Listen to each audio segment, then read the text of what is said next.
full size now.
is a massive customization of the goods and services.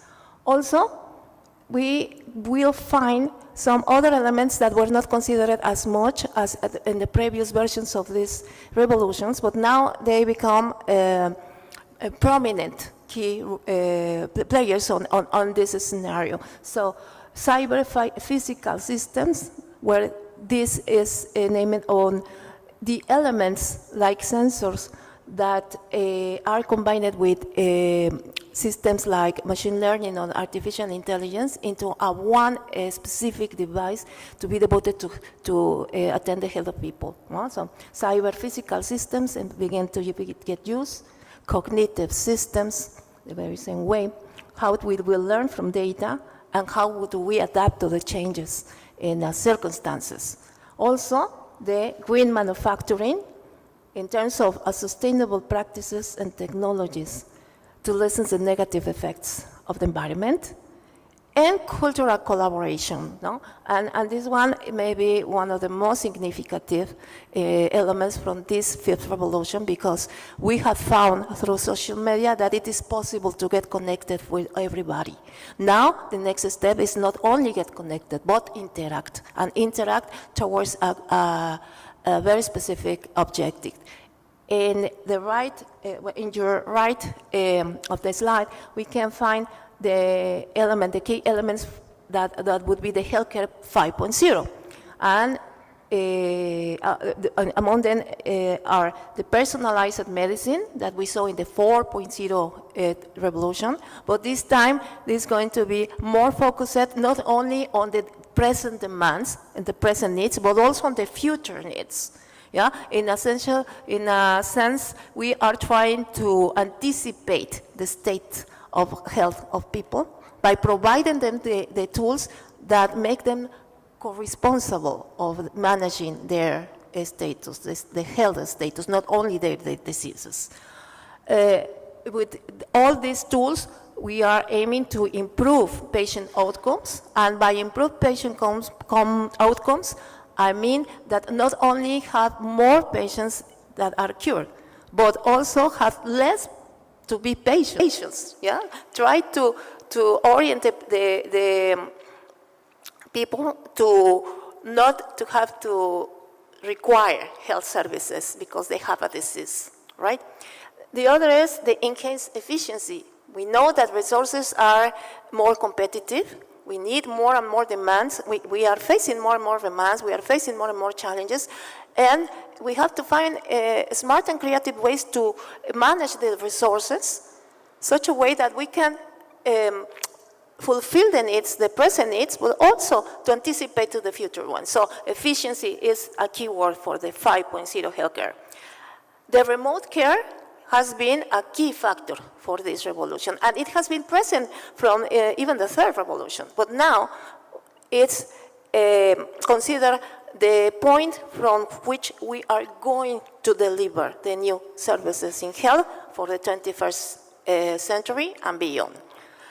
And preventive care. As I said before, if we as patients or if we as persons are capable of manage or status of health, we may prevent the diseases that can occur to us in the future. And to have this, we have a lot of resources, technological resources that can help us to achieve these goals.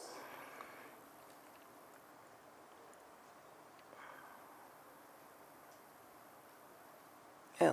Okay, so there are a few concepts, a few key concepts that has to be included.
before the problem occurs.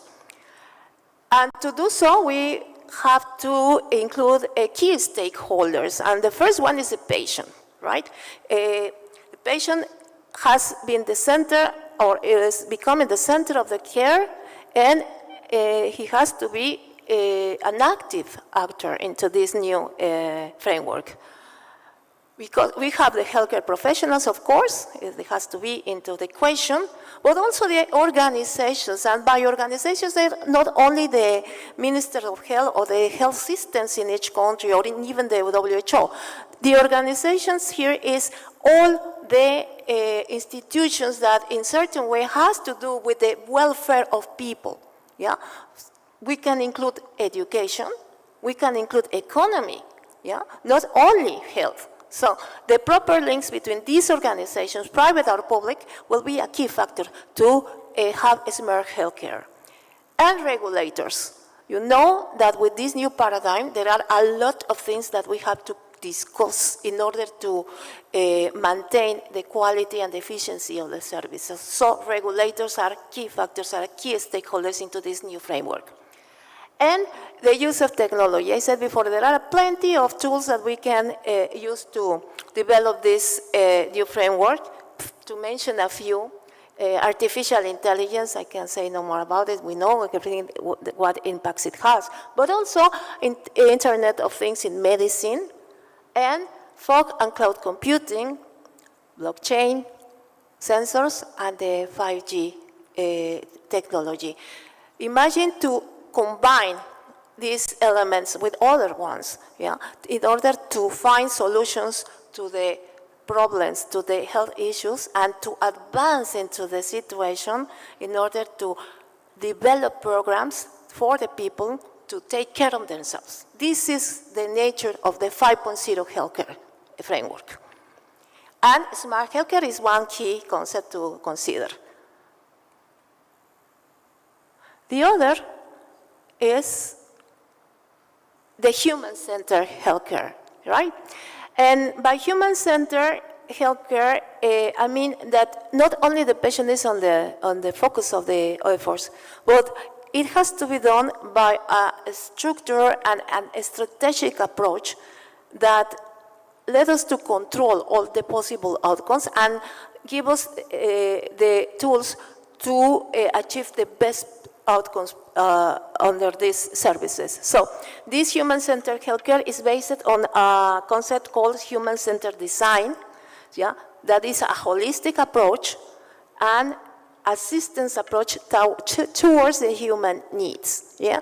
There is no health needs, only the human needs, because in this framework, we're not only going to take care of the status of health, the physical health, but also the emotional health, the mental health, and the social health. Yeah? There is not only an individual approach, but we are talking about social approaches. So we find into this framework that the solutions must fit the dynamic of the complex socio-technical systems the user is part of. So the socio-technical system is all the context where people are moving, where people are living, right? And needs and emotions. The focus will be on the needs and the emotions of the people. We know, and we have, I know everyone in our lives have had the experience, the bad experience to go to the doctor and going in with a non-proper state of mind. For example, for me, I am terrified every time I have to go to the dentist. Even for a routinary review, every time I go for the dentist, I start get anxious. And this is the emotion I developed along my life because of many reasons, right? But the point here is how can we attend all the environment around the patient in order to provide him of a satisfactory experience when the patient goes to these health services. And to convince him or convince her that in order to avoid these visits, they have to be part of the equation. Right? So this is the human-centered healthcare concept. So we have elements like networked care. Yes, we talk about including the proper links among organizations and health professionals, but through networking that would be devoted to the efficient care. Yeah, the value-based healthcare is, I mean, not only provide services to give medicines or treatments, but to provide a service that could have the emotional effect on patient in such a way that next time he or she had to go to the clinic to consult, he could provide information to the doctor and could discuss the next steps into their treatment or whatever the action will be taken. So this is the importance of this human-centered healthcare concept. Also, the shared decision-making. Yeah, we are used to hear our doctor and say whatever he says or she says. Most of us used not to ask anything unless we are biomedical engineers and we begin asking uncomfortable questions to medicals, to doctors, but not everybody can do that. So now the decision-making process must be shared, yeah? And the including of the stakeholders that I mentioned in the previous slide. So the heart of the human-centered healthcare is the solving the right problem, yeah? Sometimes the problem are not the symptoms. There are something more in deep that lies the symptoms. So we have to find ways to solving the right problem, to engage the stakeholders in such a way that the system approach have such interactions that we go from the individual to collective interests. And yesterday, we have very interesting sessions regarding the disaster preparations as clinical engineers and biomedical engineers.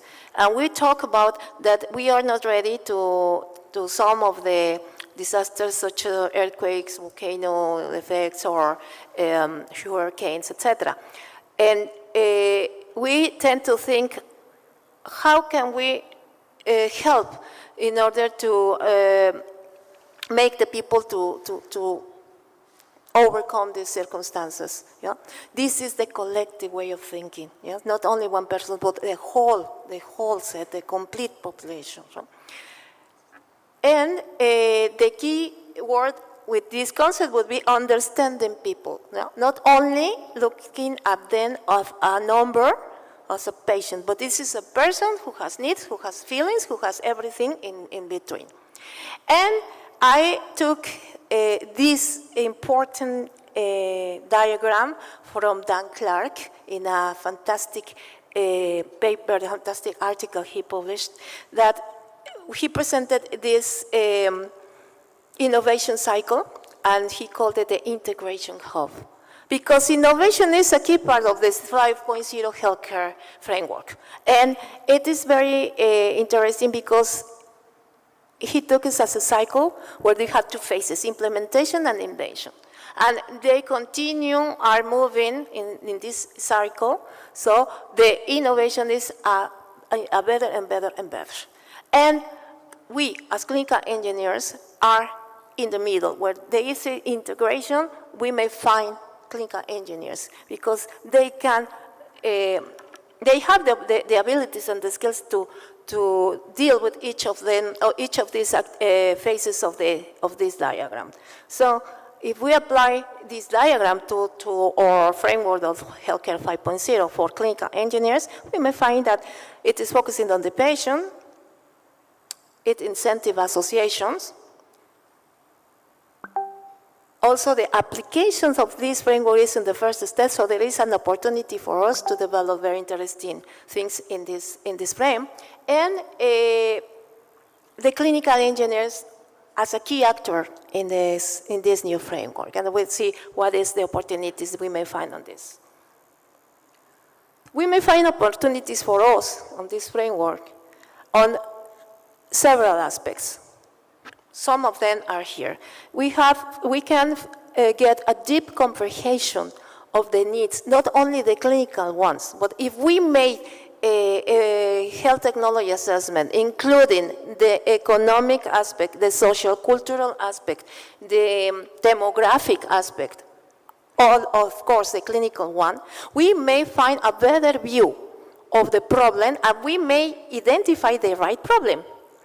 So, and a deep comprehension on this aspect will be important, and it is an opportunity for us. And I say so because we have all the tools, all the skills to do this.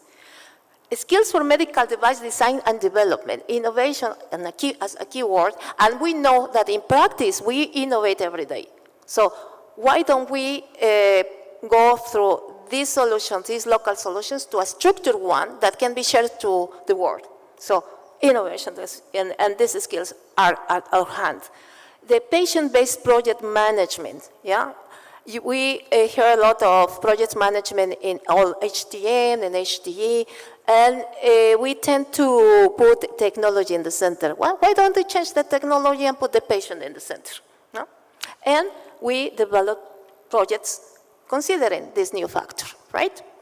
And a strong interdisciplinary collaboration. I think this is our strongest point. No? We by nature are, we tend to collaborate with many stakeholders, not only the clinical ones. So this is an easy one.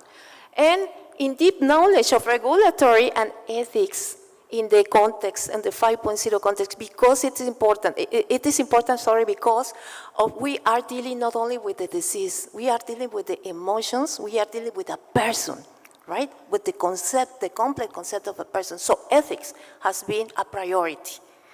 Regulatory aspect has been also a priority. And our task in this framework is to discuss in deep how will be the best strategies to develop the best regulation issues, the best ethical considerations to make it possible. But okay, Healthcare 5.0 has many advantages, but also it presents many challenges, no? And some of them has to do with the privacy and security of the data, because we are dealing with a huge amount of data, and now not only the physical one, but the emotional one. So we have to take care of this. The integrating and operability of the stakeholders, yeah? And it means also a cultural change that emphasizes communication between the professionals that are involved into this process. As I said before, ethical and legal considerations, mainly on the ownerships of data, responsibility of the algorithms, and possibility of biases and discrimination on the decision-making process, right? They have to find clear rules and regulations, standards for data privacy, for data security, and interoperability. We need to find a skilled workforce, yeah? We have to educate, we have to form professionals in a variety of disciplines. So it is a very interesting challenge for the continuous education programs, not only the academic ones. The cost and infrastructure to implement this framework will cost a lot. Yeah, and it is going to happen anyway.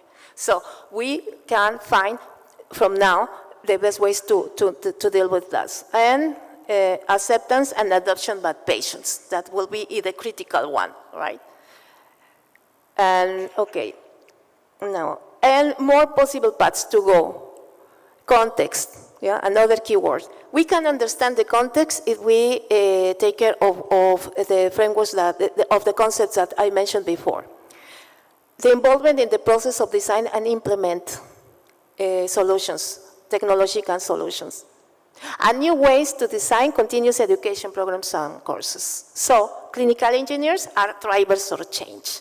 And finally, my conclusions would be, it's a fertile file of opportunities, clinical engineering 5.0 framework. Technology will merge with compassionate, patient-focused care, important, okay? We can face the challenges that arise from this paradigm, and we can ensure alignment with this present challenge, so we can enhance our comprehension of the current landscape, and we can position strategically to avert potential future challenges. And the 5.0 ecosystem will significantly change the healthcare concept, and we have to be there, yeah? And we may be on the top of the wave. Thank you very much.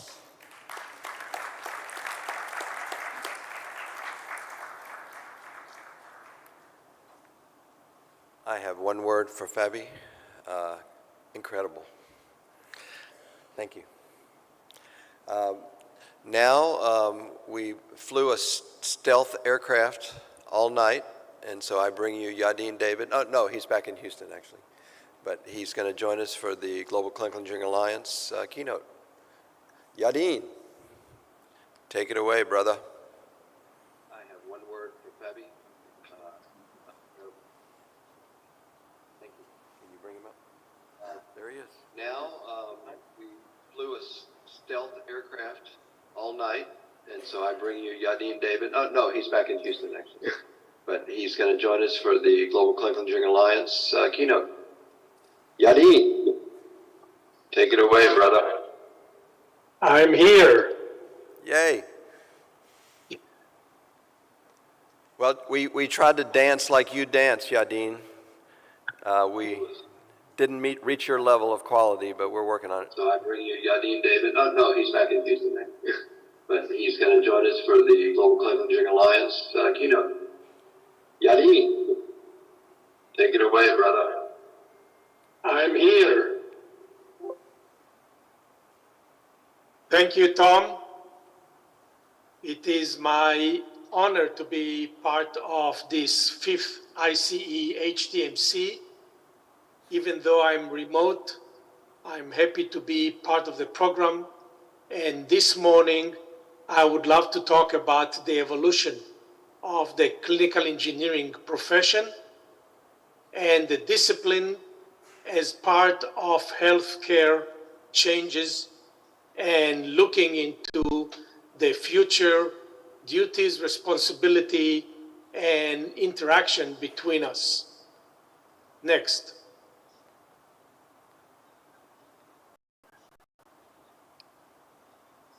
When you have a chest pain, you're going to call a cardiologist probably. And when you have a knee pain, you're probably going to call the orthopedics expert. When you have a medical technology problem, who are you going to call next? There is a 30-year-old movie. Hey, anybody see a ghost? Celebrate the 30th anniversary. This is big. This is very big. Ghostbusters. It's looking at me. He slimed me. I can't wait to get a look at this thing. Okay, who brought the dog? We better split up. Yeah, we can do more damage that way. Oh! Are you the keymaster? Is this a trick question? Smoke! It's the Stay Puft Marshmallow Man. If you and your staff could please wait out here, we'll take care of everything. Ghostbusters 30th anniversary. We came, we saw, we kicked it. Who you gonna call? Who you gonna call? So this is a 30 years old movie, but the point is the same. Who are you going to call? I hope that they will know that the right expert to call in that situation is the clinical engineer and the technologist. Healthcare in general is a local issue. When you look for a physician, you look at somebody in your neighborhood. But the technology is a global issue, and healthcare system goals are shared among the globe. Basically, as you can see in the bullets in front of you, the improvement of access to and the quality of, regardless of the socioeconomic part of the society, are priorities for us. How can we best provide the possible care quality with the appropriate patient safety?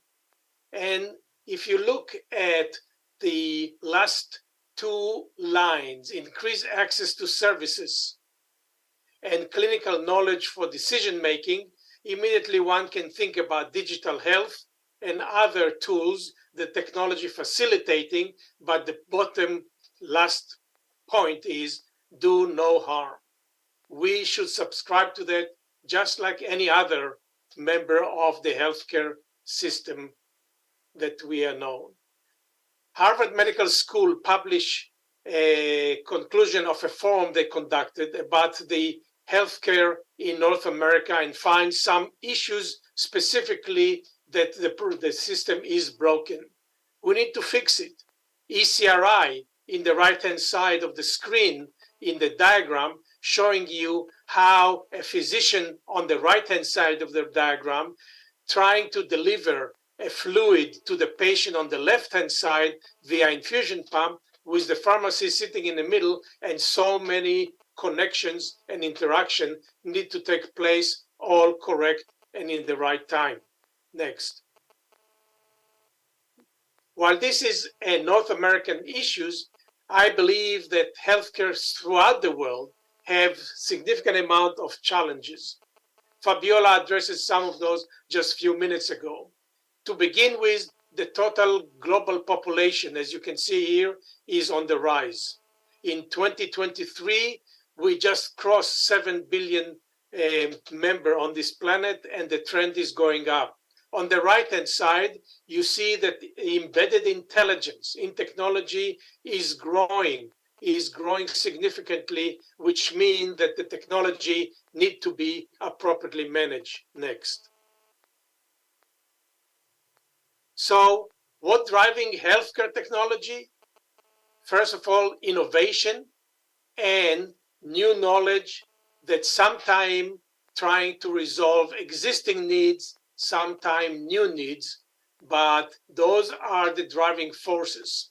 The expectations of society for safe and quality and access to care is exploding and rising. So in those issues, Ken Fuchs, who is a friend of mine working from Mandre as senior principal architect on the bottom of the slide, may make the point that for patient safety issue, the issue that's related to lack of interoperability, because we're not talking about single device anymore, we talk about systems and system of systems. We don't have a good measurement of the performance. Ambulatory care is becoming more and more foggy as far as what are we delivering, is it safe enough and accurate enough. So in order to measure patient safety, we all need to be able to have tools, not that just to provide care, but also to monitor the performance of the technology. Next.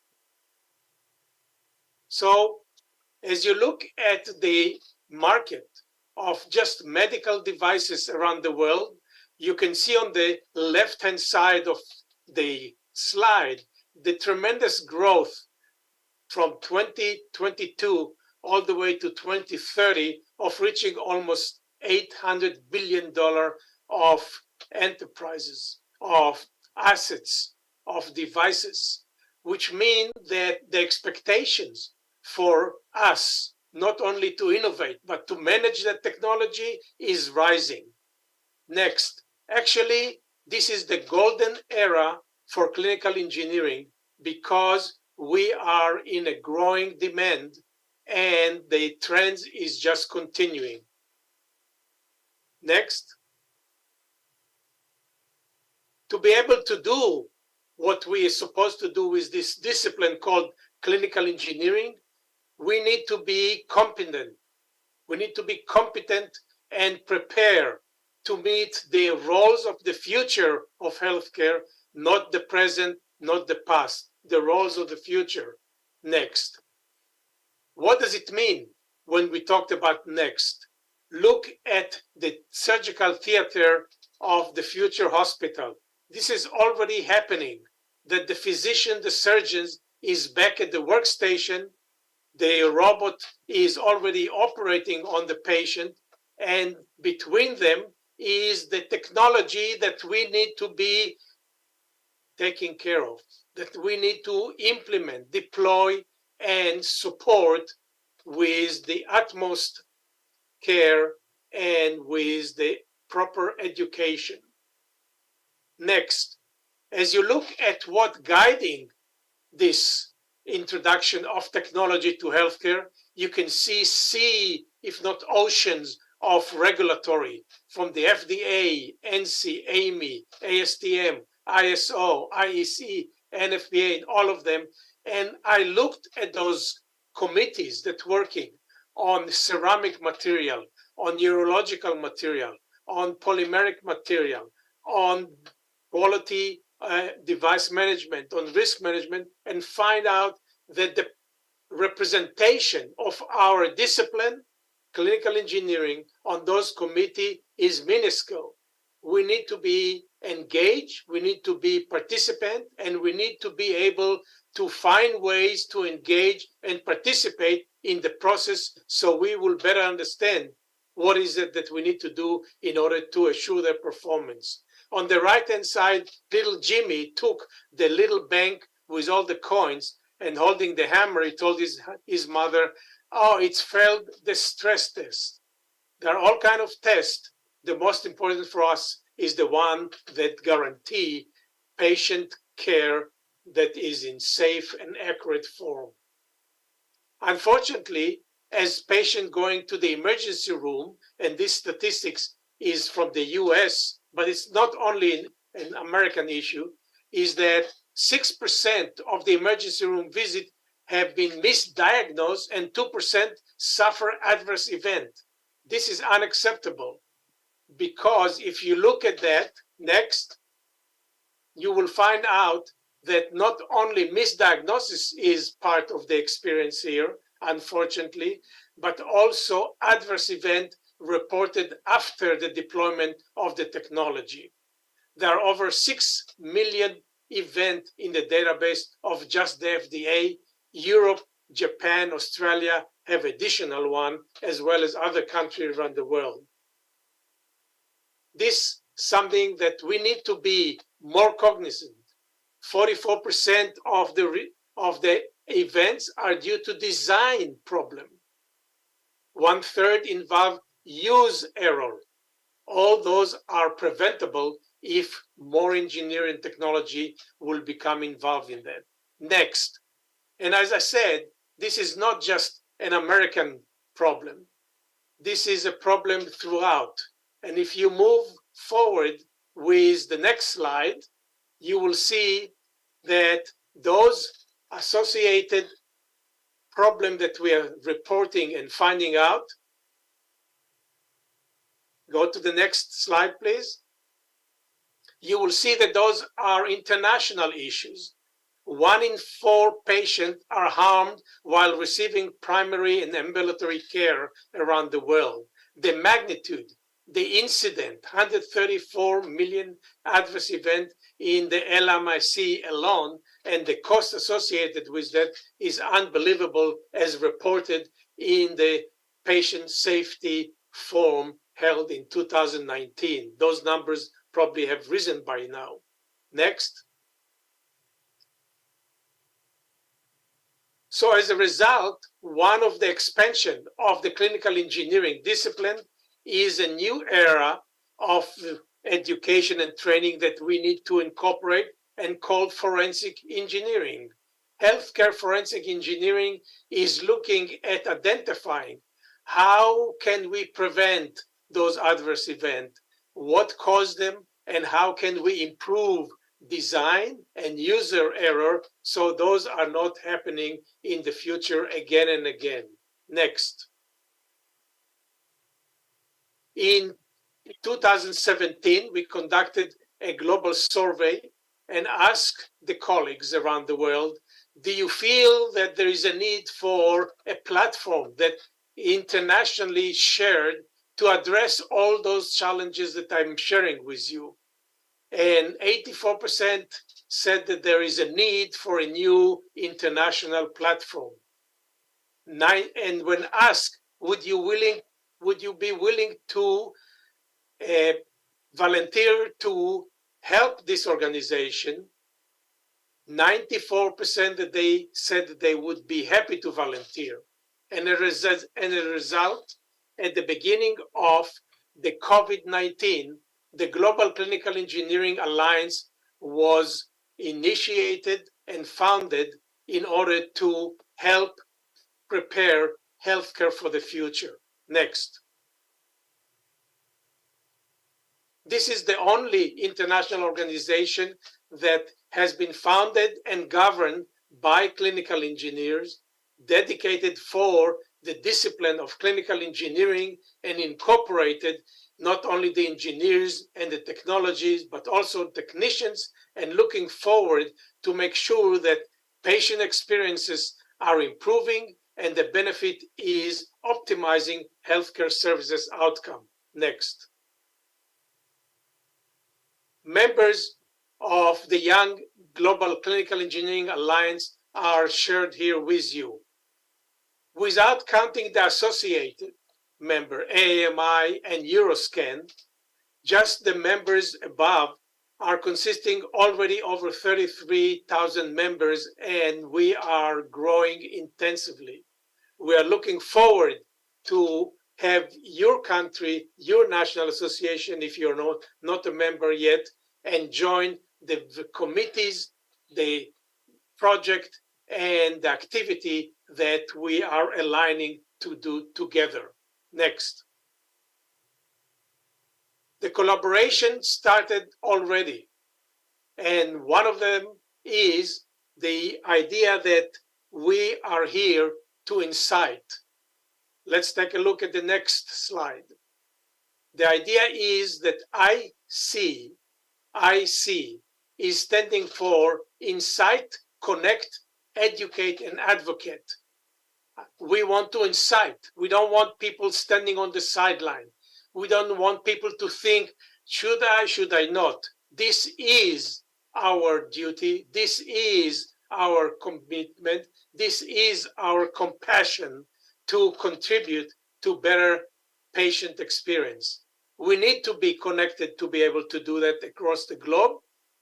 We need to keep our education up to par and looking forward to the future. And we need to advocate to other partners, to other stakeholders, to other portion of societies, including the public, why we need to work together better and why the global clinical engineering discipline is important. We're already successful in several initiatives. We established Global CE Day in 2015, and it's growing, and we just celebrated in having 1.5 visits on the streaming video when we generated those just a couple weeks ago. Global CE Day now is growing to a Global CE Week because of all the content and the participation. And now that we are growing to a week, we are saying that let's take a look at what else we can do to put us together, focus on deliverable of engineering solution to challenge of healthcare. In addition to the Global CE Day that has grown to a week, we believe next that we need to be able to also think about the challenges, next slide, the challenges that we are facing. How can we share what is standing in front of us and what are the barriers that require engineering skills in order to find the optimal solution? This is the Global Clinical Engineering Summit that just a couple of days ago we conducted as part of this Congress, where we look at those barriers, those challenges that are shared among the world, rank those, and pick the top 5 as the project, the target that we need to focus as and solve in the coming year. We do it every 2 years as part of this Congress, and this year the decision was made that this is moving too fast and 2 years is too slow, and we need to move it into an annual meeting. Next. We also initiated a dedicated journal, Global Clinical Engineering Journal, to make sure that we publish evidence to show what is the contribution that the discipline is doing.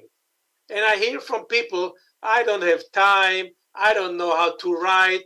This need to be corrected.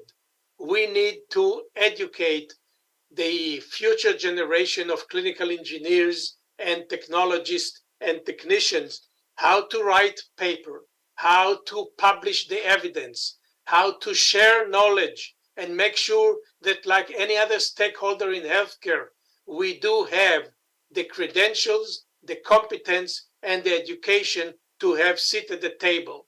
In addition to the journal, we also publish the proceeding of each of the congresses, each of the International Clinical Engineering and Health Technology Management Congress. And the fifth one we are now in already has the proceeding available online. All that for free to anybody around the world. In addition to the journal, in addition to the proceeding, we're also conducting webinar and talk series that again are running monthly and available on the website, globalcea.org, again, free for the world.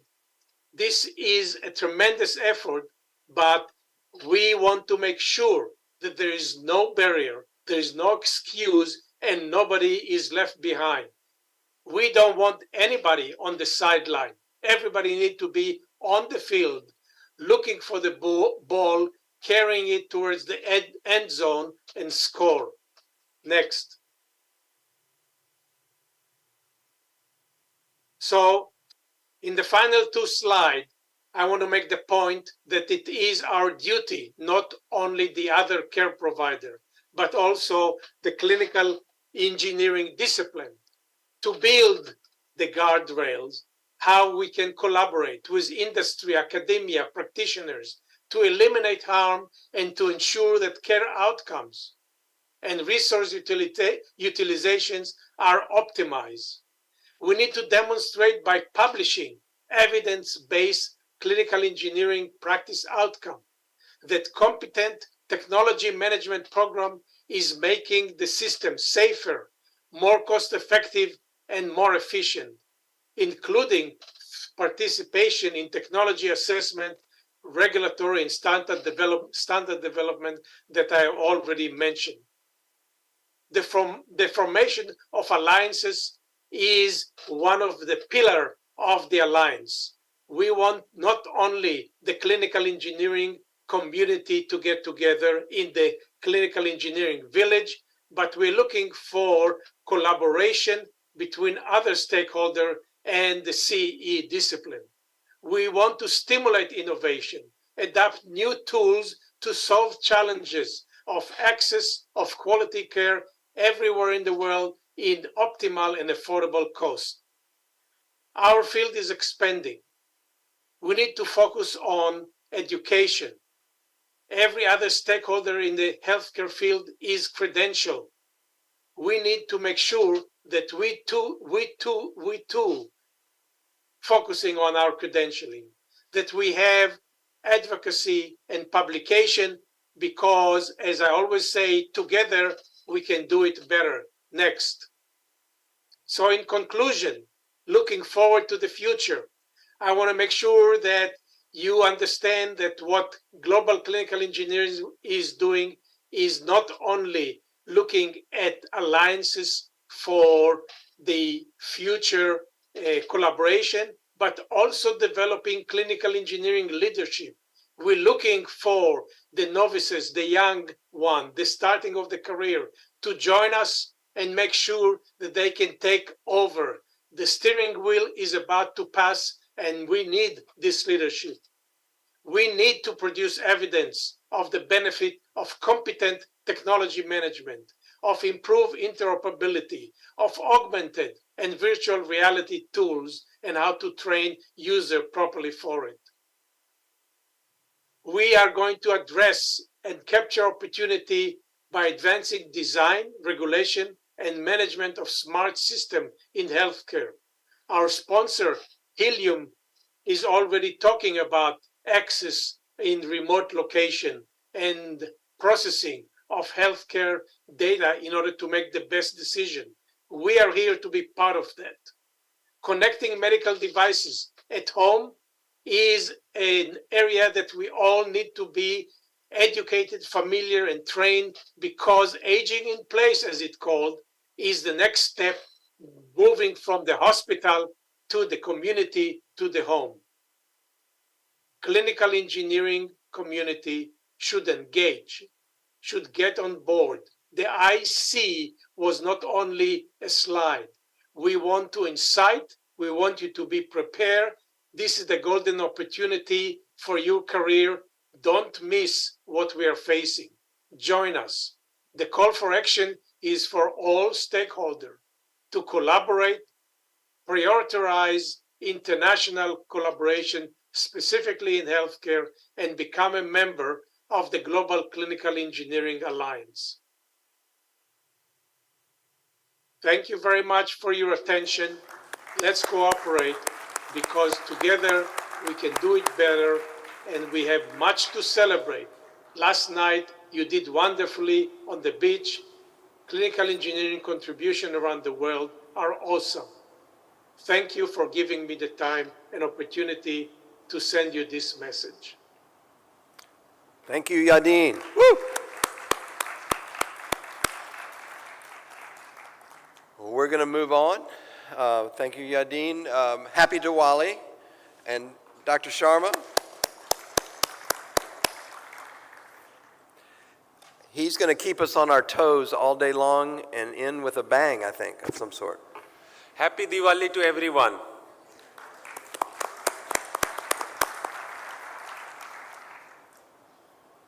I have a 2-minute video to show. Is that okay, Tom? Yeah? Rajshekhar, do you have that video that we loaded for the Expo Center? Expo Center video? Can you play it? You know the answer to any of your questions, Jitendra, is yes.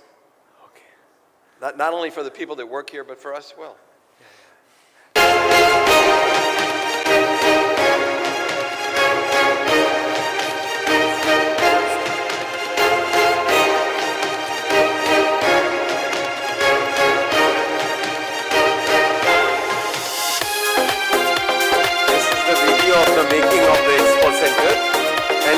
Number of days taken to build on the right side, right hand corner.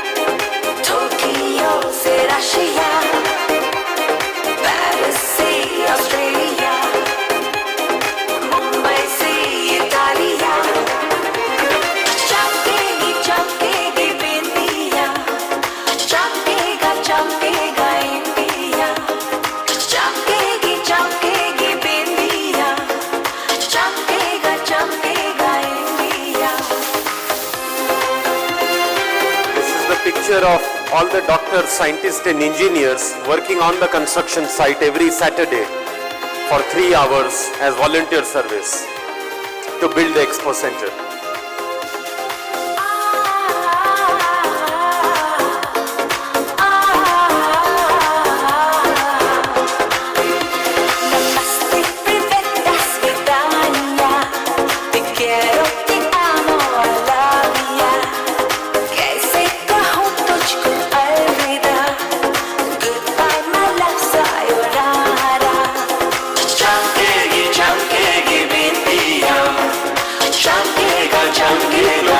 Construction workers who work on our projects.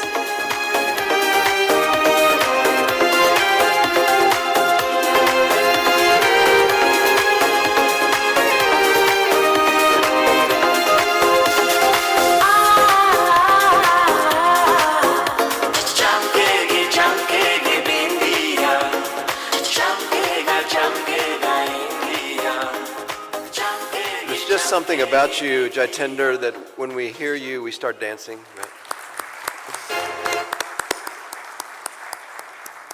So this video was our Diwali gift to the Congress and to the region, because a building like this, 100,000 square feet building to hold this expo, built from 14th June this year till 10th of November this year, 150 days, is practically impossible anywhere. And just to celebrate it more, this evening, because you guys know Diwali is the festival of lights, we light lamps. Not here, but if you go to our food court of the campus, we serve tea, coffee, lassi, milk, yogurt in earthen pots made of mud. Those earthen pots are made here. We have a pottery line in the campus. They also make the lamps for the lights. So we will be arranging this afternoon 1,000 lamps in the Expo City in evening after the day's program, so that all of you can light the lamp, and they will be placed in the GCEA alphabet as a design, so that all of you can celebrate Diwali with us in the evening, followed by some lovely snacks. Thank you, Tom. Thank you. Well, we know we're running a little bit behind, but you know, our session chairs, some of them have already served, some will serve new today, but we're a learning organization, so they will learn how to get everything done in the limited time they have. So I'm cheering for the session chairs. Of course, now until noon and maybe into the break, the 15-minute break, 12 to 12:15, we'll go to track D1 in here, the Auditorium, Ampere, as well as in Omega, D2, Celsius, and Tesla. I'm saying all this because the schedule has been a little bit fluid, so the session chairs and you will hang in with us, and I won't share all those little changes right now. I will tell you that the last program of the day from 3:15 to 5:15, which is the F track, we're actually moving the industry F4 into this room, and with incredible graciousness, Fabiola will chair the F1 track in the Tesla room. So F4 and F1 are exchange. And there is a Women in Clinical Engineering panel tomorrow as well, so we're not slighting our female leaders. There is a 5:15 to 6 closing ceremony followed by this lighting today, and there will be some changes in the schedule, but I'll, in real time, check in with session chairs and we'll get it done. So let's proceed into our great second day of the Congress. Thank you. Second full day of the Congress, third day of our program. All right, you're dismissed.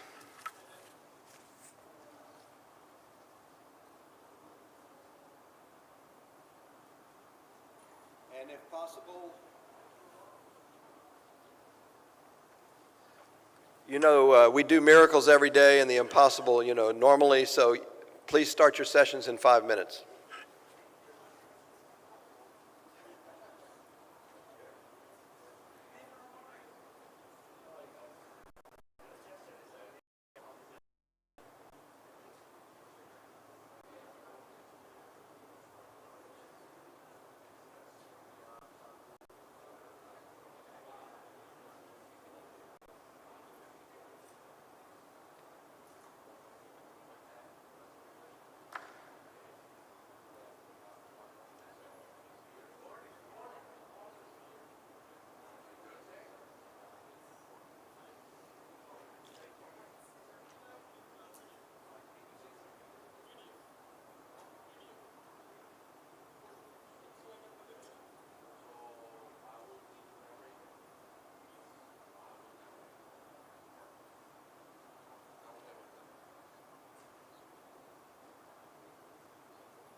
And is the clicker working?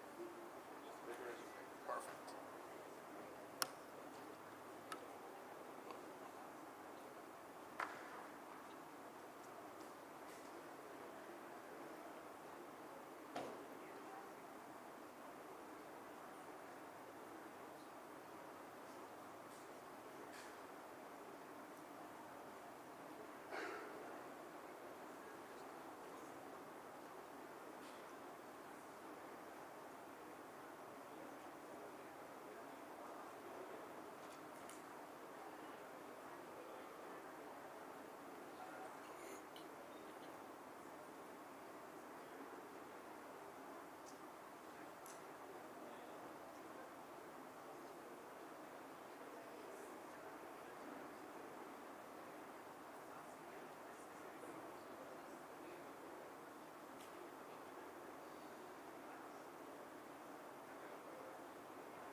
morning.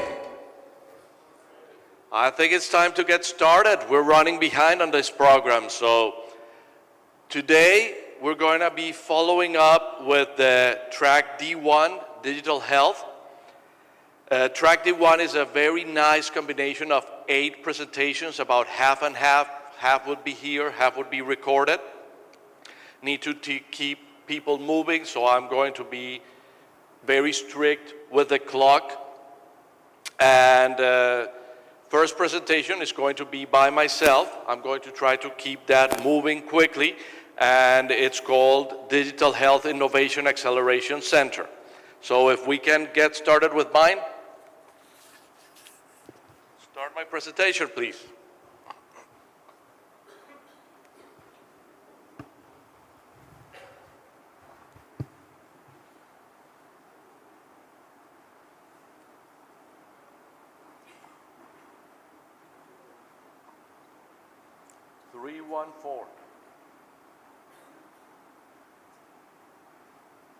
There we go.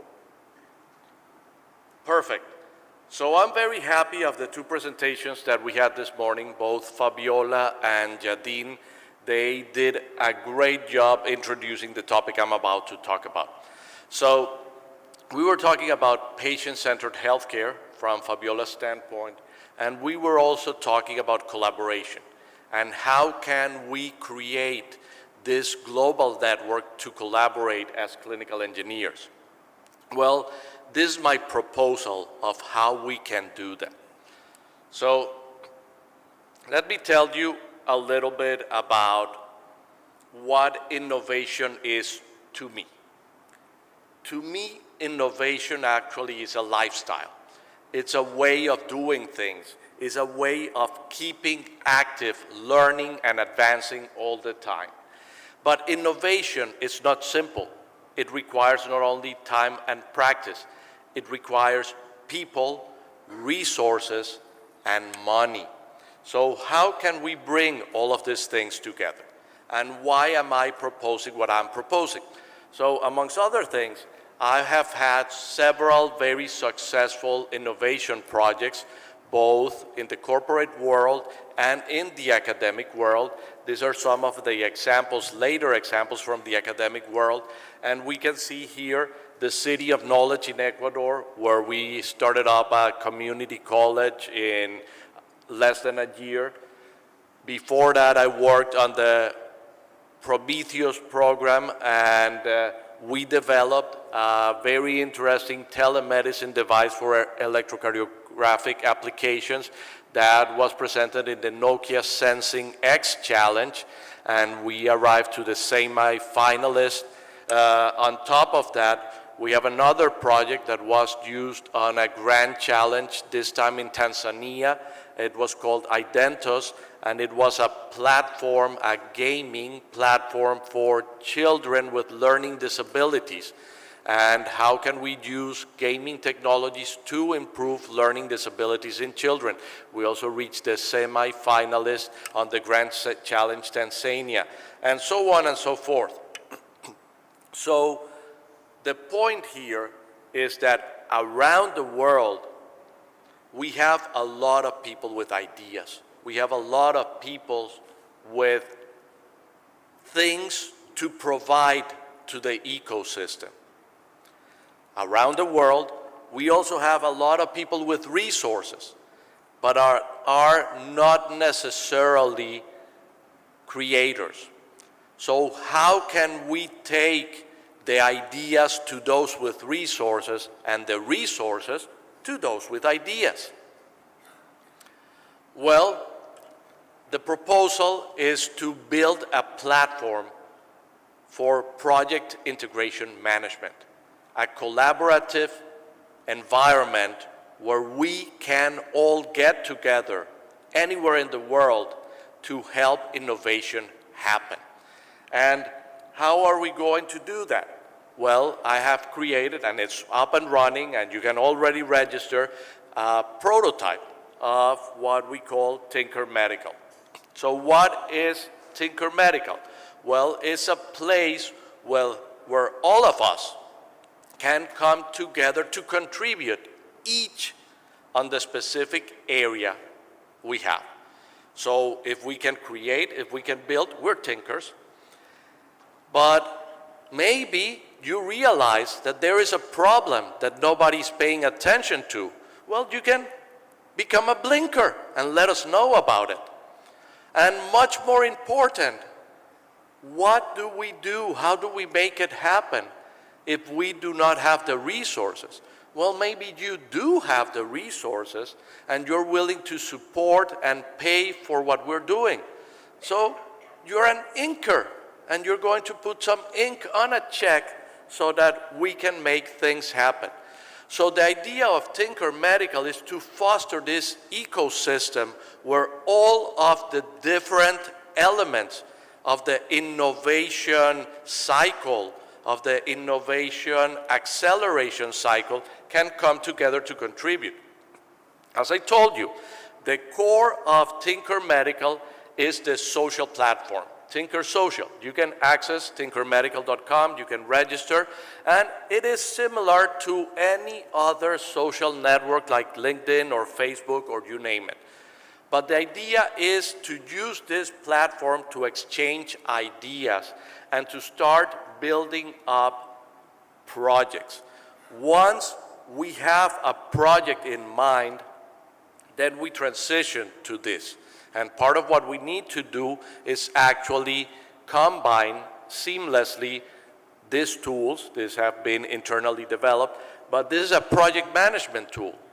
Right now, if you register to Tinker Medical with the same username and password, you can access the pm@tinkermedical.com, which is a fully functional project management tool.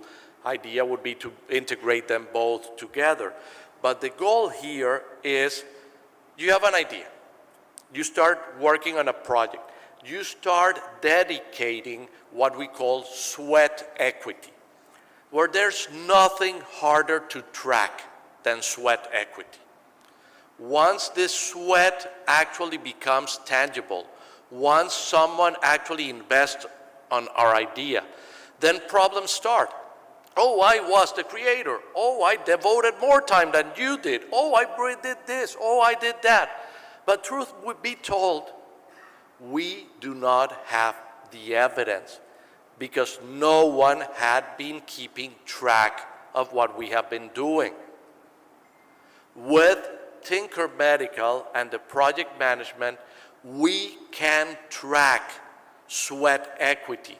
Not only can we track sweat equity, but we can use sweat points within our handkerchief to exchange it for tools, services within the Tinker Medical ecosystem.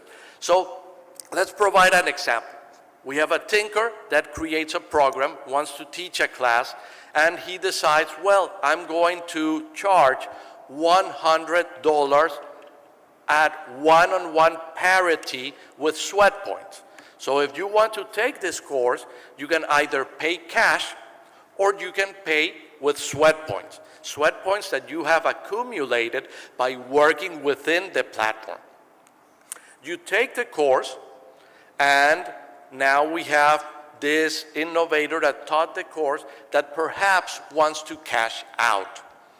So there might be an inker willing to contribute and pay this person for his effort, his course, and this inker decides, well, you know what? I'm going to pay you in an 80% parity. So I'm going to give you 80 cents per dollar.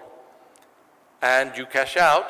Those sweat points disappear from the system, and from a business point perspective, Tinker Medical, the platform, in order to be self-sufficient, will charge a 5% of every conversion transaction to cash.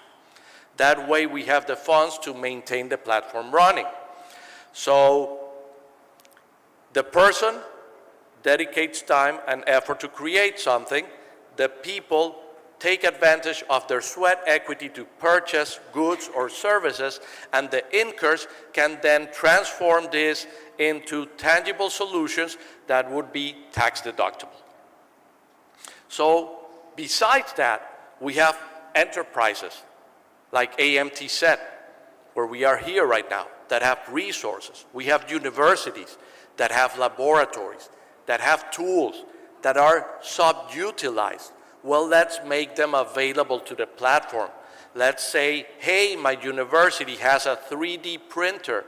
I would make prototypes for you at a convertible rate of either cash or sweat points.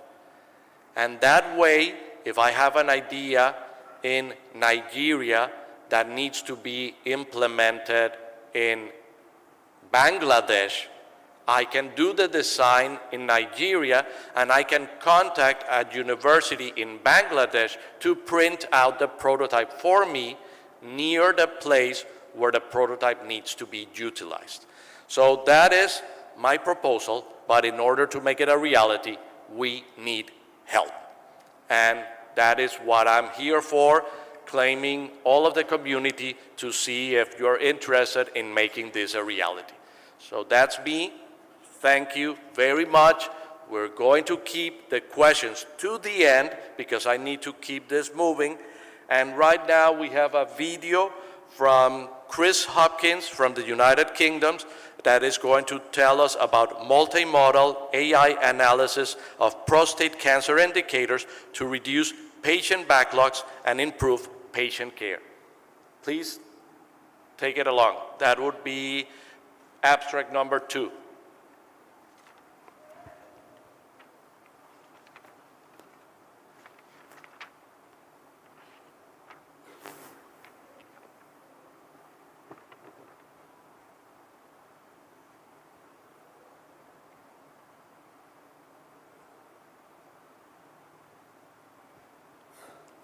We don't have audio.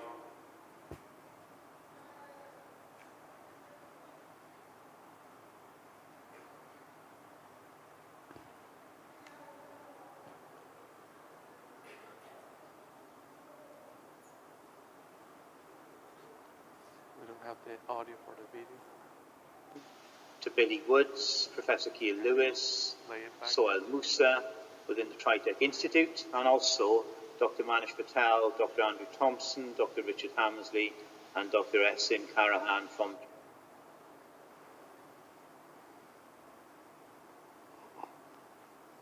I'm Professor Chris Hopkins. I'm a consultant clinical scientist by profession, and I'm Head of Innovation in the TriTech Institute within Hywel University Health Board, and Clinical Director of the Assistive Technologies Innovation Centre within the University of Wales, Trinity and St David. So today I wanted to share with you a recent study we undertook on the use of an AI multimodal model to support prostate cancer detection at the MRI stage. Just a word of thanks to the team that supported this work. My thanks to Dr. Rachel Germain, to Billy Woods, Professor Keir Lewis, Sohail Musa within the TriTech Institute, and also Dr. Manish Patel, Dr. Andrew Thompson, Dr. Richard Hammersley, and Dr. Esin Karahan from Jiva.ai. We know that 1 in 8 men across the UK will develop prostate cancer, and this risk increases with age, particularly from 50 years onwards. Men will typically present with prostate cancer symptoms to their GP at the first stage of the prostate cancer pathway, where they'll receive a PSA test, which is a prostate-specific antigen test.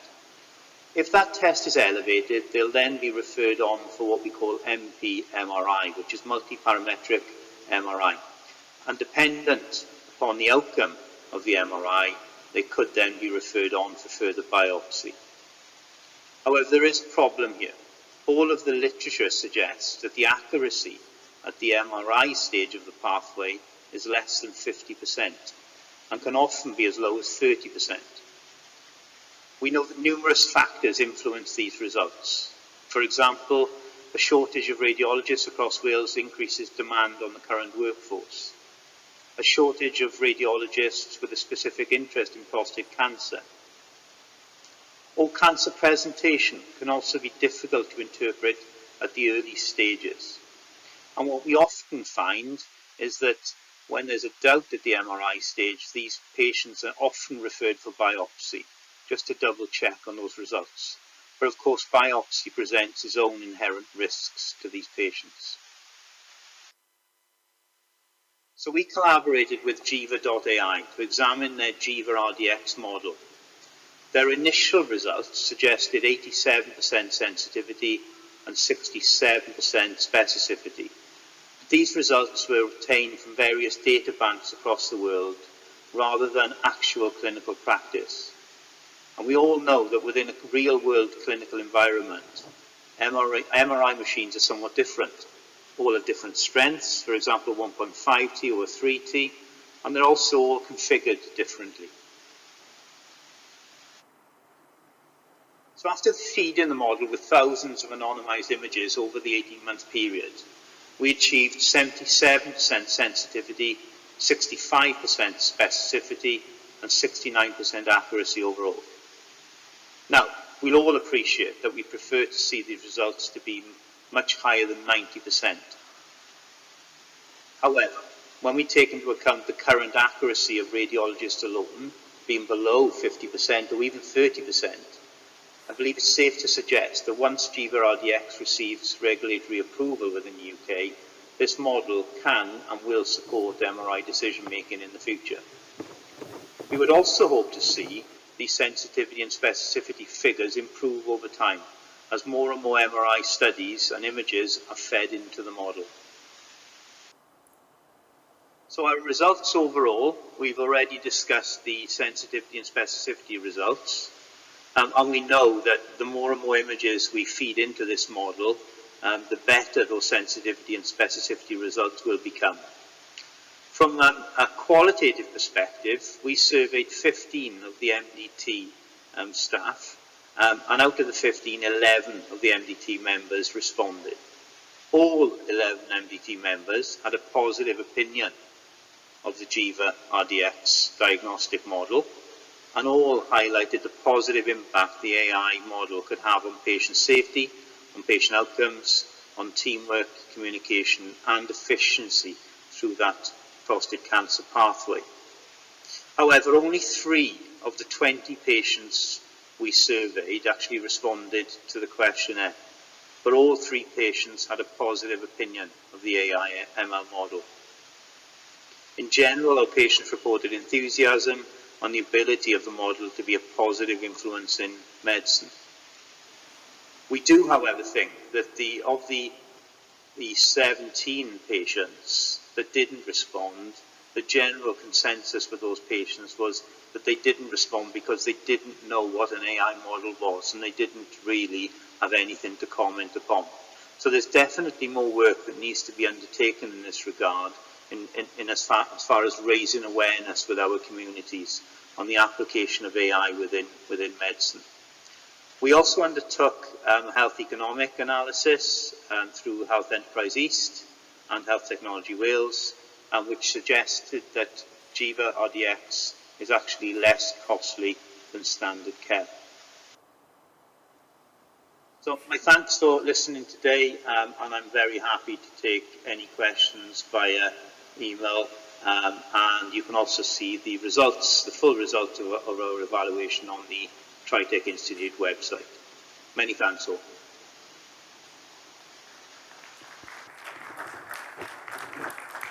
Well, thank you to Chris, and let's move forward to presentation 309. Hopkins. I'm a consultant clinical scientist by 309, please.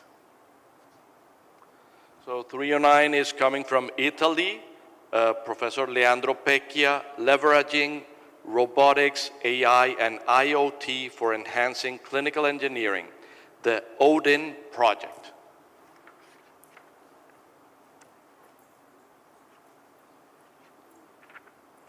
(309).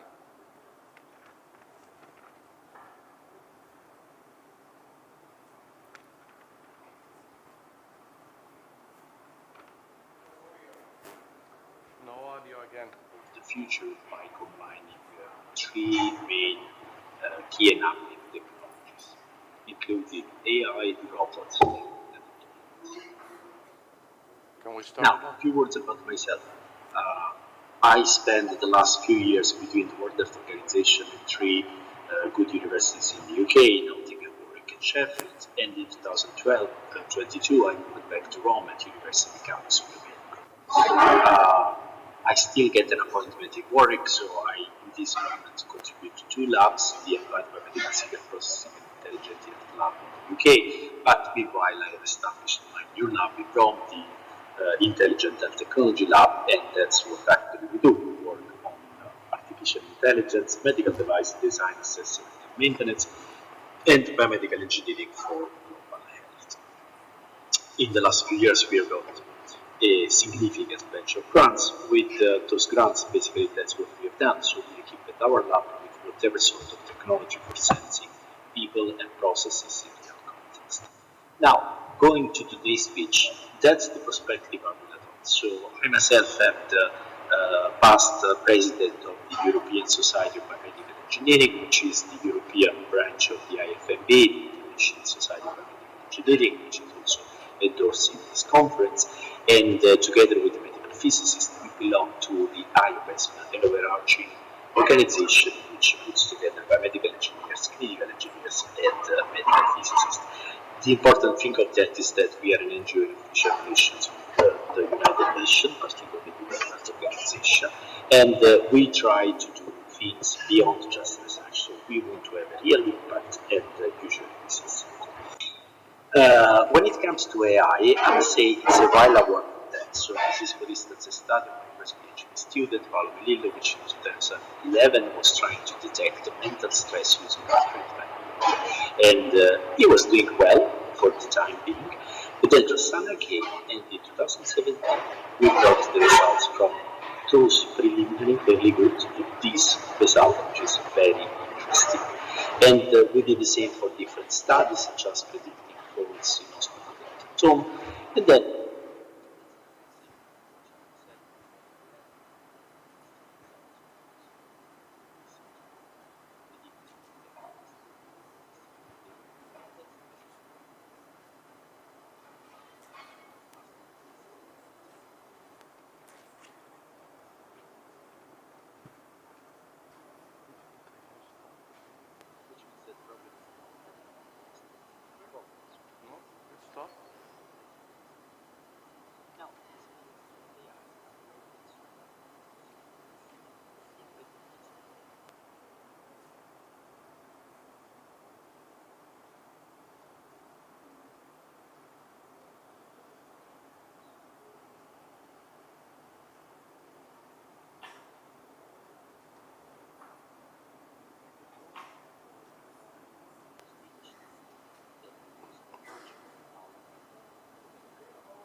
that powerful that it is really now time to introduce them in everyday clinical practice. Just to give you an example, this is what we are doing now. So this is a study in which we demonstrated that just by using ECG, you can detect hypoglycemic events. Not only that, but you can also talk to doctors and explain them how your classifier took such a decision. For instance, in this case, we demonstrated that there are some subjects in which the RT wave is becoming larger, in other subjects they have a different behavior, but that's because medicine is also dependent on the subject. So we are going towards the paradigm of personalized. Now, that's just to give an example of what we are doing. And for instance, here we are using the same techniques applied to images in order to support pediatricians to detect rare diseases of the eye, in this case inherited retinopathies. In which case, basically, we are equipping the pediatricians with easy technologies which allow them to take the image of the eye, and then using the AI model, we support decisions which otherwise requires much more complicated and costly interventions. And as a matter of fact, pediatricians, patients with those diseases, they get diagnosis with up to 7 years of delay when they get diagnosed. So there is a dramatic problem that we are trying to solve here. Now, in order to bring this into health, what you have to ask yourself is whether it is more sustainable, safe, and cost-effective to introduce AI. So, assuming this is the typical workforce or population in general practitioner, specialized doctor but from the field, and specialized doctor in rare diseases. We are running different models in which we are putting AI at different stages. So if we're doing prevention, or advanced referral, or triage, or advanced diagnosis. And we are trying to do the cost effectiveness analysis of those kind of models, introduce it in different stages where you have different information available, but also different number of subjects to be analyzed. And we are doing that within a large-scale pilot in Europe. It is called the Gatekeeper Project, which is looking after 9 conditions, and not only in 9 European regions, but also in 3 pilots in Asia, Singapore, Taiwan, and Hong Kong. And in this study, those are the partners, basically, we are running 24 different clinical protocols with more than 100 KPIs and recruiting in all those countries about 40,000 patients. This project is going to an end, so in a couple of months we will have the final results. So just to give the idea of the scale of which those things can be applied. And this is the one on which I really want to take you a bit longer today, is Auditorium. So what we are trying to do with this project is literally to transform hospitals, leveraging on AI, and make the hospital of the future. So we are, as you can see in this slide, more than 15 partners from all over Europe. In this case, it's just Europe, putting together research institutions, small and large enterprises, and key hospitals in different European countries.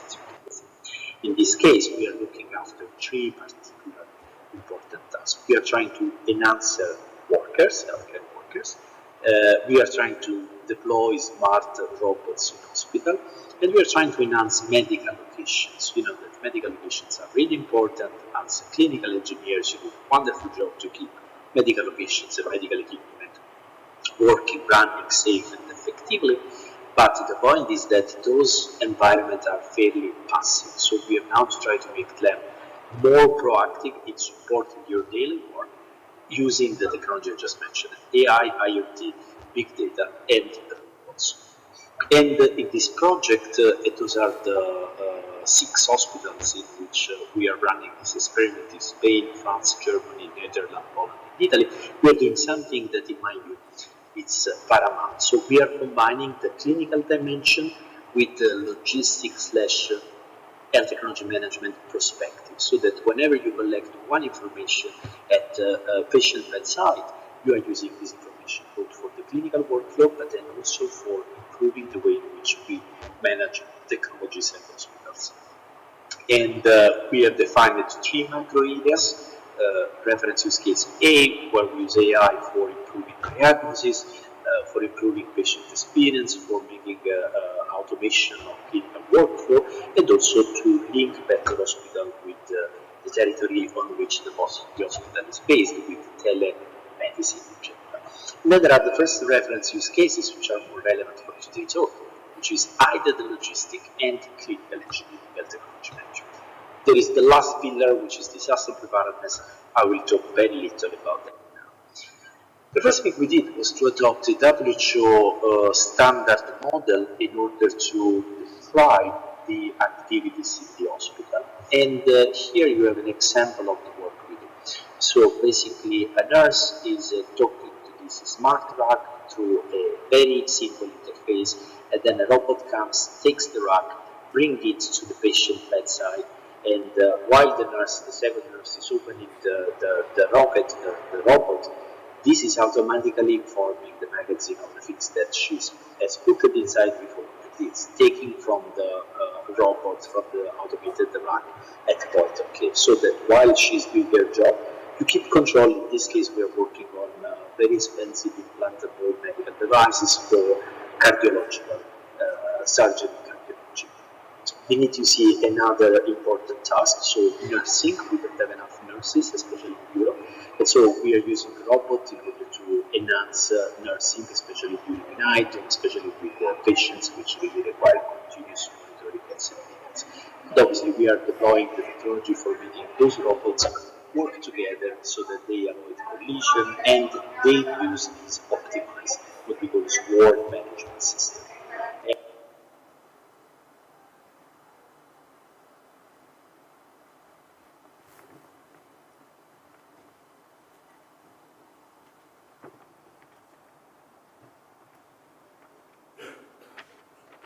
I'm sorry about the audio, but I think we need to move on.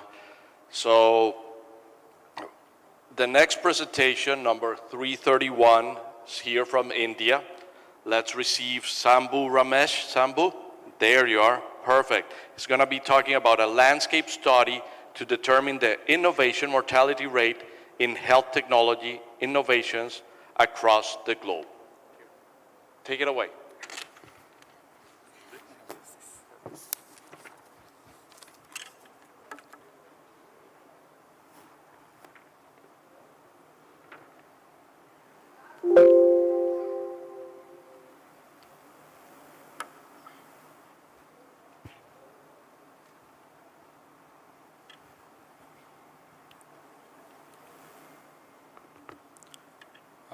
Let me begin my presentation by reminding and remembering the many lives lost and losing due to the dull-witted anthropogenic and other acts which is happening around the world right now. Good morning all. So I'm here to present innovation mortality rate in health technology innovations, which is a pretty new term for you. So you might have heard about infant mortality rate, which is a characteristic determinant of health system performance across the world. So we are here to incubate or integrate the same thing in the health technology innovation arena. So this landscape study tries to examine the innovations happening across the world and how well it has been transforming or translating into best practices across the globe.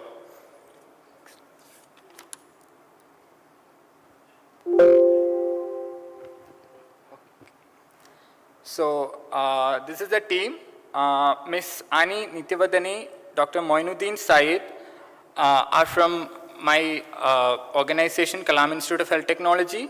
Dr. Kavita Kachero is our head of the organization, and Jitendra Kumar Sharma, MD and CEO of Andhra Pradesh Medtech Zone. Priyadarshini and Ms. Pinta Snehalata are from regulatory Department of Andhra Pradesh Medtech Zone, and Ms. Susmita Roy Chowdhury heads the regulatory departments here, and myself, Sambhu Ramesh. So moving on.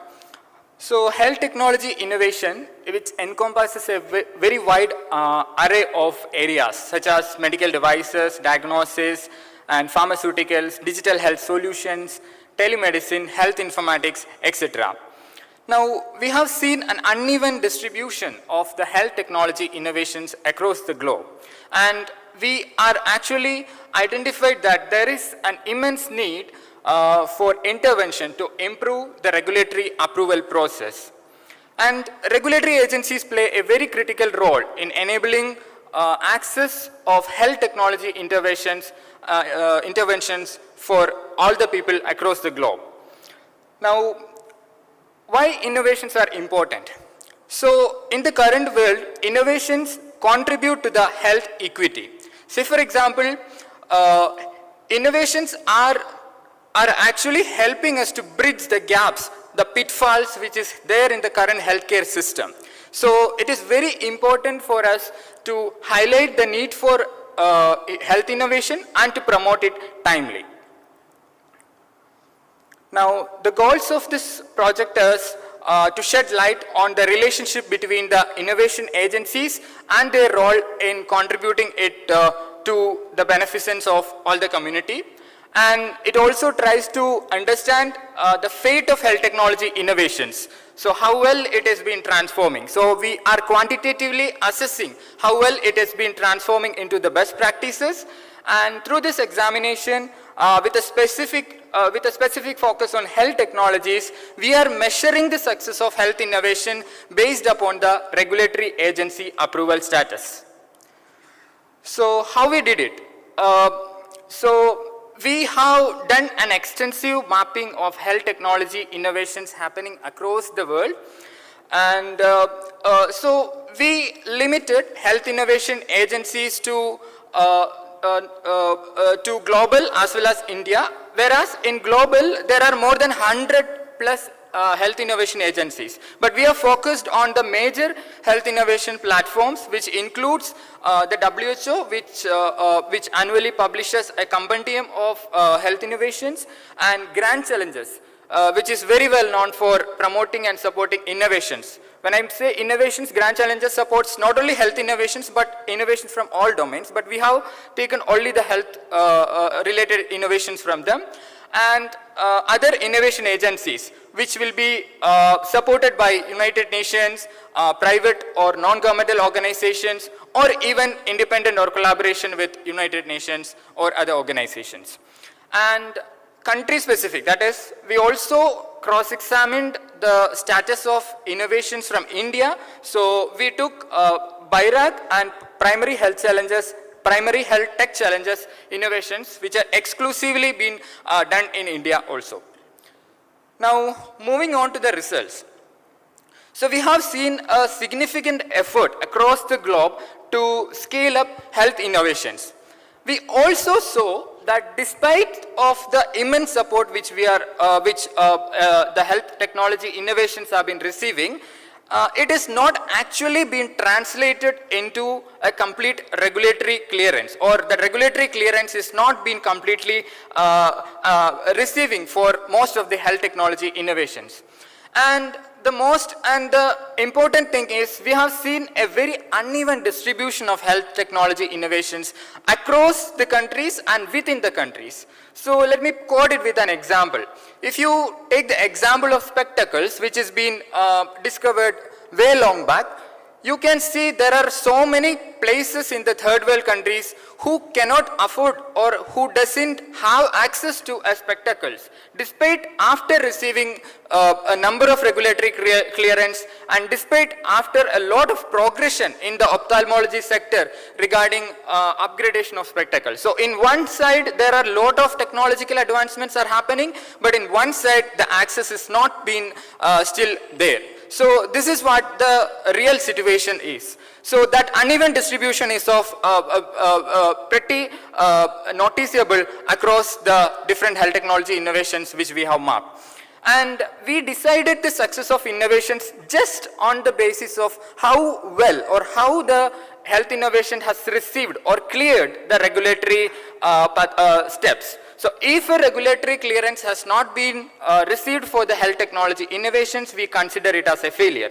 So we are not considering the patents, we are not considering the publications, we are not considering the limelight which is going to receive or gonna receive for the health technology innovation. We are just considering the regulatory clearance of the health technology innovations alone to determine the success. So basically we have categorized the health technology innovations into three different types. First one is WHO supported health technology innovations. Second one is global grand challenges supported technology innovations, and country specific, that is India specific innovation. So let me begin by distribution of health technology in innovations listed in the WHO compendium. So if you could see, there are many countries, so innovations from many countries has been listed in the WHO compendium, and I have also in the table I have shown how much proportion of those innovations have received a regulatory clearance. So if you see, I'm not going to going to each and everything of the inside the table, but if you could see the first one, United States of America, around 54%, that is more than half of the health technology innovations which is being incubated through the innovation agencies of United States of America has not received regulatory clearance. Now if you see some of the countries like Canada, China and Switzerland has got a higher proportion of health innovations which got regulatory clearance. But if you examine closely, the absolute number in terms of regulatory clearance remains low even in those countries.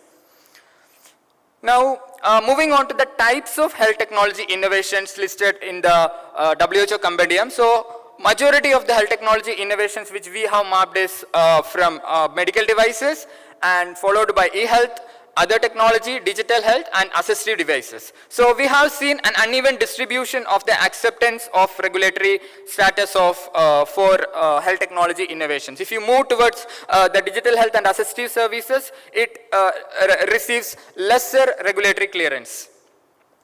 Now, when I move on to the next, the global health innovation agencies, we could see the picture gets much worse. So if you see, more than 90% of the health technology innovations supported by global health innovation agencies are not received a regulatory approval. That means the regulatory clearance is not received means that health technology innovations might not be in a state to sell or to be implemented in a particular country. So irrespective of proving that it is a successful innovation scientifically, because of the regulatory challenges, it cannot be implemented. So that remains the, access is limited in that phase.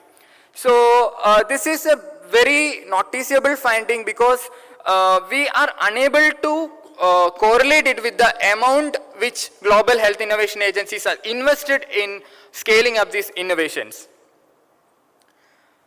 And last, I would like to bring your attention to the countries specific, that is India's specific health innovation agencies health regulatory assistant or support status. The picture is not of much of a difference. So here also more than 90% of the health innovations are not being cleared by the regulatory agencies. So we had a number of limitations we faced. This is a desk-based study which we have done.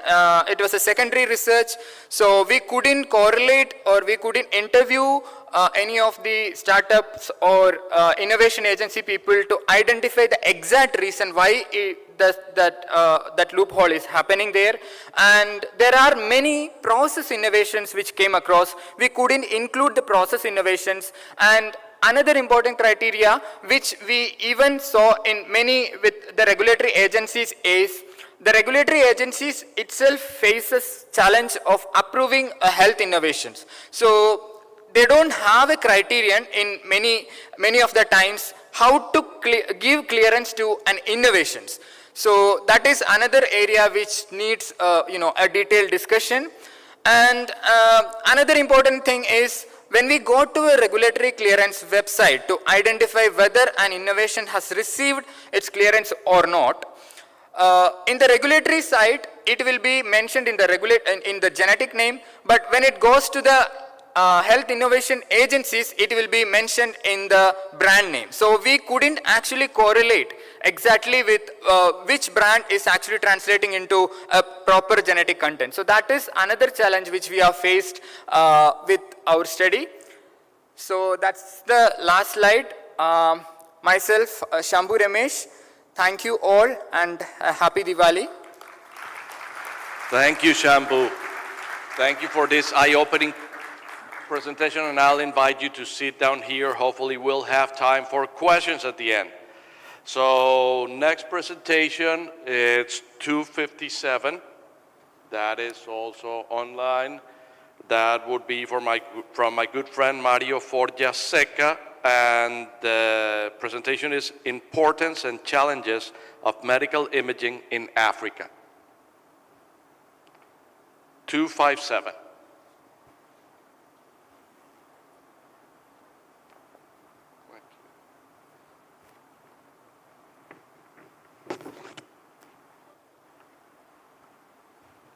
Africa. My name is Mario Forja Seca. I am an academic consultant at a private university in Mozambique called ICEHTMC. And I'm also a medical consultant, a medical physicist, clinical engineer, biomedical engineering consultant in my own company, BioF. And I'm a university professor in biophysics at the New University of Lisbon, even though I'm on an unpaid leave. I am originally from Mozambique. I've lived away from Mozambique for many years, but I have come back to Mozambique, and I've been working here for the past 8 years in my own country to try and share my expertise with the country. Diagnostics has been recognized as a very important part of medicine and has been recognized recently by WHO in several statements that have been issued. However, diagnostics is not given its proper importance in planning and funding and is most of the times, a lot of the times, neglected and given as second choice. In many hospitals and facilities in Africa, these services are not adequately supplied, and it's very important to correct that. Within medical diagnostics, a very important branch is medical imaging. Medical imaging is one of the areas of medicine that is more technologically dependent, with a large range of sophisticated equipment, which makes a situation where clinical engineering has a major role in it.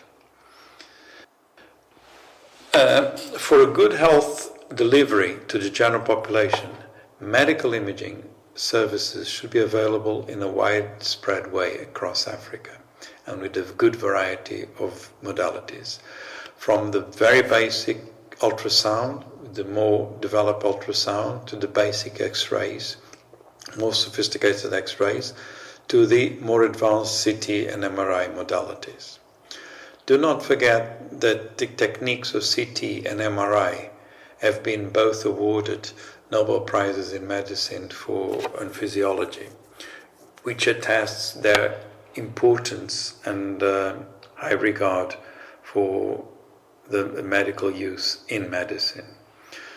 But for this reality to be accepted, to be implemented, it's the very issues that should be addressed. I'm giving here a list of issues that I would like to concentrate on, and these are what I consider the main challenges for medical imaging in Africa. And these are cost, funding, safety, technical expertise, maintenance, installation conditions, operating staff, and accessibility. I'm going to go through a short analysis of the main problems and some suggestions, one by one.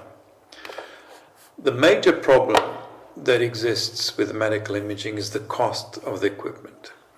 Many systems, many imaging systems are very expensive, and mainly because they're packaged in systems that have all the different features and capabilities, because the manufacturer will make a lot more money if they sell the high-range systems. However, many countries in Africa don't have that much money available to buy that expensive equipment for their hospitals and health services. So one way of going around this is to try and get manufacturers to produce systems that work with the basic principles of like CT, MRI and all this, but don't have all the highly sophisticated capabilities that will make it more expensive. So some of these systems adjusted to low-resource countries could be manufactured, could be sold, and it would make it possible for many people in Africa to make use of the principles and the basic capacities of the imaging. In terms of funding, one of the problems with funding is that not just in Africa, but in many places, funding is not normally geared towards the diagnostic systems, and in particular medical imaging. So what we need to do, and need to convince Ministry of Health and funding people in Africa that diagnostics, medical imaging are very important parts of medicine, and money should be allotted to it, and the equipment should be bought to try and maintain good medical imaging services, good diagnostic services in hospital. Another issue is safety. And the main reason there is a problem with safety in medical imaging is due to the ionizing radiation of X-rays. Because of ionizing radiation, they can present a problem to health. So safety conditions should be very well taken care of. And I've noticed that in many places in Africa that I've visited, the safety conditions are not ideal. So good training, good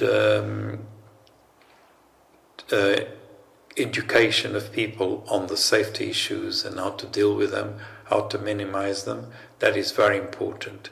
So that is a problem that we need to address in Africa. Train people properly to understand what are the safety issues and how to minimize them. And then goes to the other point, which is technical expertise. Some of these equipments require a high level of technical expertise, and for that you need proper training. And some countries in Africa do not have all the training, the full training that they require to use all these different equipments. You have training for the basic equipments, but for CT and MRI, sometimes the training is deficient. So it is very important to make sure that all the countries have training and have ways of sending people to be trained, if not in the country, at least in countries around, countries abroad, to make sure that they really understand how the system works and make full use of the medical imaging equipment. And then goes to the next point, which is maintenance. A lot of this equipment are complicated. And being complicated systems, the maintenance, it's hard. And many manufacturers are very conscientious of their equipment and want to protect the equipment. So they make sure that only trained people from their own side can actually repair the equipment. One thing is maintaining, and the other is repairing. But even maintaining, they really want their own staff to do it. However, many of these countries do not have representatives from all the different manufacturers. So that is a major issue here. Trying to get people, clinical engineers could help a lot on this, to try and see what are the basic maintenance procedures, the problem spotting, so at least you can keep the equipment in its pristine state as much as possible, and identify problems if something goes wrong, so they can communicate with the manufacturing people and they can come and repair the equipment in much less time, because at least they know what they're coming to and what they're prepared to expect. The other problem is installation conditions. And installation conditions, it's a crucial point here in Africa, because like availability of good water everywhere or stable electricity is a problem in several places. We had problems in Mozambique, in the Central Hospital of Maputo, because of the constant power shortages, and our MRI equipment was damaged because of that. So the installation conditions that really need to be taken into account and properly looked at, to make sure that the services of the whole hospital, whole health services, provide good conditions so the equipment can be installed in a decent, good working environment, so that we minimize the problems involved with the equipment. Operating staff, again, is a problem to try and get people properly trained. And finally, accessibility. Accessibility is to make sure that everyone has access to it. And one of the problems is if there's only very few equipments around the country, in big countries, and the very expensive equipments can only buy one or two, then how do you get people from around the country to go to the facilities where the equipments are? And this availability of accessibility is an issue that is very important and should never be forgotten. So it is crucial to put some energy and effort into these issues, to make sure that Africa, all the people in Africa can actually have access to decent medical imaging, to improve their own health conditions, the overall health of the country. So we need to make sure that a wide range of medical imaging services is available with equity and good quality to people across Africa. Thank you very much. Here is my email, and if you want anything, please do get in touch. Thank you. Well, thank you. So with that, let's move on to the next presentation. 197 comes from the US and India, my own student, Chaitanya Mankala. Chaitanya, come on. He's going to be talking about the next generation of artificial neural networks.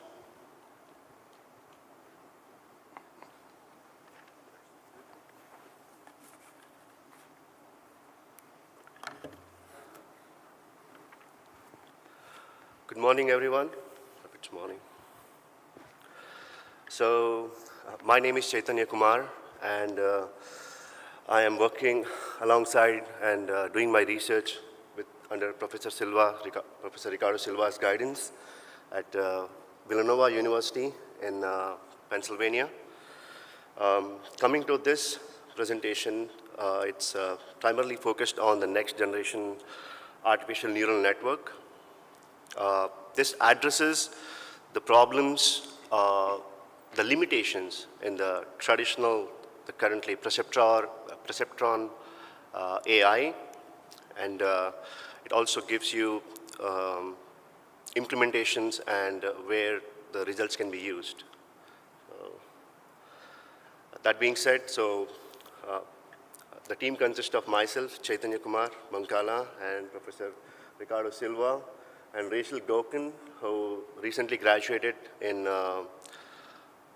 spring 2013.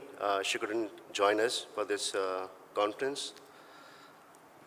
The goals of this project. So primarily, as I mentioned, the goals of this project is to assess the limitations of the perceptron algorithm, which is commonly used in neural networks, and the evolutionary artificial neuroidal network, the neuroid, is to basically overcome these limitations.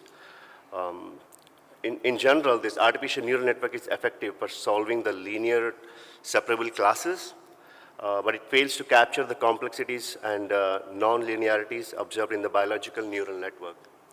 Okay.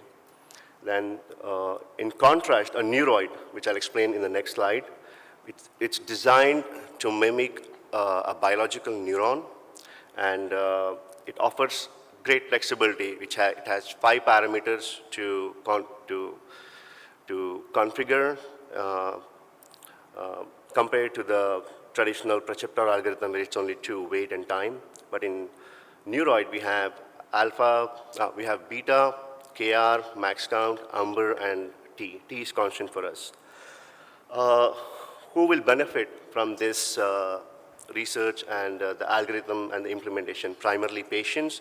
Patients get, in the domain of healthcare, patients, the actors will be patients who will get better healthcare. The doctors will be able to provide better care to the patients in any mode, like in-person, digital health, or remote in this case. And the healthcare industry also benefits at the same time, and it also advances the health information technology and contributes to the artificial intelligence.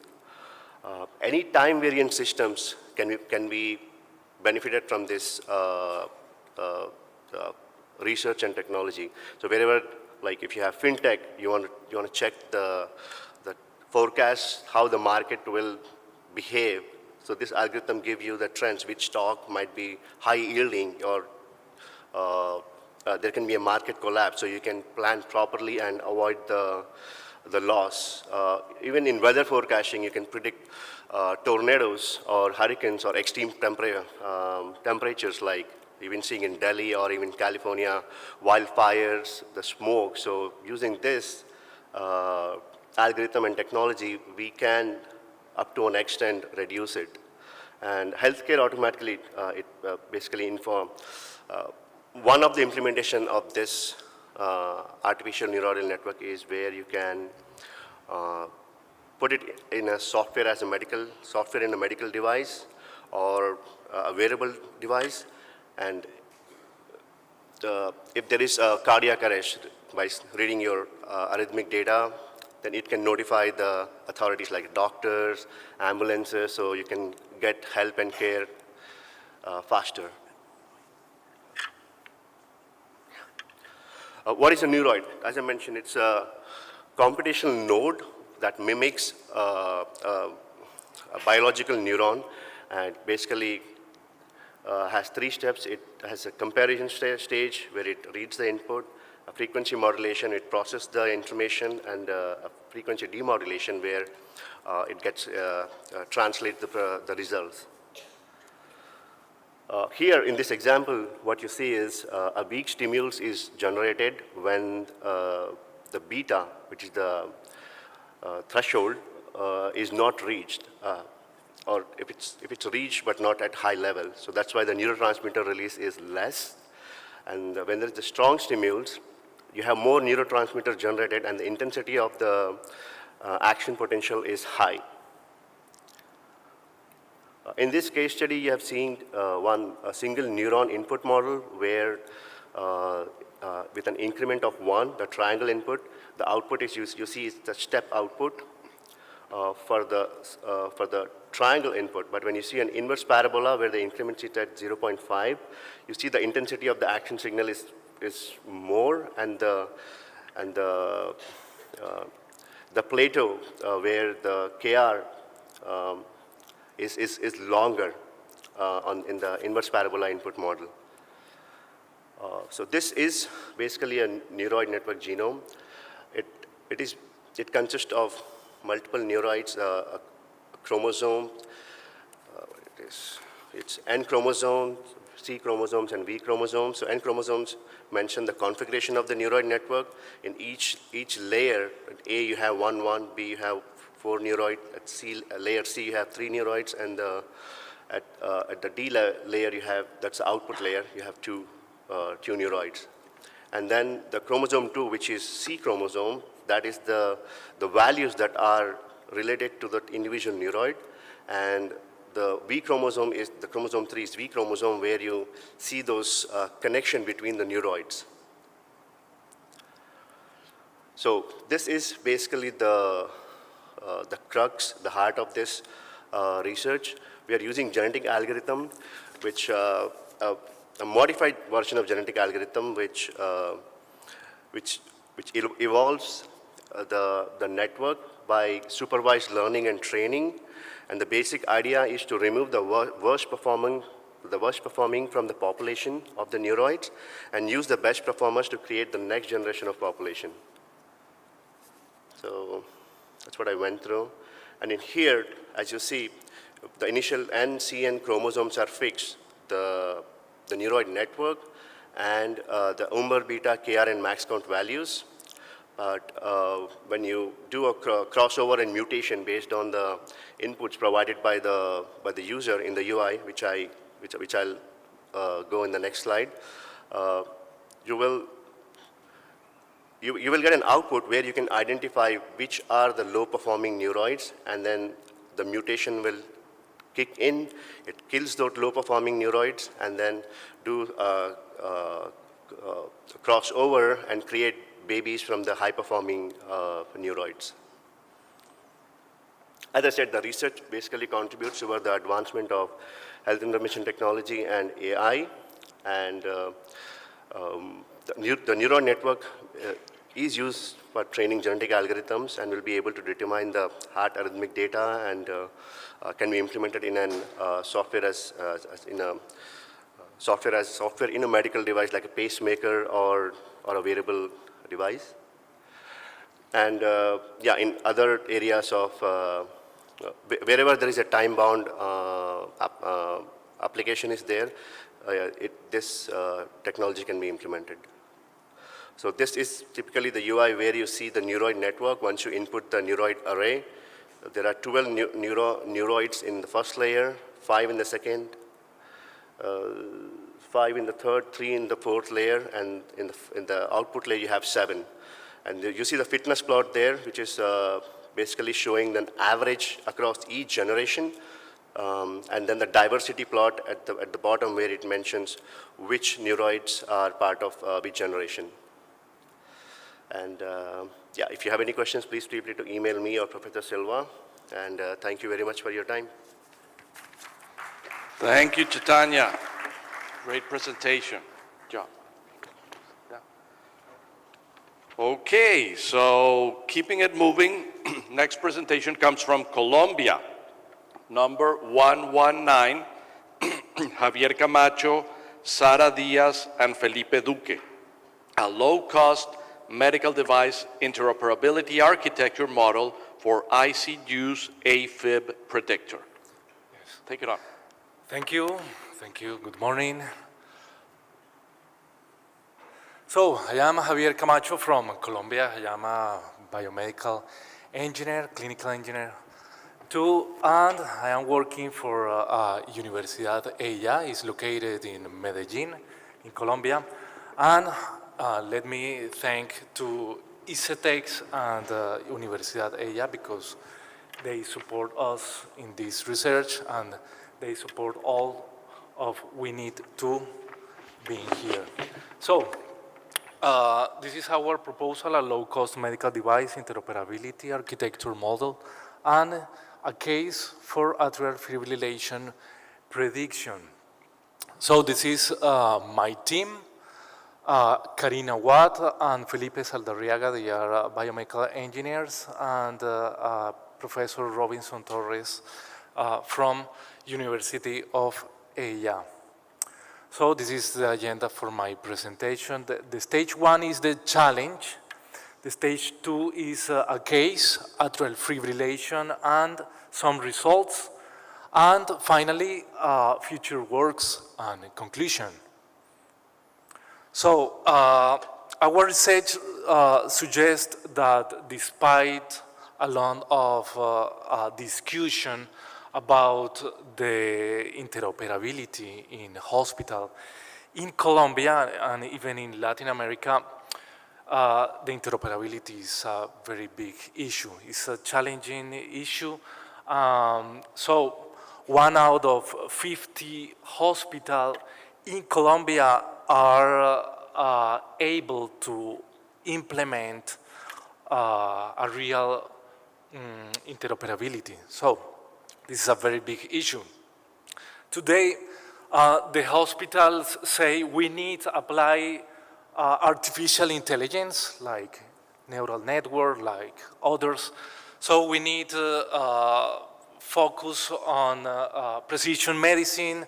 So we need to apply digital healthcare. So, okay, that is the future, but it's impossible to do that if the hospital don't have a very good data. So the way to make this project, you need data. The data is the new gold. So the way to achieve this goal is the interoperability. So why it's today impossible or not impossible? What is the top 5 of barriers or excuses for interoperability? So this is the top 5.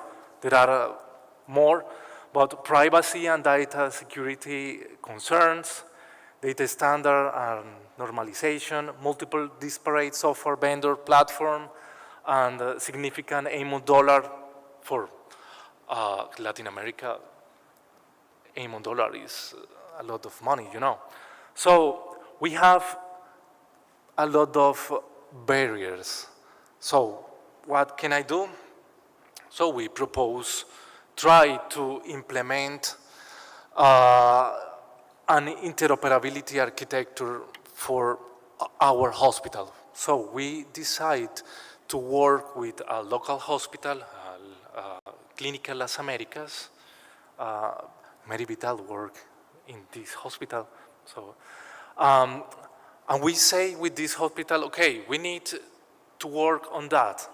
And the hospital say, so we have a lot of barriers, and obviously we don't have money for that. Okay, let's try to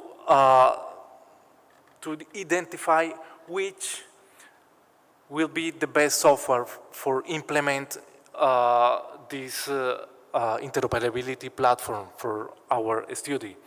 So, and try to implement that in ICU. So why in ICU? Because ICU is the best environment to extract data from vital signs monitor, for ventilators, for infusion pumps. So all the data is in one place. And some of these devices, you can extract data from these devices. So this is the best characteristic of the software. Could be open source, manage at least 3-message format, easy to use, integrate. So there are a lot of software, but MirConnect was the best software for our research. So this is our architecture. It's so simple, you know. We use this architecture for extract data from monitors, from infusion pumps, from ventilators, and we connect all these devices using or extracted data in HL7 format to MIRF, and send all this data to Progress SQL and in the cloud using Azure, Microsoft Azure. So, in this moment, today, we are extracting and collecting all this data in this platform. So for physicians, we need to show results, evidence. And we say, okay, let's show evidence. And we work in this case, try to predict atrial fibrillation using data from this from this data. So, why atrial fibrillation? You know, atrial fibrillation is the most common type of arrhythmia worldwide. The prevalence continues to increase and is associated with high morbidity and mortality, and the disease can lead to high-risk complications such as heart attacks and strokes, and many atrial fibrillation episodes are asymptomatic, so the patient don't know that they have it, and the condition is diagnosed only after medical complication.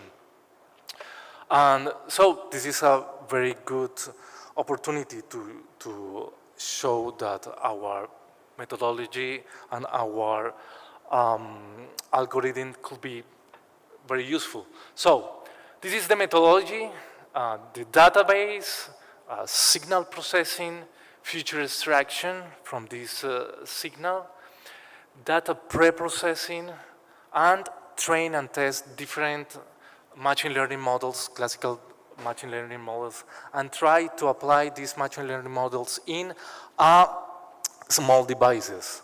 And that is the reason that we need to reduce the dimensionality of these different features. So in the first step, we use these free databases, computing in cardiology challenges and MIT arrhythmia database, so it's completely free. So we use that for our first step, and we use this methodology, dynamic signal quality index, for extract and analyze all these signal, remove, offset using different filters, for example, Butterworth filters and other filters that are able in MATLAB tools. We use heart rate variability analysis using time and frequency domains, and other nonlinear metrics were included. Also, we use undersampling. So, from this database, we use 70% of this database for train and 30% for test. And we train different machine learning models, for example, super vector machine, random forest, and multi-layer perceptrons, logistic regression, and other boosting, but none your model would be interesting. So the idea is try to identify which or what model will be good for our prediction.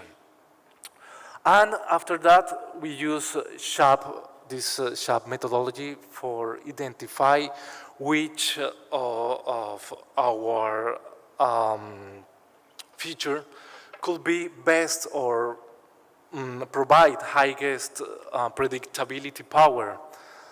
So finally, for our results, super vector machines was good. The results was very interesting. And we embedded all this model in this microcontroller. So we use, we are working, try to use real data from hospital and using these algorithms in this microchip, try to predict the atrial fibrillation. This is the next step. This is the future works. So the physicians are really happy with that. And we think this is the future for clinical engineer. So we need to work on that, but not alone. We need to work with physicians, we need to work with IT professionals and with other professionals.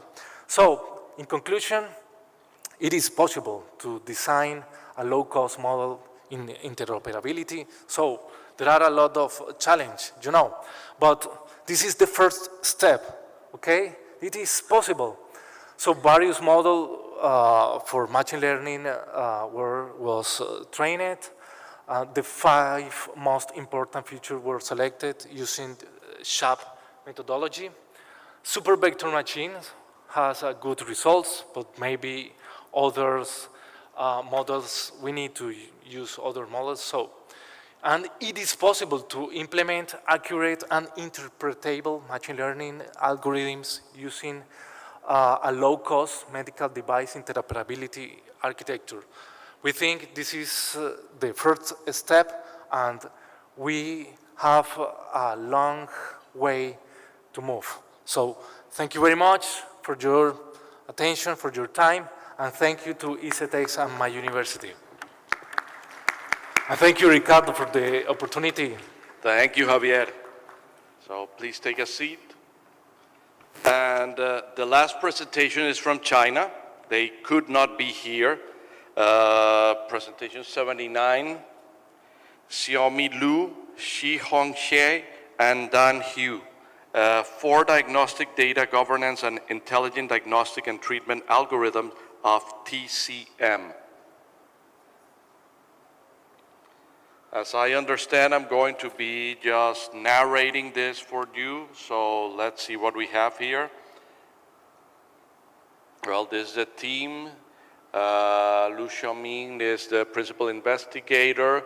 He's from the Secretariat of the Discipline of Inspection. Xie okay, so description. The 4 diagnostic methodologies of traditional Chinese medicine are the basic components of traditional Chinese medicine diagnostics, specifically referring to the 4 diagnostic methods: observance of hearing, smelling, questioning, and palpation, which are used to form the differential diagnosis of patients. Yeah, that's interesting. In traditional Chinese medicine, especially, they do palpation of both arms to determine the differences arm to arm.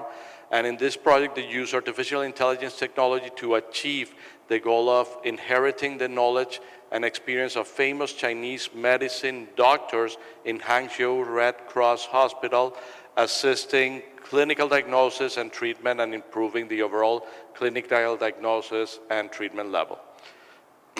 So they digitized and algorithmized the medical history experience of the renewed traditional Chinese medicine practitioners forming a software system plugin. So basically they're building an expert system to provide third-party quick access.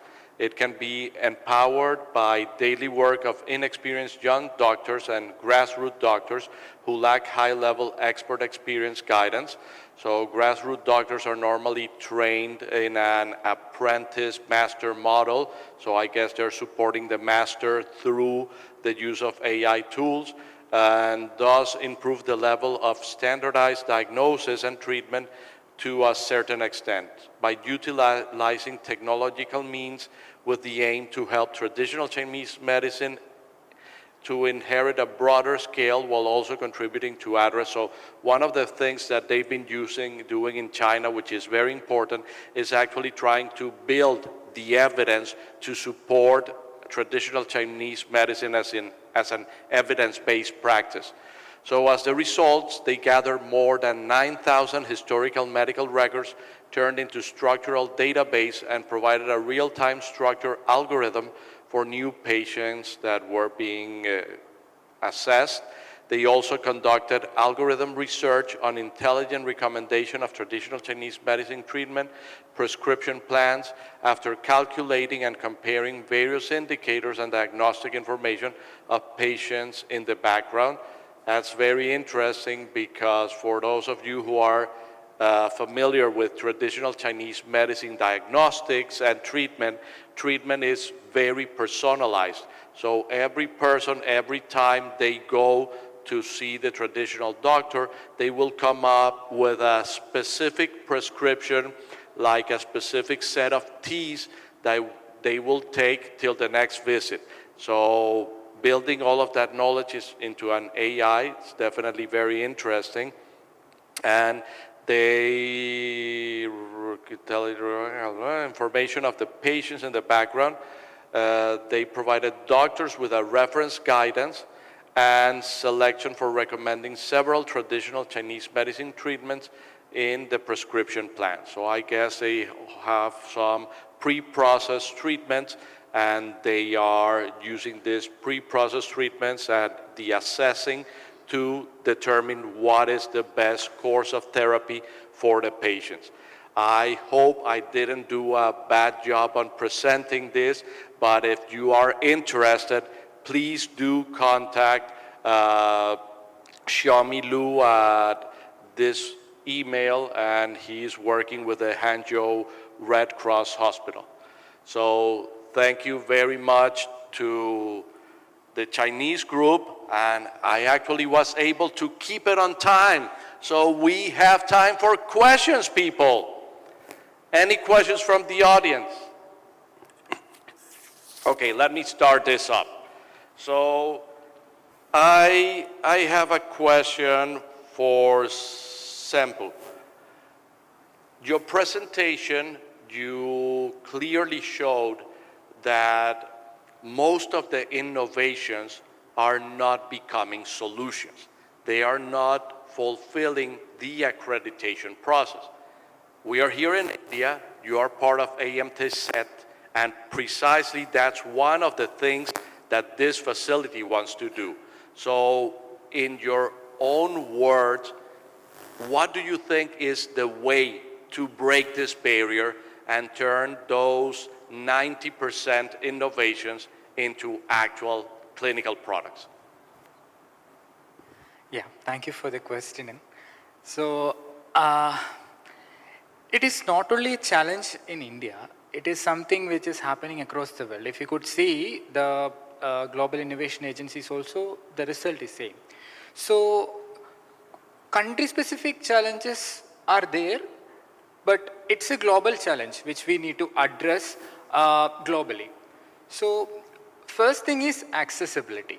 So if you are developing a health innovation in a particular state, who are going to be the intended audience? That has to be clear first. And when you are developing a health technology innovation, and when you are upscaling it, and when you are going through the scientific processes, and ultimately when you are trying to market it, when you are not getting the regulatory challenge, that ends the story all of a sudden. It's like starting a race with all the effort and not reaching the finishing line.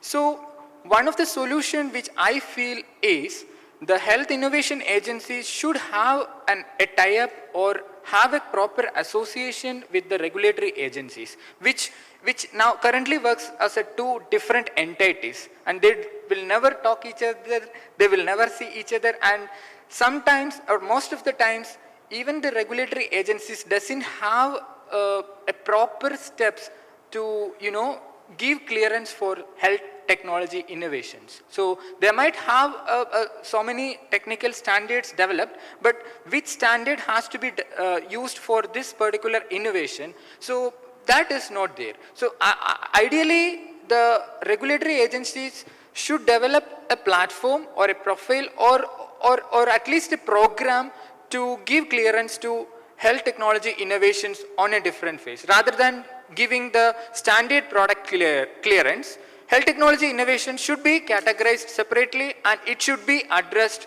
on a different scale. So I hope that can bring some of the, it might not bring 100% or it might not bring all the 90% which I was showing, but at least it can improve the rate of non-clearances to a pretty much extent. So that is one of the solution which I feel we should think of it. Thank you. So you're proposing closer communication between the regulatory agencies and those who are innovating, which in part is what you're doing here at AMTZ. Yeah. So that's interesting. However, we would need to work a little bit in a duality here, because precisely the regulatory agency's job is to assess for the public that the technology is safe and effective, and if they're working together with the developers, there might be a conflict of interest. So we might need to have an in-between. Yes, exactly. structure. Yeah, that's right. Thank you. Any questions from the public?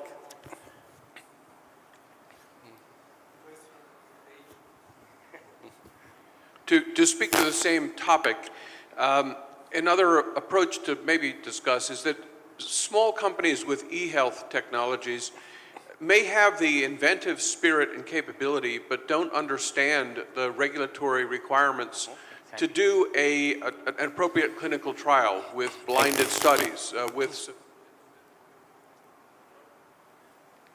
Audio? testing, okay, with sufficient statistical validity. It's not that hard to do that, but they don't have the skills to do that. And they don't have the skills to provide the paperwork to do that. And then the risk analysis that's required by regulatory agencies to show that they've accounted for potential risks and failure modes. So your center might create templates and expert guidance as part of its incubator role to help them through that process. I don't think the regulatory agencies want to suppress e-health or m-health kinds of innovations, but they have fairly rigid guidelines, and in the US we have found they've been reasonably willing to work with smaller companies, but there is this significant hurdle that they need help with, I think. That's exactly a great point, actually. So, in fact, if I could share one more story. So, I'm working with the Directorate of Health Research. So, we recently got a proposal from one of the health technology innovators to do an HTA analysis of their product. So, when I was trying to get some papers on the basis of their research, I was not able to get almost anything. Then I had to contact the the founders, and when I inquired them, I understood that they are pretty weak in publishing or going through the scientific process, and they actually don't know the proper channel. So I agree to the 100% for your point, and yes, we are trying to bridge the gap through MTC here. Exactly. Yeah. Thank you. Any other questions from the public? Here. Who has the microphone? First, and I give you the mic. It's a very specific question for Javier and Chaitanya. I see with great joy how you approach the issue of selecting the methods of machine learning to your specific application. So, but I have found that most of the work regarding this topic, it seems that they apply everything that they find on the way to see what's the best, what the best results. But they don't take enough time to analyze these results in terms of the method, right? What's your opinion? Because you have two different approaches using machine learning techniques, using artificial intelligence. But what's your opinion about what would be the best way, of selecting the machine learning algorithm that can be applied to a specific problem? That's a very good question. So the utilization of machine learning and to an extent deep learning will make the artificial neural network very powerful. It's not existing now. It's an evolutionary artificial neural network. So the changes and the difference it can make, it's pretty huge. So right now, the perceptor algorithms gives you one trained network at the end of the training. But with this evolutionary artificial neural network, you can have thousands, 10,000s of at a time.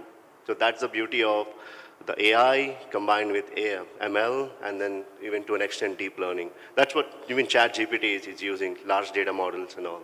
So pretty good. Did I answer your question? Pass to Javier. Yeah. Okay. Difficult question. So, but I think the best way is data, very good data. I think the principle of the first step is data, because the data is the base, the principle. The second one is try to make all the analysis of this data with a multidisciplinary team, you know, obviously including physician, not only engineers, not only IT professional. For physician is very important the interpretability of the results or the interpretability of how the model works. So this is very, very important. And obviously, it depends of the data. The model, for select the best model, obviously depends of the data, okay? If you have the data and if you have your team to interpret all the quality of the data, you can move on, okay? Yes. If I may just add a little bit to that, Fabiola, it is like everything else. We need to get into a cost-effectiveness analysis. So most artificial intelligence tools today are being used as classifiers. Is this cancer or not, for example? So when you are using a classifier, you want to detect or determine your sensitivity and specificity, just as if any other device, medicine, etc. But multiple algorithms could provide similar sensitivities and specificities.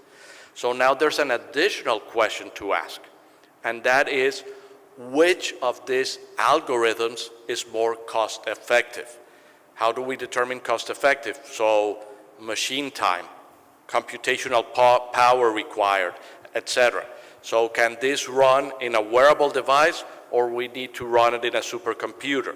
If we need to run it in a supercomputer, I don't care how sensitive and specific it is, it's not going to solve my problem. It's not going to serve the human-centered perspective. So that's phase two. Yes, it is. Is it answering the question? How costly is that answer? Can we move on? Last question. Sure. So pleased to hear the discussion. My one question. Sorry. Thank you. We have a need desired outcome, and we need to measure actual outcome, whatever artificial, and the regulatory agency defines in my sense, I address the health regulatory system. So I am desired the machine outcome 100%, but actually I am doing it is 60%. But I am not liable to regulate the timely, because when the 100% regulatory agency should have idea standardization parameter, then the sensor time is 1. Example is car is driving, is the device, so there is the monitoring, driver wish to keep speed 100%, but some barriers need to overcome. So I am the driver, I am driving the car, so I am in one sector I am working, a lot of time I am giving the message from the modern technology use, but regulatory agency do not have that sort of idea to adapt the technology and timely outcome. This is the more resistance for us, the clinical engineer. So what is the solution to obtain the actual outcome measurement desired 100%, and I wish to 80% efficiency. But due to regulatory censor, there needs more time. So we are skilled, we are innovative. So when we address the innovative and implement this, some censor board like the healthcare regulatory policy maker, they are have not enough resources to discuss and motivate them. In this regards, what we can do? Thank you. Anyone wants to take this? I'll start and then continue. So if I understand correctly, when you're talking about expected output and the actual output, with the algorithm, the application is self-training. Like I mentioned, it's a modified genetic algorithm which is enhancing another algorithm, an artificial neural network algorithm, which is training the network unless a predefined, whatever the regulation value that you're mentioning is reached. So if and only if it's reached, then it goes to the next step. That factors in the data, and it needs a lot of testing to analyze it as well. But yeah, I think that's a good starter to address the question on the hand. You want to add to it, Xavier? So I would just like to also comment, one of the challenges we also face is how good is good enough? How good is the average surgeon or cardiologist in their diagnosis?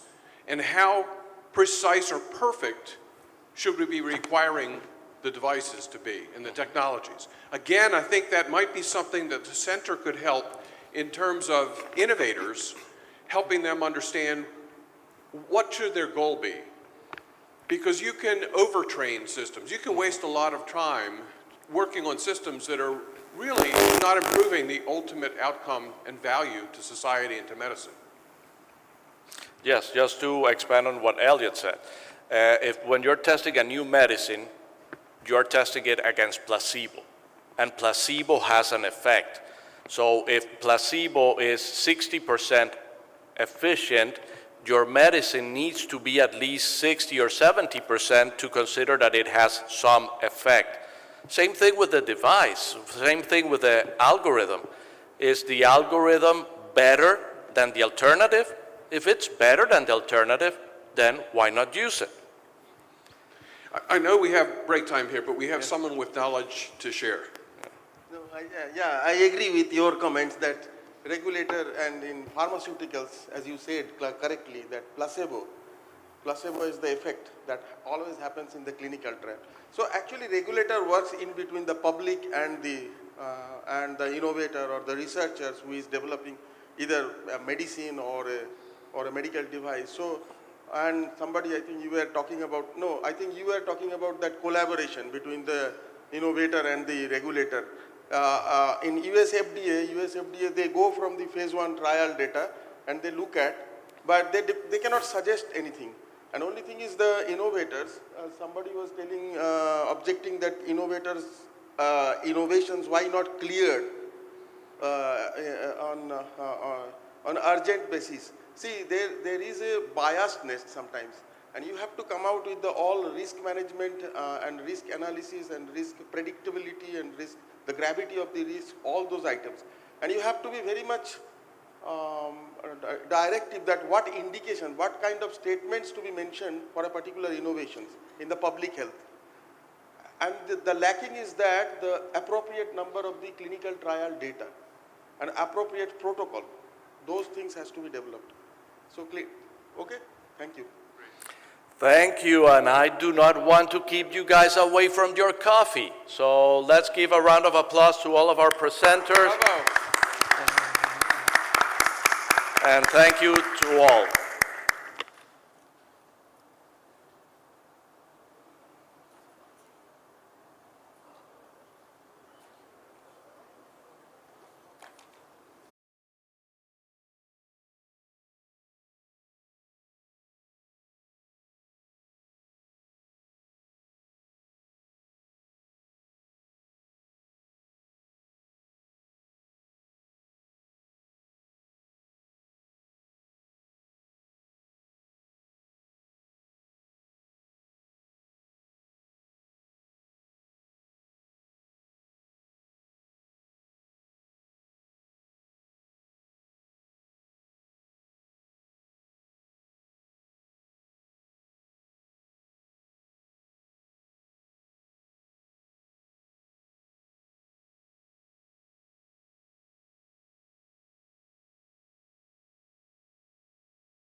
Get Dr. Manish Kohli to be session chair.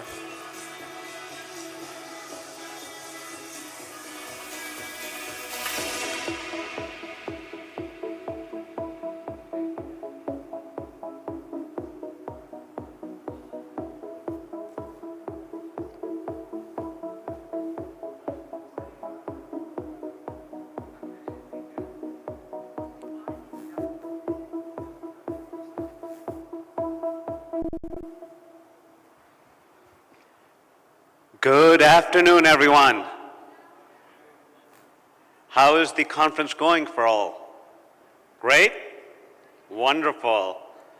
Well, welcome. I know that we have an exciting lineup of speakers today. I'm really looking forward to hearing everyone. And I know that we are going to be followed by lunch. So think of lovely, spicy food we'll have afterwards, but in the meantime, enjoy the lovely conversation that we will have.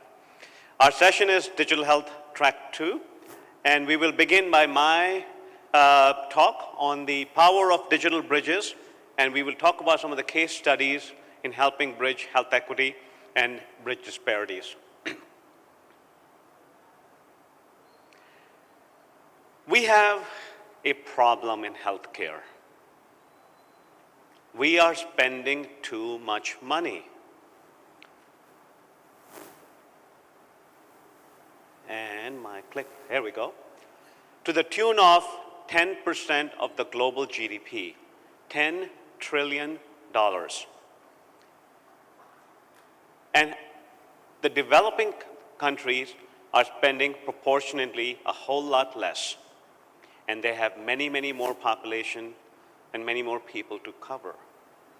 But the more startling thing here is, of the $10 trillion we spend, 30% does not impact safety, quality, access.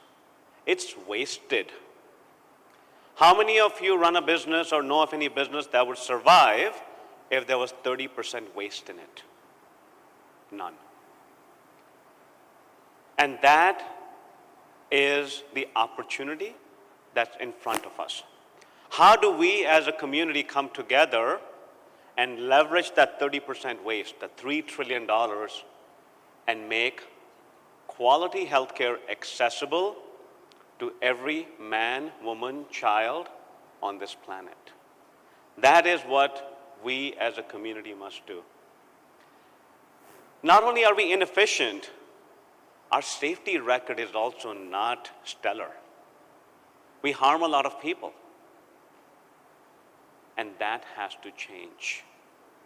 I can tell you, everyone in this room probably has a story of a friend or a family member or an acquaintance who has been impacted by poor decision-making in healthcare. And my proposition is that it takes a village to create an ecosystem that allows anybody who is touching a patient directly or indirectly to make a smarter, better decision every single day. If we, as healthcare providers, are able and empowered to make a better, smarter decision in the interest of the patient, that is the first step to build towards a safer, higher quality healthcare ecosystem. And there's an investment that's needed, but it's going to come partly from the efficiency that we have to gain.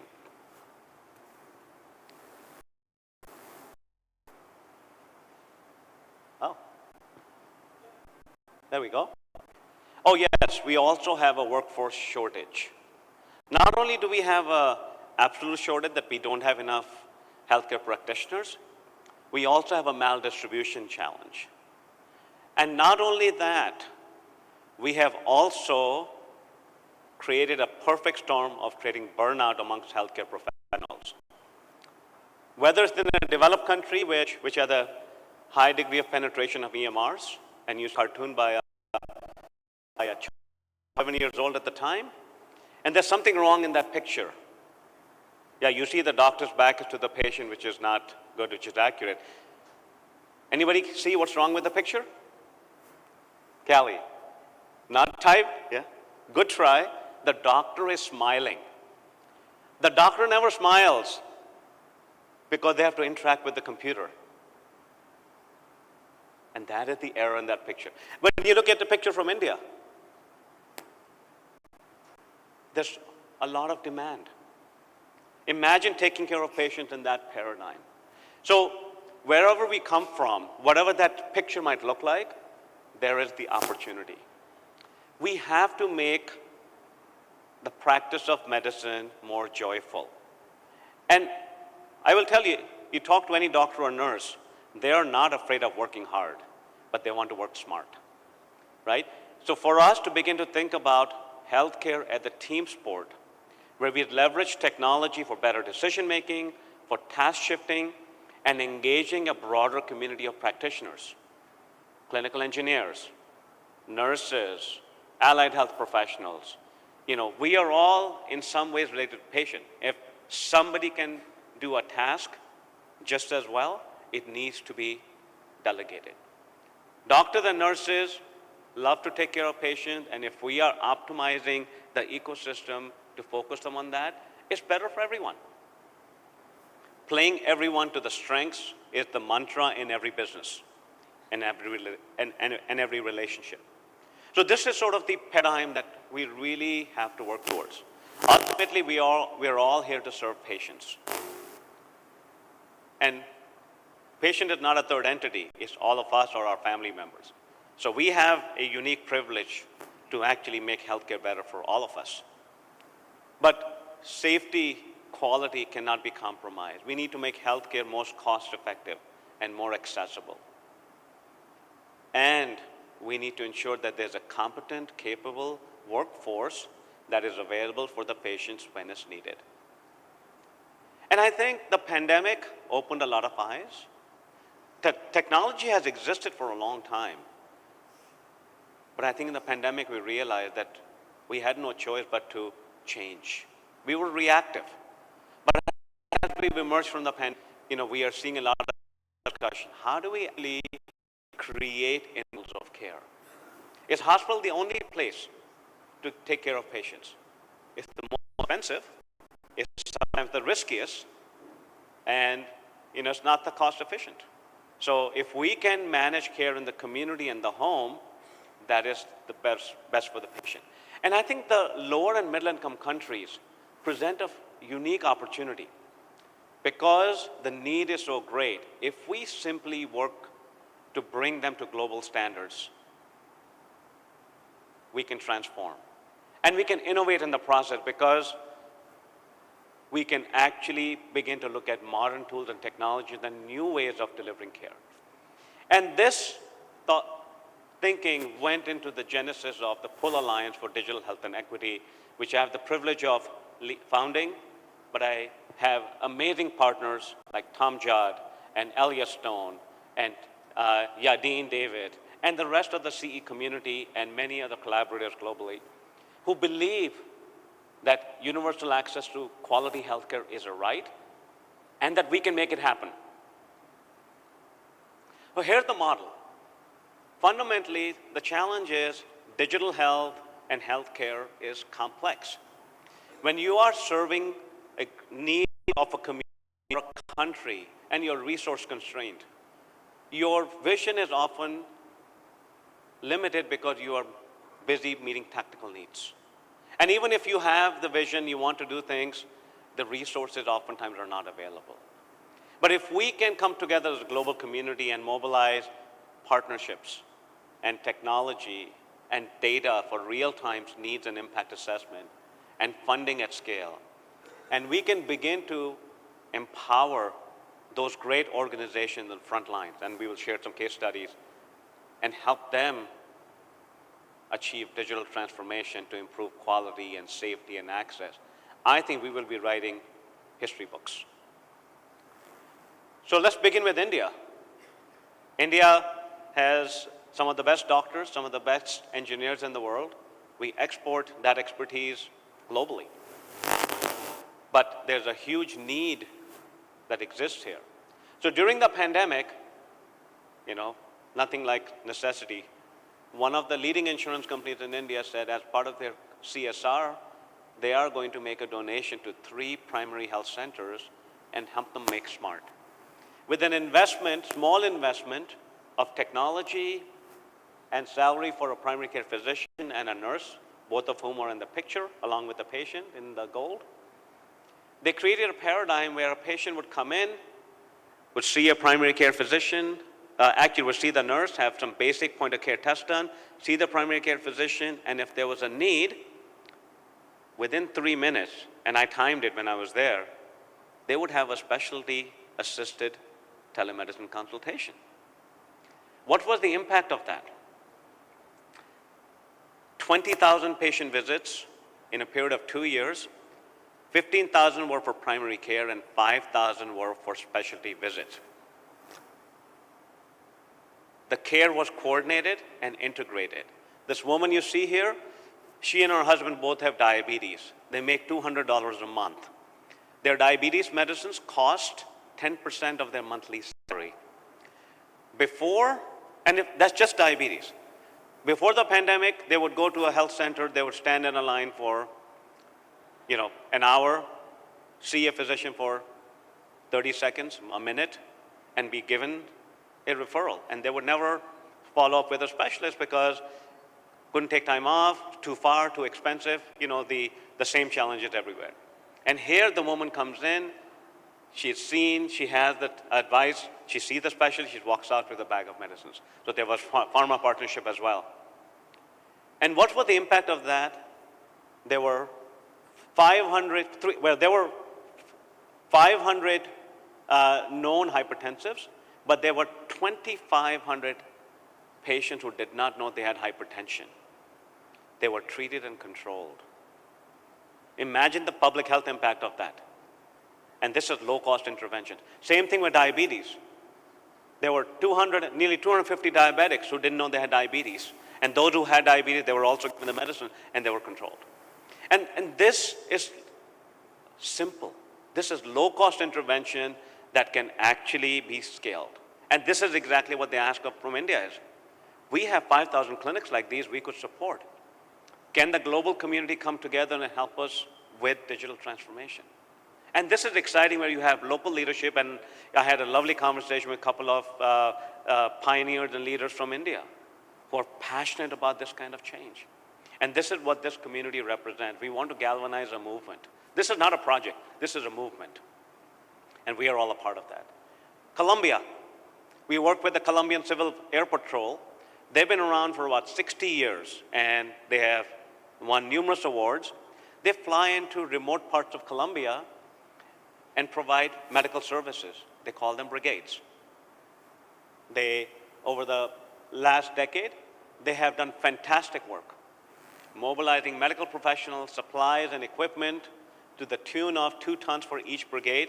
They mobilize physically, and they're saying, Manish, we do great work, but when the planes are not on the ground, not much is happening. Can the Pull Alliance help us with digital infrastructure to connect our brigade and the communities?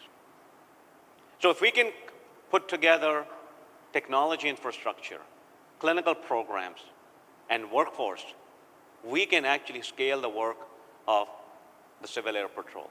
They have the most important bridge, the trust bridge. And in the digital age, we can help build digital bridges that can actually greatly amplify the work that they're doing. And this is really important because they work in very harsh conditions.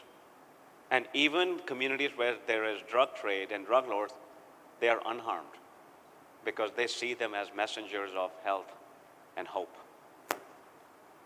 So this is leadership. They want to participate. They don't have the resources. They don't have the skill set. They're asking the health technology community, please help us. So if we created opportunities where people could be employed, or you could even volunteer sitting in Australia or Cambodia, giving 2 hours a week, that is very doable. And I'll venture to say that even developed countries have deserts where such need exists. I can speak to the US where we work with the state of Georgia. There are similar challenges where when you look at some of the public health measures, they are woefully inadequate. In Ecuador, another shining story.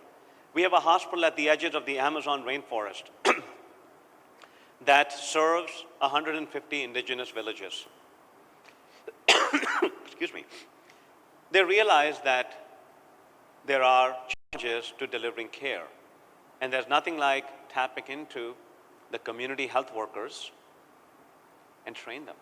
So meet Menkai, the lady in the blue. She's from one of the indigenous villages who has trained to become a nurse. Now she works in the hospital. She works with indigenous patients from the village. And what are they asking for? Telehealth. Menkai could be a platform to actually work with 50 other villages and help the community health workers there. Oh, and not only that, we would like to develop a certification program where we can train more Menkais. That is quite doable. This hospital did it, which took a lot of effort. But if we partner with academic institution, nurse institution, we could actually create a program partnering with the Ecuadorian government to actually serve this. And this hospital thing, get an EMR system, we could actually assist community health workers in the community and critical care assistance, because this is a community hospital. We would love to connect with Quito or Washington or centers of excellence globally. And that model is doable. I mean, we have the technology. Now, one of the questions I get is, well, you know, connectivity could be an issue. Well, 3 billion people lack access to healthcare. Half of them have access to a mobile phone. And in fact, if we look at the penetration, it's getting pretty significant. So we have more than enough critical mass to begin our intervention. And case in point, Menkai's son takes online classes sitting in the middle of the Amazon rainforest.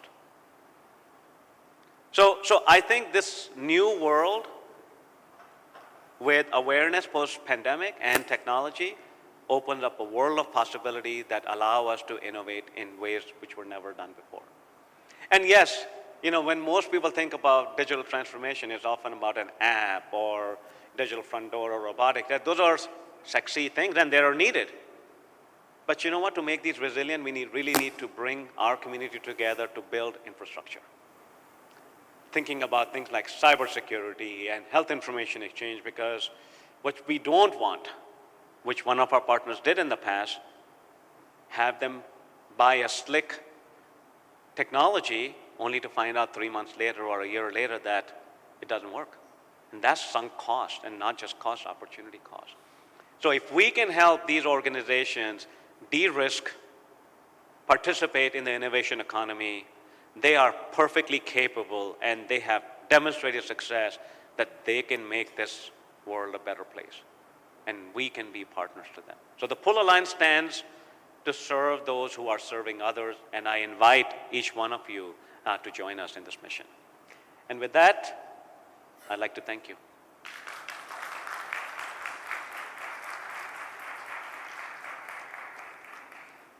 So our next session is actually by video. It's come from Bosnia and Herzegovina. Adna Softic, Leila Gurbeta Pokvic, and I apologize if I am not saying the names correctly, and Almir Badanjevic. They will be speaking to us about the importance of digital transformation and CE from their country. Can we have the video, please?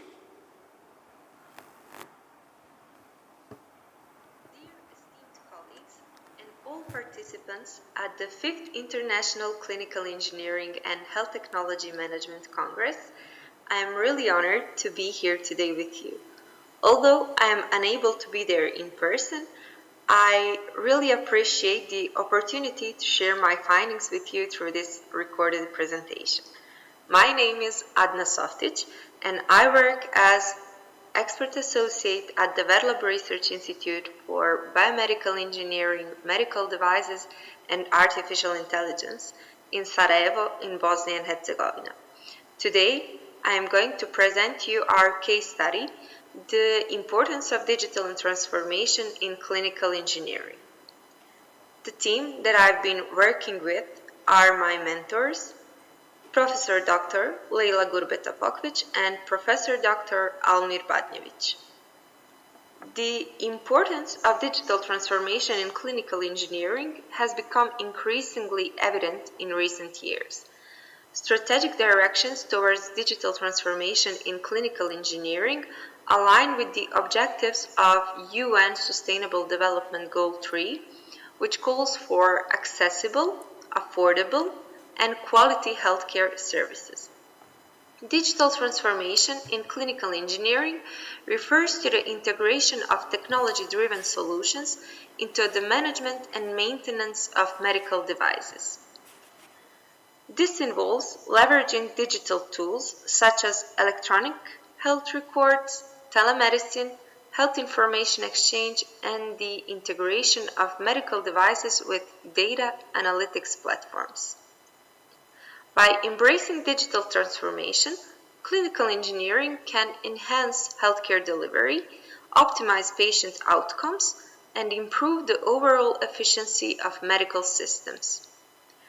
A culture of innovation and continual improvement is fostered by digital transformation in clinical engineering.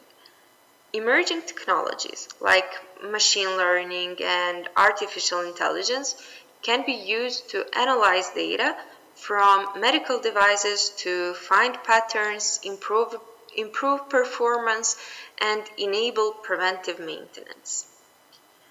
Digital transformation empowers clinical engineers to collect and analyze extensive data from medical devices, enabling them to predict failures, optimize workflows, and make informed decisions. Accurate patient identification and remote monitoring improve safety and reduce unnecessary hospital visits.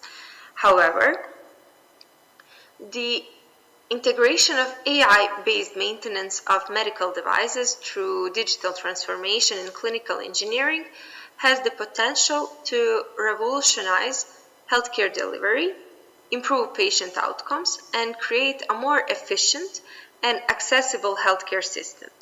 By leveraging historical data and machine learning algorithms, the system can develop predictive models that help clinical engineering departments allocate their resources efficiently, ensuring that the most critical devices receive timely attention while optimizing the utilization of personnel and materials, of course.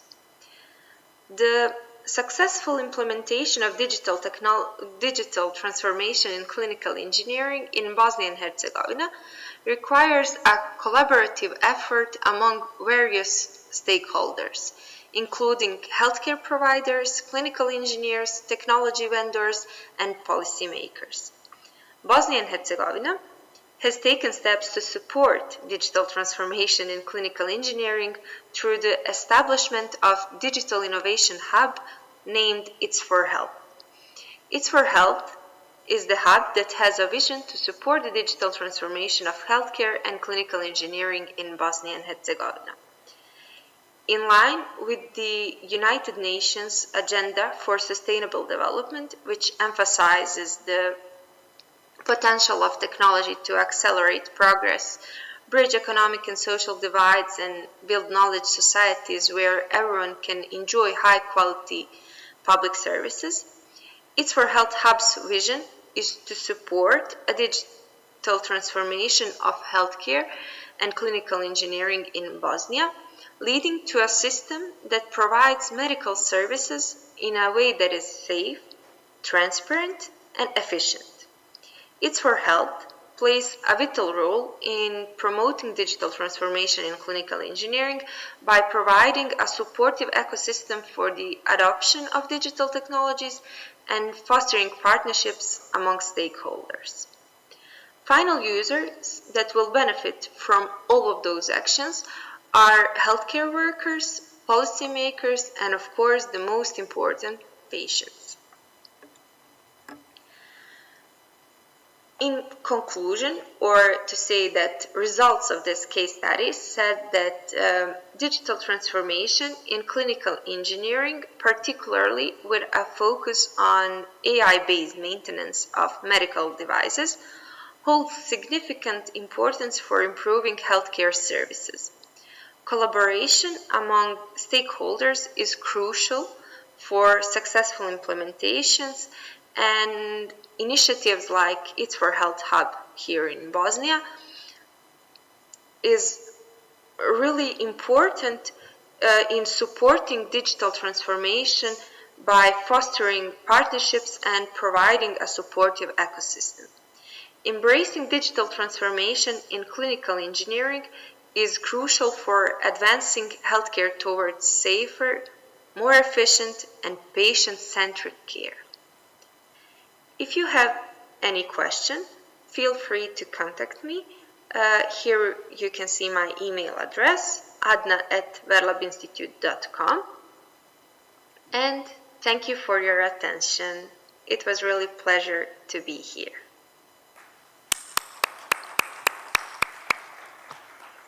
I really commend Adna and her team on their leadership and stepping up. Really, the role of clinical engineering is broad, and I think there's a huge opportunity, and this is a shining example of what's possible. So congratulations.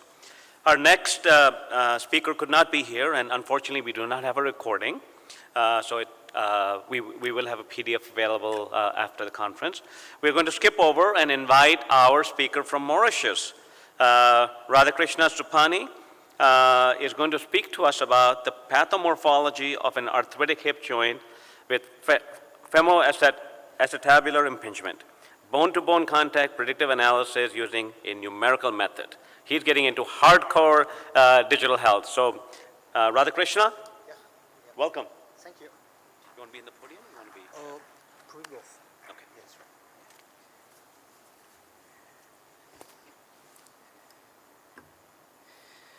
Respected Chairperson of the session, Dr. Manish Kohli. Ladies and gentlemen, I wish you all a warm welcome. Good afternoon and a blissful Deepavali. My name is Radhakrishna Supani. I come from Mauritius. I'm a biomedical engineer by profession. So let's kick off. Have you ever heard about femoroacebular impingement? Don't worry, we are going to break it down together. Femoroacebular, the word femoro originates from the hip joint. It means the femur of the hip joint. Acebula is the acetabular of the hip joint. And femoroacebular impingement actually is a premature abnormal contact between an osseous bone formation at the head and neck of a hip joint and the rim of an acetabula for a specific range of motion, which actually elicit debilitating pain for a patient with such pathological hip joint. With the emergence of evidence that femoroacebular impingement trigger or initiate osteoarthritis, hip dislocation, open surgery was the mean till the last decade, but then hip arthroplasty has been predominantly the gold standard treatment to address this issue. However, it has been reported that 22% of young people, young patients who underwent hip arthroplasty had an onset of osteoarthritis barely in 2 years. So are we questioning the surgical time or the surgical planning or the method employed?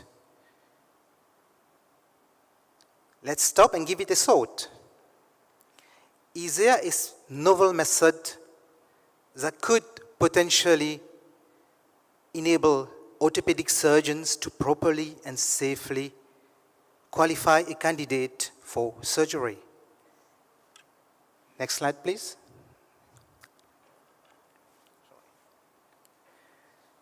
This has been a concerted effort involving clinicals from Southwest London Elective Orthopedic Centre and Epsom Hospital from UK, academic experts from Brunel University, West London, and University of Hertfordshire. We have been working together to address this issue using the right evidence with a sound clinical reasoning. I seize this opportunity, or I would like to pay a special tribute to Professor Ibrahim Issat, who, for his marvelous achievement, and he was a professor at the University of Brunel, without whom this work would not have reached this stage. He just passed away a couple of weeks ago. So the methodology that was employed for this study basically is composed of 3 parts. The first part involves clinicals or clinical assessment of the patient, whereby the patient was, who suffered from femoroacebular impingement was lying supine on the table, and he has to undergo a computerized preoperative tomography scan. So basically, radiologists, physiotherapists, and surgeons are mostly involved in this part of work. They use goniometric technique to assess really where the patient is feeling pain, at which range of motion during physiological motion. Once we get the image, acquired the image from the CT scan, the image was exported to a platform, a software known as Mimics Materialized, where the image has been processing. So we use the image processing technique, region growing, segmentation, density mask, in order to generate a 3D model or reproduce a 3D model exactly of the patient who is suffering from femoroacetabulum impingement. And the third part of the method, once the model has been generated, it was exported in a simulation platform, a validated software, which is known to most of the engineers, Abacus, where simulation has been carried out. As you can see, the hip was coupled with the center of rotation, and the pelvic girdle has been pinned in order to simulate the non-compliance of, the compliance, to give compliance to the acetabular during motion, to replicate the natural horseshoe attainment of a hip joint or the conformity of the hip joint during movement. The joint has been meshed using the software and used a specific algorithm, penalty constraint algorithm in Abacus to detect the impingement. The aim of this project was to assess the pathological bone-to-bone contact of a patient, specific motion-induced degeneration hip bone, as a function of joint space. Basically, we are trying to simulate an osteoarthritic hip joint by considering a 2 millimeter thinning of the articular cartilage, 4 millimeter thinning of the articular cartilage compared to a healthy hip joint. How to do that is like we migrate the hip, the center of rotation of the hip, 2 millimeter towards the acetabulum to simulate a 2 millimeter thinning of the hip joint, and 4 millimeter towards the acetabulum to simulate a 4 millimeter thinning of the hip joint. The hypothesis that was addressed in this study is that flexion, adduction, and internal rotation would decrease compared to normal hips. And internal rotation would decrease with an increase in flexion and adduction. This numerical analysis showed that the loss of concavity at the sphere of the hip of the femur not only affect the kinematic of impingement, but also the severity, the extent of damage at the rim of the stabulum.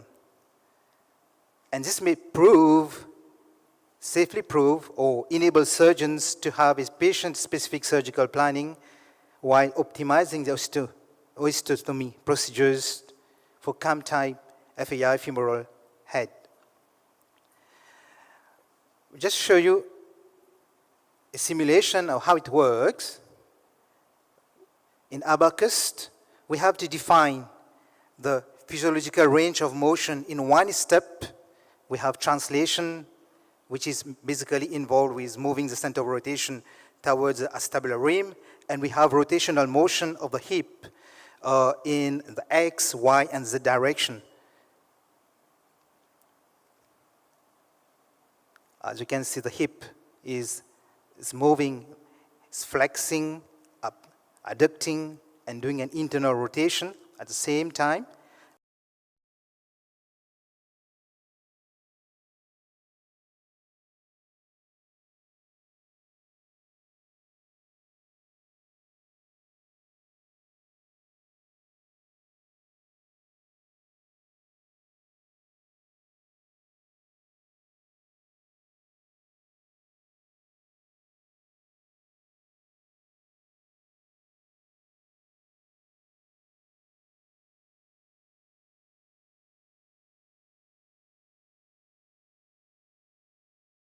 Flexion, adduction, and internal rotation of the hip for 2 millimeter thinning articular cartilage and 4 millimeter thinning articular cartilage.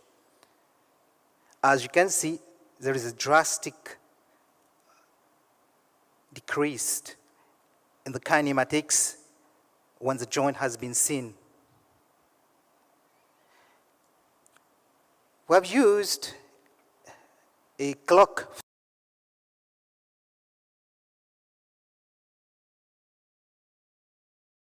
actually lies on the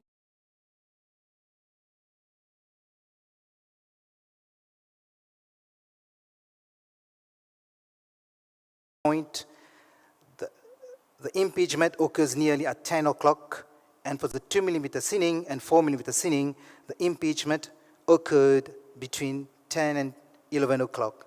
So this gives the surgeon an insight what's happening inside the joint, what's happening to the zone of impingement, and what could be a way to address this issue, and what could be the magnitude or the extent of damage, and in terms of quantification of the bony growth or deformation of the bone.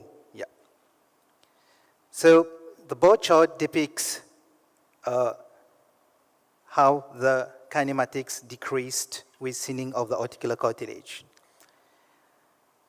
So in the presence of osteoarthritis and the loss of concavity of the femoral head, we say that pathomorphology of the CAM lesion likely determines the magnitude of damage.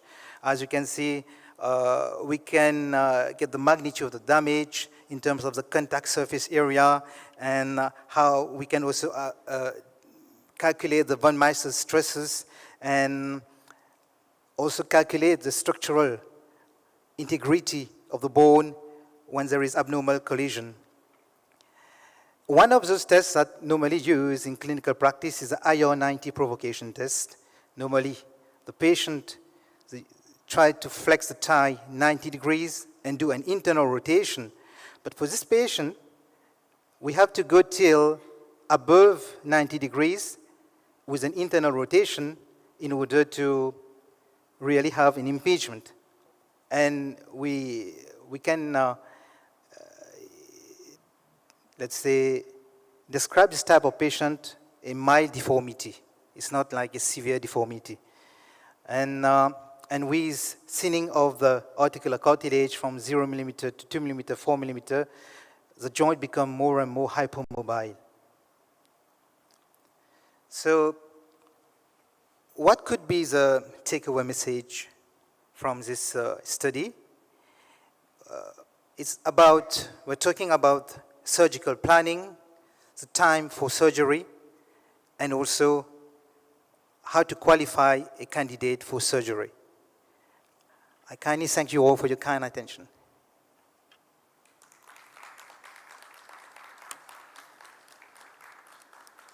Wonderful.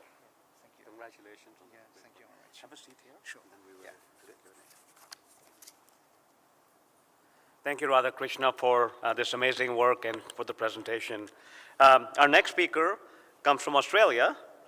Please join me in welcoming Harsha Bodla, who will speak to us about development and evaluation of a virtual reality game for upper limb rehabilitation. Oh, this sounds like fun.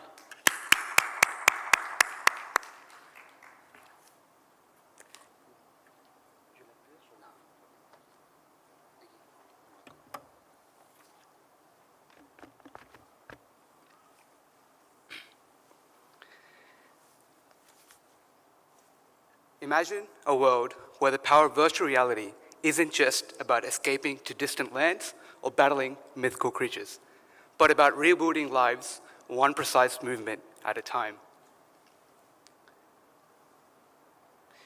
Happy Diwali, everyone. My name is Harsha. I study a Bachelor of Electrical and Biomedical Engineering at the University of Queensland, Australia. And I'm here to talk about my thesis topic on the upper limb rehabilitation and how the development and evaluation of a virtual reality game for upper limb paves the way for digital health and clinical engineering. I'm going to elaborate on the process, the methodology, and the results of a developed VR game called the Handy Juice Bar, replicating a virtual immersive environment and enhancing modern rehabilitation therapy. An Oculus hand tracking software development kit was used to develop the technicality of the game, synced with the controller-free Oculus hand tracking set.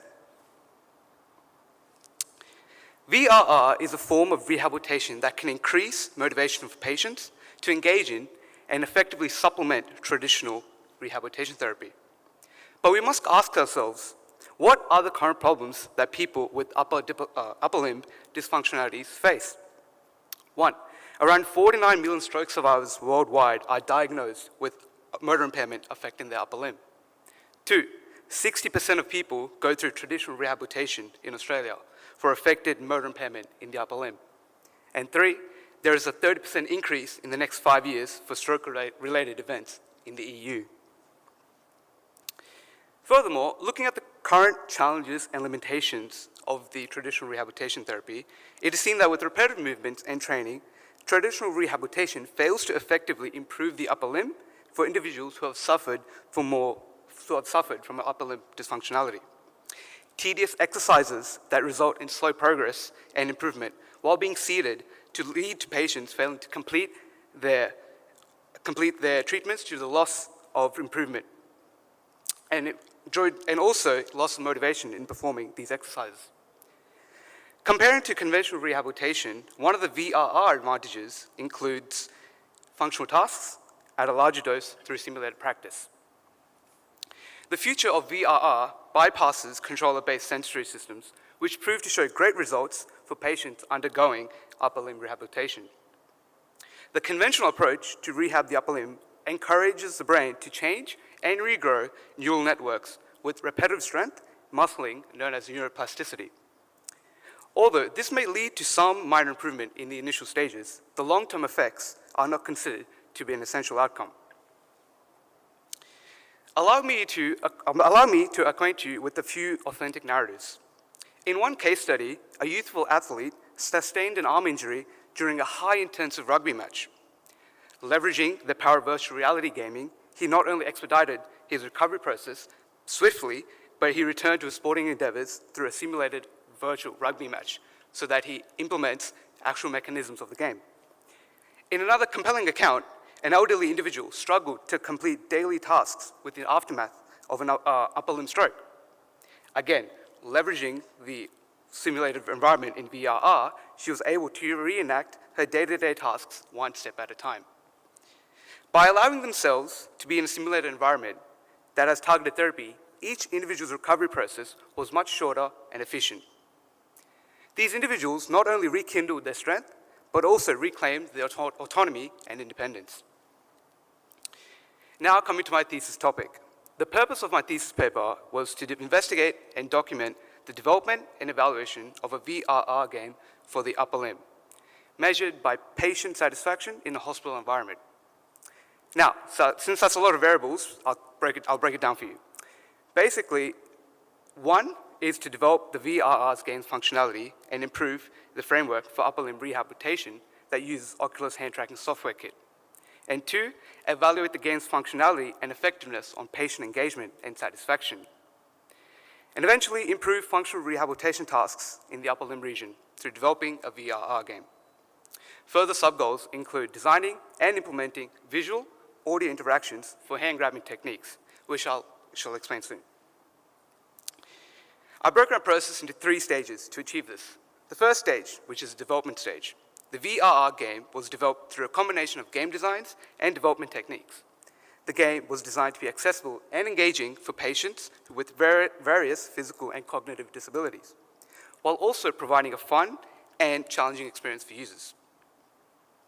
The second stage. Basically, preliminary usability testing was conducted to assess the user experience of the game and identify areas for improvement. The testing involved a small group of participants with varying levels of physical and cognitive disabilities, who were asked to complete a series of tasks within the game. The third stage, a usability cohort study was conducted to further evaluate the effectiveness of the game in improving physical and cognitive functions in patients with various disabilities. The study involved a larger group of participants who played the game over several days, and the progress was tracked and analyzed with different settings. For stage 1, understanding the best possible way of building a solid virtual environment framework for patients to engage in while improving their rehabilitation was crucial. The game development process began with extensive research into existing upper limb rehabilitation techniques and virtual reality applications which were conceptualized. Then, several early prototypes were created to test different game mechanics and user interfaces to discover what truly attracts a user to play a VRR game. Finally, game assets and programming of the game engine were undergone as seen on the screen, where specific rules were implemented in the game for the user to freely rotate their arm when undergoing certain tasks. Through development, user feedback was also solicited and incorporated to ensure that the game was meeting its goals for both effectiveness and engagement. For Stage 2, 3 key levels were undergone, which included the preliminary usability testing of the developed VRR game for the early versions. Then quantitative measures were undertaken, which included 2 different verification measures. 1, evaluating hand tracking quality for different lighting conditions and mixtures, and 2, speed of completing VRR tasks. Accuracy was measured by the number of objects dropped by the user, and finally, a usability cohort study was conducted. For the usability cohort study, a data collection methodology and protocol were established.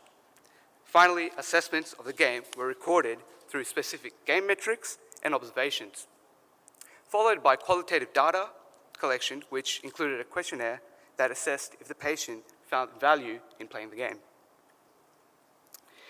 Now onto the results. After multiple prototype testing with the development of the game and preliminary usability testing with patients, I can happily say that the result of the Handy Juice Bar game is a success.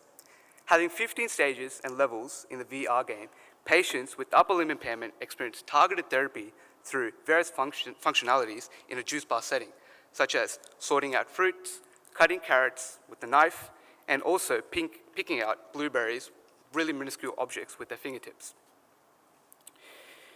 Ensuring that every aspect of the game targets the upper limb region and is targeted for better rehabilitation. Each stage increases in difficulty as the user plays the game, giving them a sense of satisfaction and confidence that they've achieved certain tasks once completed. Seen on the slide are the results of the accuracy with hand tracking in different conditions and scenarios. Receiving positive results in various settings allows us to understand that VR hand tracking has huge potential going ahead and showing more than 90% accuracy in all settings. From this, 15 participants were chosen to evaluate the game's effectiveness. As you can see on the screen, that's the game being played out. Positive results were seen with 95% of the participants agreeing that the VR rehabilitation tasks were both fun and engaging. The results also found that the average completion time for the VRR game was ranging from 8 to 12 minutes, indicating an appropriate duration for a rehabilitation session. Overall, the VRR game generated highly positive results for a variety of the participants. VRR is definitely appraised as a tool for upper limb rehab in clinical engineering and digital health. What makes VRR more effective and unique is that there's more patient engagement and motivation towards rehabilitation therapy with cost-effective and accessible solutions, which includes targeting various aspects of the upper limb region, including reaching, grasping, and manipulation, giving them a challenge and purpose. So where to from here?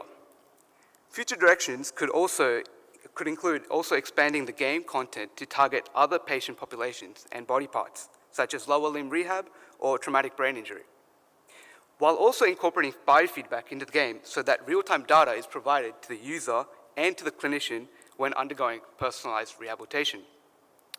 Future directions could also collaborate with clinicians to ensure that the game aligns with current rehabilitation techniques and goals. Our journey into the world of rehab, upper limb rehab, through virtual reality has uncovered some truly exciting findings. We've witnessed how this groundbreaking approach holds immense potential in enhancing motor function and patient engagement, surpassing the limitations of traditional rehabilitation methods. The pilot and main studies have unveiled a tantalizing glimpse of what lies ahead, a future where virtual reality becomes a cornerstone of rehabilitation, offering not only effectiveness, but also a delightful and engaging experience for users. With the promising results we've seen, the question we must ask ourselves is not if, but when we will fully integrate this process into our healthcare systems. Thank you.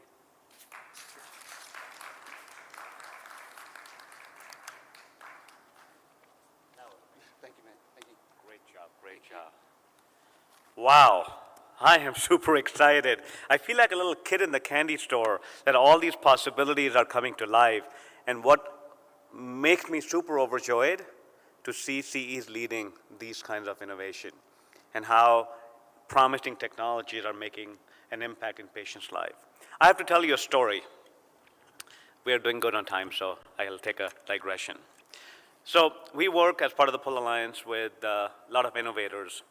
So there's an innovator in Los Angeles who used to be a movie producer, and one of the projects he's done is when he learned about little kids in South Sudan who were trying to protect themselves from landmines by hiding behind the trees, but then the mines would go off and they would lose their arms. He took 3D printing technology to South Sudan and printed artificial limbs and gave these kids their lives back. And I wonder if we were to deploy your technologies, predictive algorithms, and VR to work with these kids who needed those services, we could make it happen at a much lower cost. And I think this is the power. This is what excites me, that I think we live in a very, very exciting time, and to really be able to do these cool things in really low resource and even resource-rich settings is amazing. So I commend both of you for leading some really great work. All right, our next topic is a PAC system implementation on distributed infrastructure during the first steps of health organizations' digitalization, something that's close to my heart. And we have presenters all the way from Italy. Alessandra Casaroli, Gianluca Rucci, and David Sechetto. Did I say it correctly? More or less. Okay, welcome. Please put your hands together. Welcome them.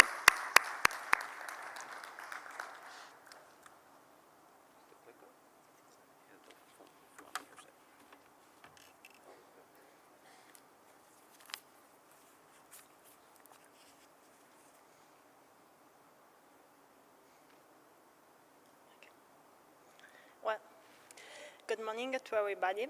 I'm Alessandra Casaroli, and I'm a clinical and biomedical engineer. And I work at Don Gnocchi Onlus Foundation in ICT management. Today, with my colleagues, Davide Cecchetto. Voice, microphone. Huh?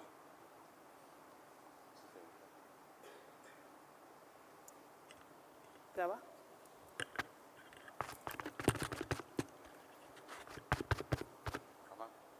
Brava? Okay.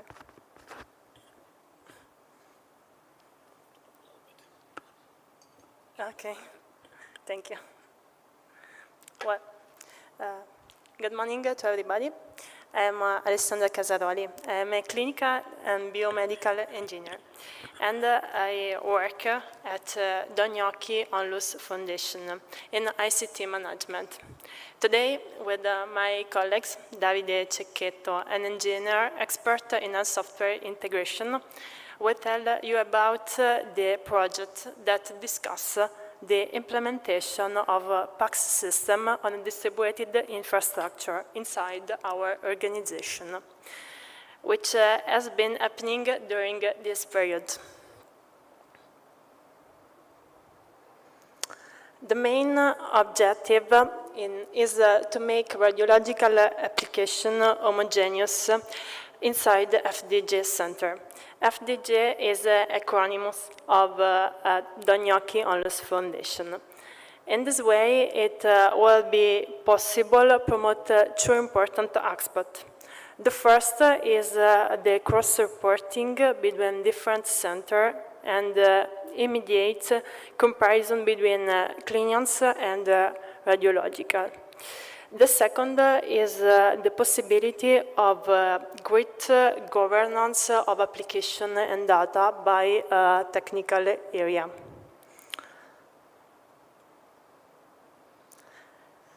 The project perimeters include 8 centers divided into 7 facilities and distributed in 5 Italian regions.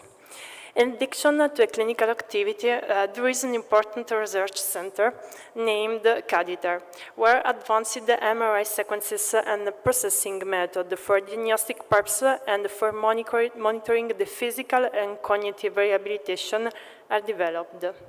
In this period, CADITER and ICT management are working in an Innova project promoted by Ministry of Health.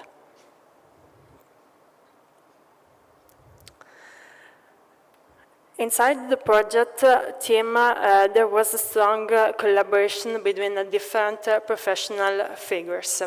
In fact, there is a close collaboration between ICT management that lead the project and the clinical engineering department, with the support of our health management and our radiologists and clinicians. PACS project began in November 2021, and the first step of technical analysis consists of an assessment of radiology application of FDG center, in which there are a department of radiology.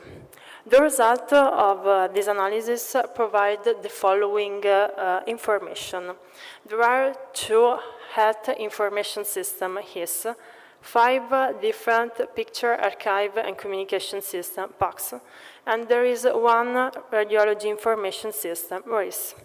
As we can see in the table, in these situations isn't the same for every FDG center. The data flow was analyzed from the admission phase to the reporting phase for each FDG center.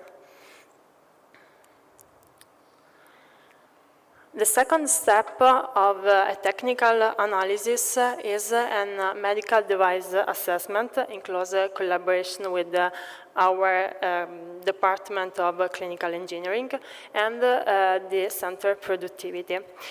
For each center of FDG, we have considered CT study, MRI study, and RX study. Meanwhile, in August 2023, a new medical device arrived in 2 FDG centers. Now we are working for a new diagnostic imaging department in Florence. The third technical phase of analysis led us to carry out connectivity tests for each center in order to evaluate if the bandwidth availability were enough to support the centralized PACS. These types of tests was complex.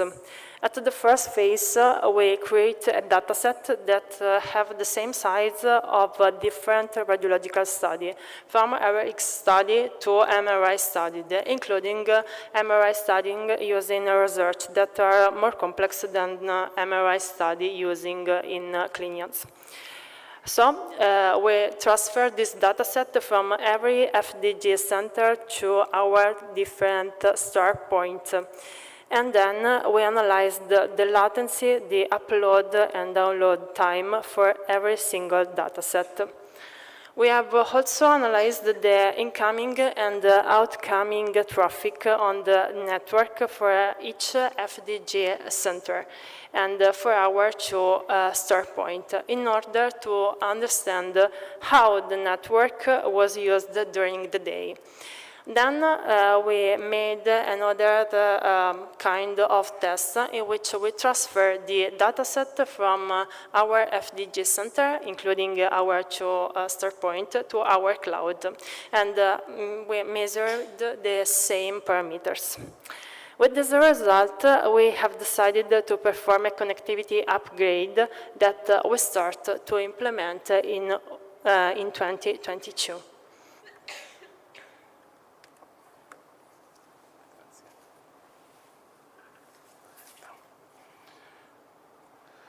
So, in parallel with connectivity test, we started an activity to check what data were in our current PACS. we have so discovered that there was a lot of inconsistency between ordered exam and metadata inside of our current packs. And we decided to go deep into the reason of that inconsistency, taking under consideration the full process from admission to the report of the exam. So in that way we can cluster the error in two main categories.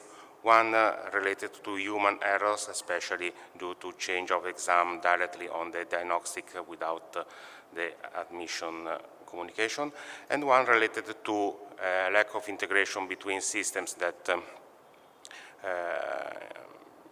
with manual insertion of data with errors. So we decided to add a new a step into our project to review the process of integration between our software and especially with MPI, and in parallel we decided to improve the workflow process, with the sensibilization of the radiologists on the change exam method. So after these 4 phases were done, we have our requirements for the new packs and functional specification. What we do next? We gave our requirements to 6 potential partners, asking them for a proposal of an architectural and a technological proposal.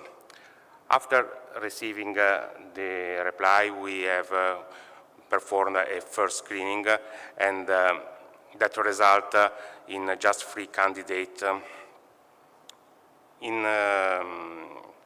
For the functional evaluation of these 3 left candidates, we have involved both the radiologists and the doctors. We have shown them a demo of the potential software, and we have asked them to compile a survey to collect their opinion.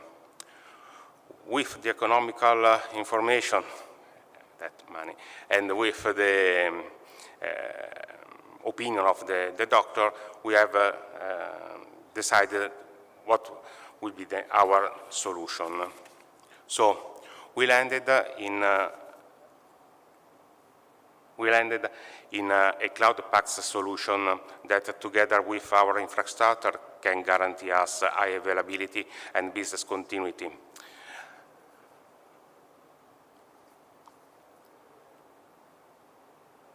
Oops, sorry.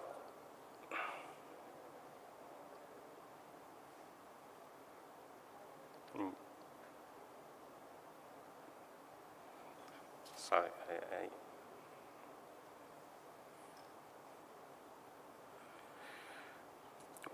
Okay, we have shared our standard documentation, and we have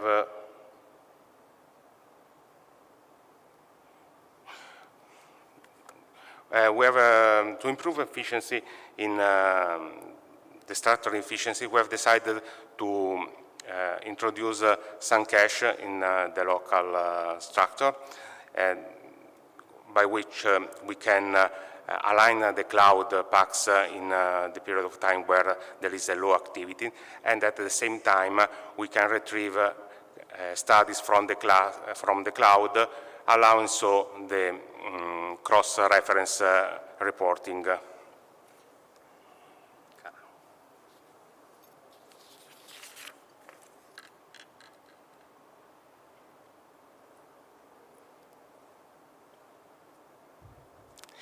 At OFF, the solution proposed by our major partner were competitive and solid.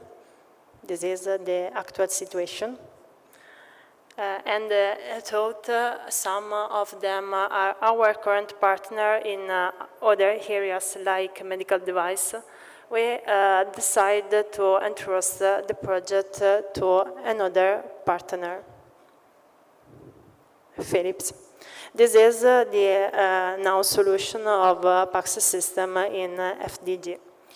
In the first phase of the project, we share template and documentation like service design package and incident report that describe the infrastructure and the situation in which we have errors like incident. Now we are working together for the infrastructure preparation that will support the new application. We are also updating the tourists to a complete web solution and preparing the new integration with PACS. In these days, we have received the Gantt project of the activity. Then the second step will be the installation of a cache server in our FDG data center, Basilio, in Milan. Then we'll configure the cloud research and testing integration with the RIS. At this point, we'll be able to prepare the import data from our actual packs to the new application. In this slide, we can see the actual situation of FDG application. The rollout of PACS is one of application project. This need for innovation is dictated by the importance that health data represent both in clinical terms and in terms of research.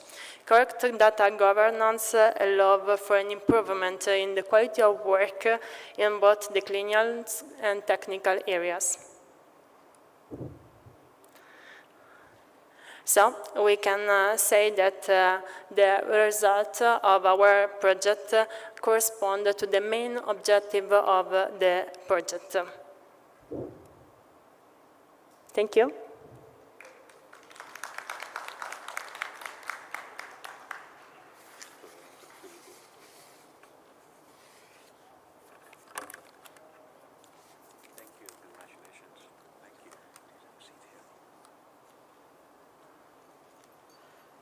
Thank you, Alessandra and David, for your achievement.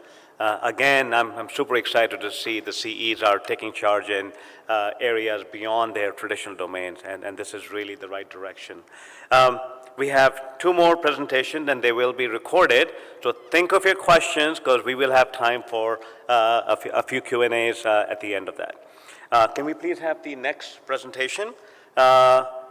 Oana Gaman from Romania is going to be speaking to us about GreenChain, a Solana blockchain-based management platform for bioengineering in academic areas.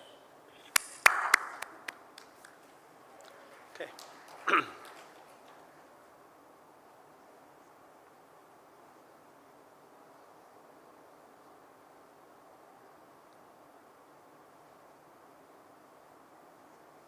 Popa from Greensoft Technologies, Romania.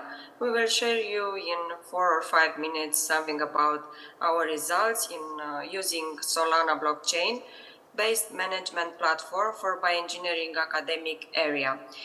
Imagine a future where academic research management in bioengineering is secure and efficient.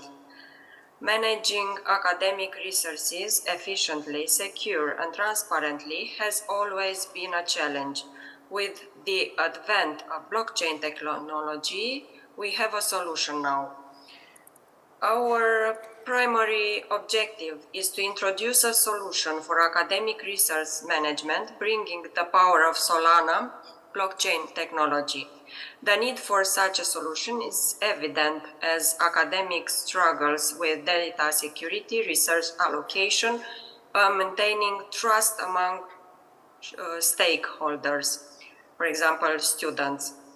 Blockchain is a distributed technology that stores data across a network of computers, ensuring its integrity and transparency. In academia, it has the potential to prevent fraud, streamline credential verification, and facilitate secure data sharing among institutions.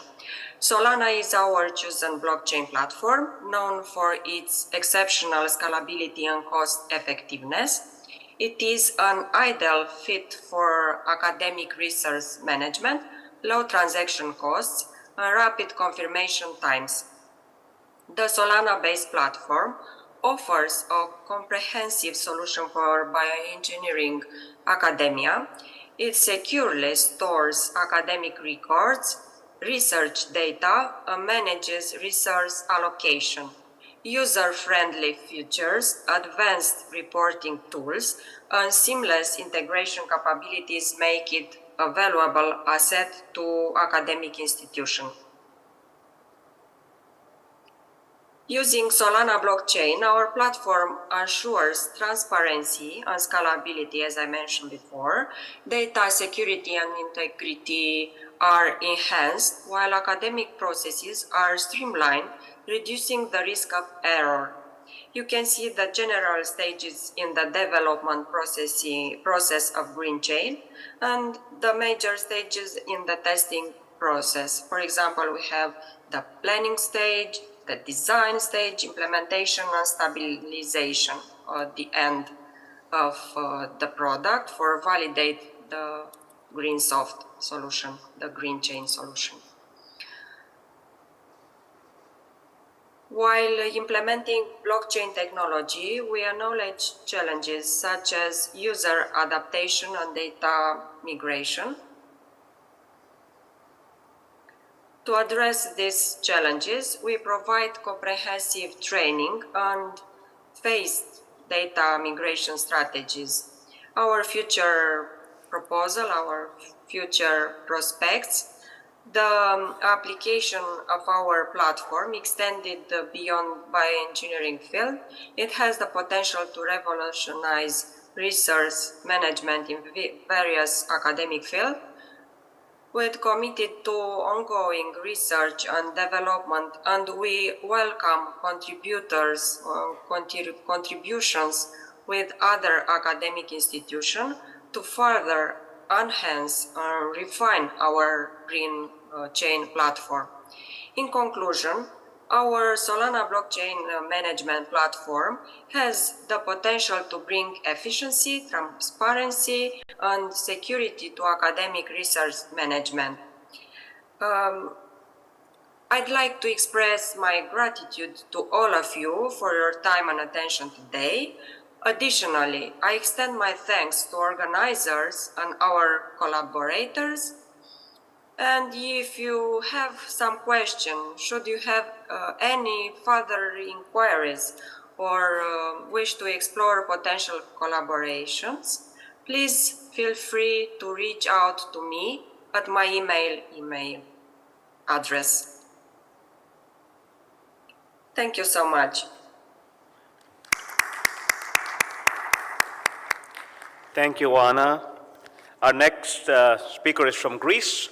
Anastasia Daskalaki, Mary Marino, and Aris Dermitizakis. Their topic is Medical Devices Nomenclature Systems, Challenges and Considerations in Healthcare Equipment Inventory Management. Can we have the video, please? Hello, everyone. My name is Anastasia Daskalaki, and I am a biomedical engineer at the Institute of Biomedical Technology in Greece. Today I'm going to present you some of the challenges and considerations of healthcare equipment inventory management concerning medical device nomenclature systems. This study was conducted by the Medical Equipment Management Unit of the Institute of Biomedical Technology in Greece by myself, Mary Marino, and Aris Dermitizakis. Equipment inventory is a crucial component of an efficient healthcare technology management system, HTM, and accurate and continuously updated inventory is mandatory to establish effective HTM. The successful implementation of these systems heavily relies on the use of a clear and consistent nomenclature and codification system. The goal of this study is to analyze the complexity surrounding the nomenclature systems and emphasize the importance of mapping information for the establishment of a standardized universal coding system. Europe's official nomenclature system for medical devices is 2017 is the European Medical Device Nomenclature known as EMDN. However, Global Medical Device Nomenclature known as GMDN continues to be used in the healthcare units since a reliable mapping between these two systems is not yet available. For example, today most of the healthcare units make use of GMDN coding. To assess the difficulties on passing from GMDN to EMDN, we conducted a trial on different medical equipment categories with a particular emphasis on core medical equipment used in the case of COVID-19, such as ventilators, defibrillators, ECGs, and compared these categories in terms of GMDN and EMDN terminology. To compare the terms between the two systems, the open access EMDN database from the European Union site and the GMDN agency site were both used. Our attempt to correlate terms between the two nomenclature systems showed several observations. I am going to present you some of the observations with examples. First, in certain cases, matching was not feasible either because some terms were not provided in both systems or the matching was unambiguously defined. For example, the term lens meter or lensometer shows up 3 times in GMDN, whereas in EMDN was not provided. The same stands for the terms of fundus camera, as you can see here, but also for the terms BPAP, immunoassay, gantry, collimator, and ovens. Another observation is the different terminology between the two nomenclatures.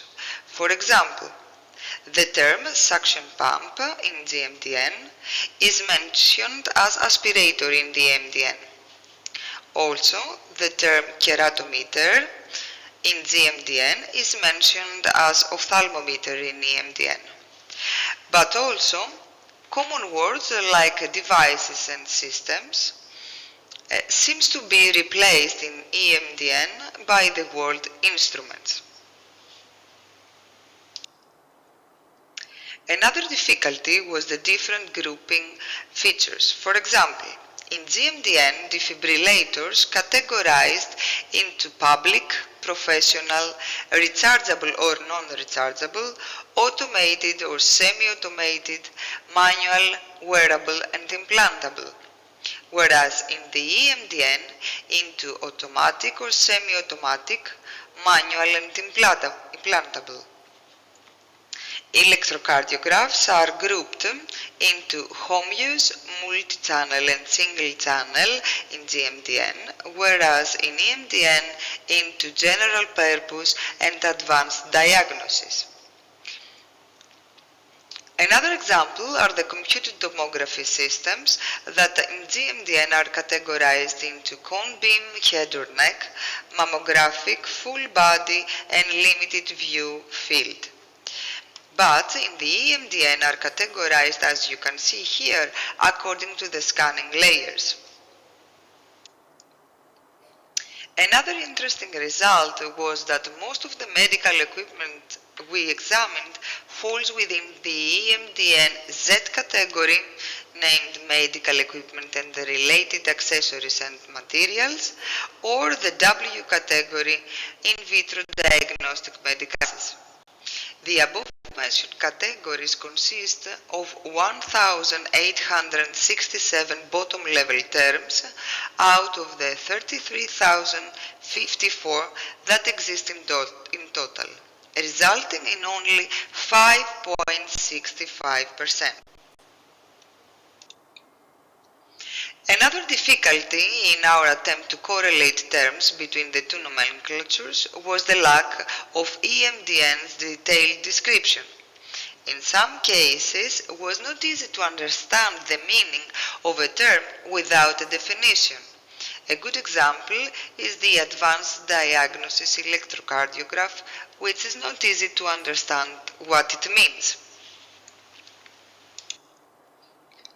Finally, as we saw in most of the examples presented in previous slides, but also in those two tables here, GMDN utilizes a greater number of specialized terms compared to the EMDN, resulting in multiple GMDN codes often corresponding to a single code in EMDN.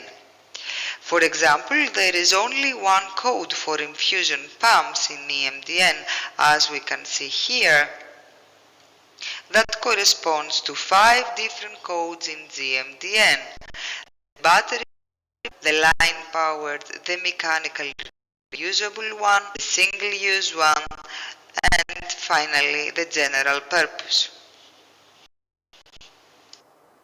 On the other hand, the use of GMDN over the past 2 decades has revealed difficulties.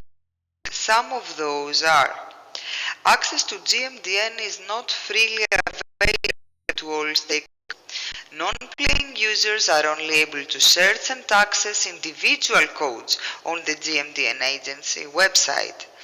The structure and relationships are not accessible for download.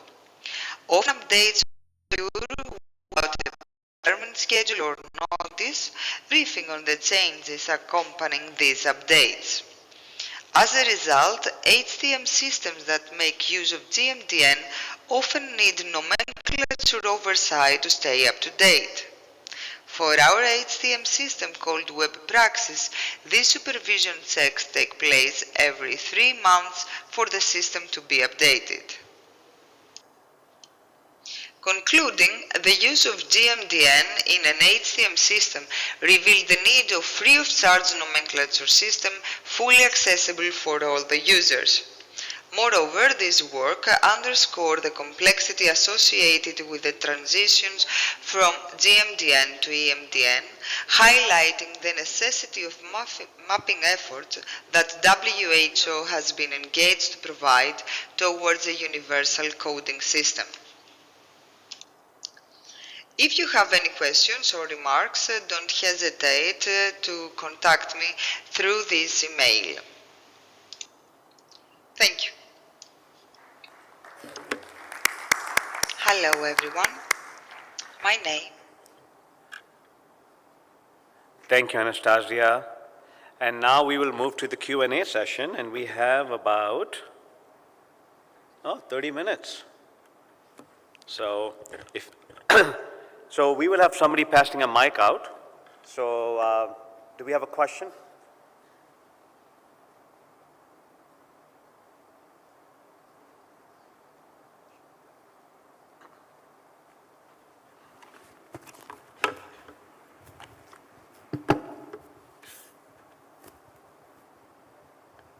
Thank you, Dr. Neckel. It's been absolutely fantastic session. Thank you to everyone. This last presentation from our colleagues in Greece, just I'm having post-traumatic stress syndromes as I was going through it. But one of the things, it is everything that was mentioned is something that Australia and through our last 15 years, everyone has been trying to grapple with. The blessing for us that happened is through our regulatory bodies, and I'm so sorry that our colleagues in Greece can't hear us, but what happened, we actually pushed our regulatory body, TGA, because we had the third element into it. So we used to have ECRI, had their own nomenclature as well. And then our registration body, Therapeutic Goods Administration, equivalent to FDA, had their own naming system when the certification used to come to us, where we had to enter the registration number in our databases. So at least in Australia, the regulatory body, TGA, agreed to adopt GMDN, but the way they help us is we don't have to determine the GMDN code for a medical device. They are, and all the challenges that our colleagues were mentioning, it's accessibility of the database, updating and everything else. That is owned by TGA itself. They, at the time of registration, ask the vendor and determine the GMD code. So when it comes to us, we enter into database the registration number as well as the associated GMD code description that allows us to maintain consistency. And it's been an absolute blessing for many of the HTM departments in our country. So I probably will pass on that. But yeah, that was just one of the comments. For our colleagues in Italy, that was fantastic. Can I ask another question? Yes, yes. Sorry. That PAC presentation, that was absolutely fantastic. So congratulations and well done. I was wondering, and one of the challenges we have in this space is, I don't know whether everyone else is aware, is cardiology. Just trying to integrate cardiology studies into any seamless system and the complexity of it. Is that something that you are looking into or have looked into, and how you, if you have any advice or suggestions for us? Yes. Yes, we think to integrate other sector inside the PACS, like cardiology, neurology, and pneumology. But this is the first step, so we integrate only the radiology. The application that we select is a VNA software, so we can receive DICOM and non-DICOM file.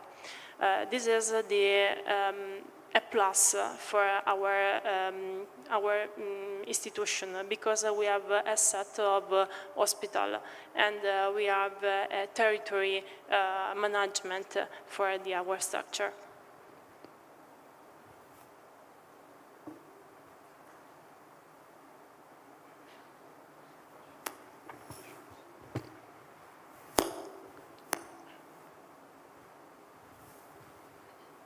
I have a question.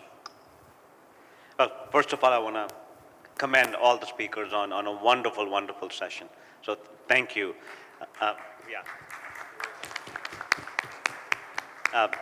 You've inspired me. So,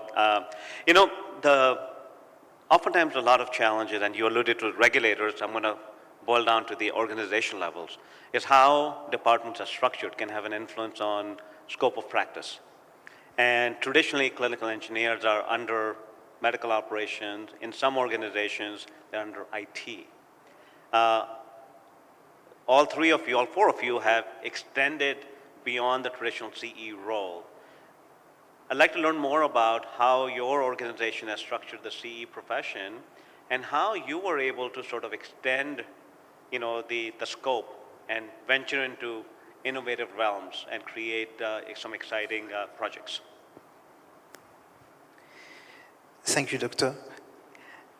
Actually, if you consider my research work, it's based on the predictive model. So where clinical engineer is at the forefront of this project is we have to be in the hospital. So we have to work with the surgeons at the tertiary level to understand the pathologies, the diseases, and the anatomy behind how we can help surgeons to predict ahead of time the behavior of specific pathology and how they can get enough information in order to better save life of people and to improve the recovery to better health, and also to predict ahead of time in a timeline what could be the consequence of whether doing a surgery, whether is it compulsory to do a surgery or not.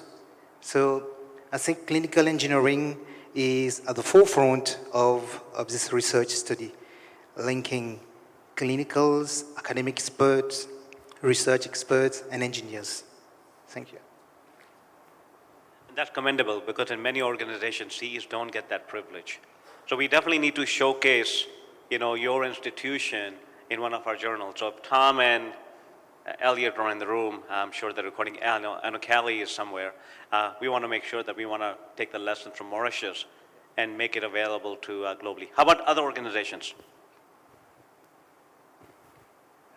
So for me, I'm part of UQ, which is the University of Queensland, a tertiary education institute. And for us, I think the need for clinical engineering came from like our collaborators with hospitals in the area, such as Royal Brisbane Women's Hospital and Hurston Brain Institute in Brisbane.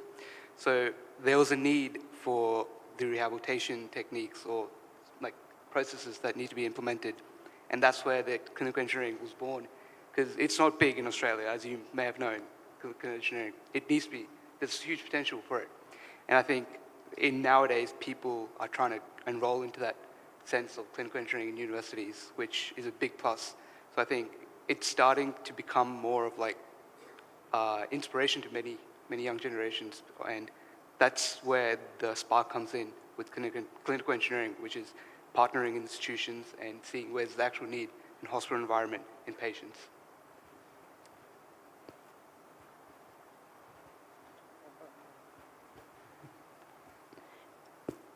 So, in our organization, there is a close collaboration with different departments, both in technical area, in ICT management, and also with medical doctor and research.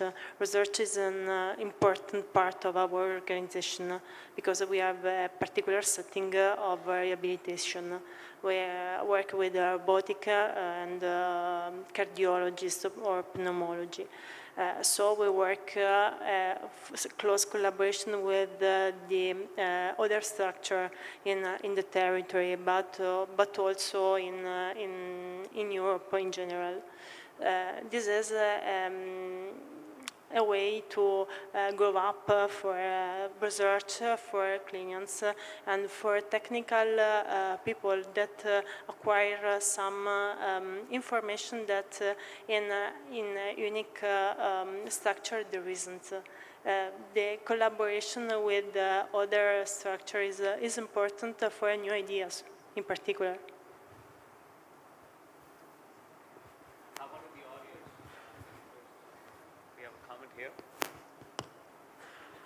I think we have, in Canberra, I've been through 3 restructures. So the first time I walked in, when I got the job, we were under facilities with electricians and everybody else. Then we had a restructure where we strongly made some recommendations. We moved into, with our colleagues in clinical support services, which was like groups that were not division of medicine, division of surgery, division of cancer. So it was areas like pharmacy, medical imaging that are serving, not medical imaging, pharmacy that's serving everybody. In the third restructure, we actually ended up, and I think it's the best one thus far, I report directly to our Chief Medical Officer. And the reason it's been best is you finally feel you can breathe, that claustrophobicness. Because what happens is my boss, she's hearing everyone voice, surgeons complaining, ED, physicians complaining, and she also plays a part of the territory role for new technology and credentialing that goes with it for medical officer credentialing, for introduction of new technology or a new technique that comes into, so which I help in that advisory board. So I think we've just had that restructure in the last 2 years, and I'm already feeling, and I think we've had this multiple times in many conferences, where is the best place for us to be? How do we be more adding value to these conversations? And often we are not even aware of where the problems are, let alone able to solve them. And I think, and we've had like why there's a benefit in being in facilities, or I am strongly, so we had a concept of 3 pillars of technology. So there's like infrastructure should stand on its own, healthcare, like medical devices ourselves, health technology, and ICT. And a healthy tension between the 3 in the interest of patient safety for holding each of those professions accountable is actually good. So in my opinion, and we're still experiencing this, I'm finding it is quite joyful and feeling like coming out of the basement into the light to be able to provide a voice and solution and ideas, it's been great. So I don't know whether it's going to be long-term successful or not, but at the moment it's been a blessing. Thank you for sharing that, and really it speaks to the visionary leadership. And ultimately, in healthcare, we have complex problems to solve. And in my experience working with CEs, they are amazing problem solvers. But I think that's part of the DNA you're trained to, diagnose and treat machines. We are taught to diagnose and treat patients. And I think if we can collaborate and create more collaborative spaces, it becomes a very enriching, and I love the word that you use, joy. I think we're all seeking joy in the work that we do, because the pressures are great, demands are great, but I think if we're doing meaningful things and working with great people, it creates an amazing, amazing opportunity. What I want to add is as we prepare the workforce for tomorrow, in your institution seems like some of it has been organic, some of this has been your interest and passion, in others been leadership that has made a conscious effort to restructure. As we think about developing and defining training programs for future, what are the opportunities that exist there for multidisciplinary training? How do we actually, in the training level, bring engineers and doctors and nurses and scientists together? And there are some institutions that I'm aware of that are creating those spaces to create that fertile environment where this kind of collaboration becomes commonplace and is part of the way we do business. Any thoughts, comments on that? Yeah, so if I may, with the tertiary level, as always, I'm going their experience, but we try to expand our knowledge and networking with hospitals in the biomedical engineering department at the university. And one way of doing that is obviously hospitals, but also other tertiary institutions such as University of Sydney, University of Melbourne as well. So I think having that platform where we can collaborate with other universities and the hospitals in different regions allows us to see the different problems and people face and tackle them as we go ahead into the future. Yes. In the UK, the National Health Trust institution, normally they cooperate, they have a knowledge transfer partnership between hospital and academia.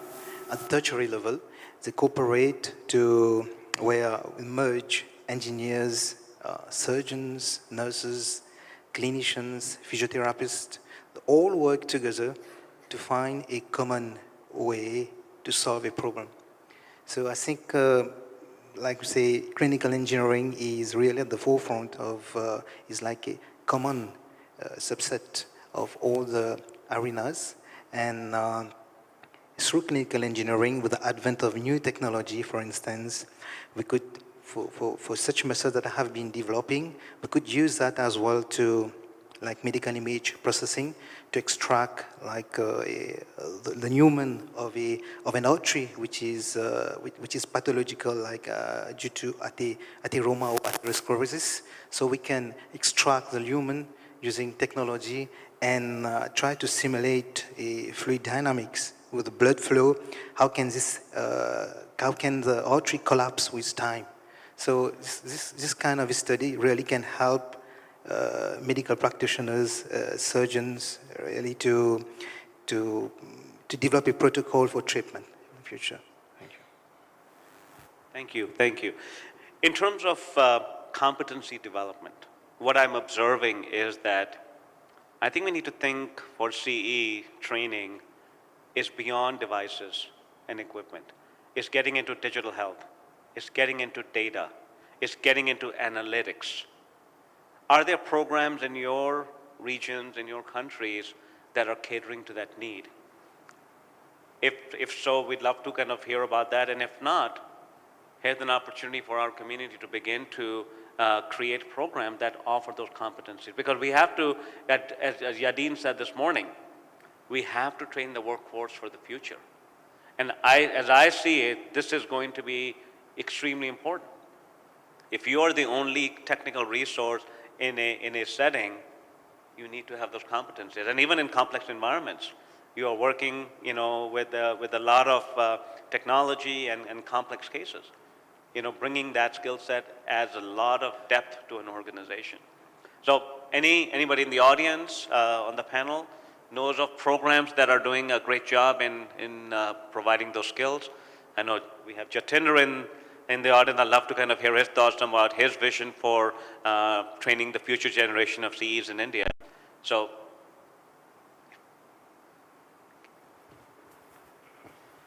thank you, Manish. The training and certification has three major outcomes. One is interoperability of labor. Even to apply to repair a CT scanner in Uruguay, we wouldn't get a work visa if you actually do not have that interoperability.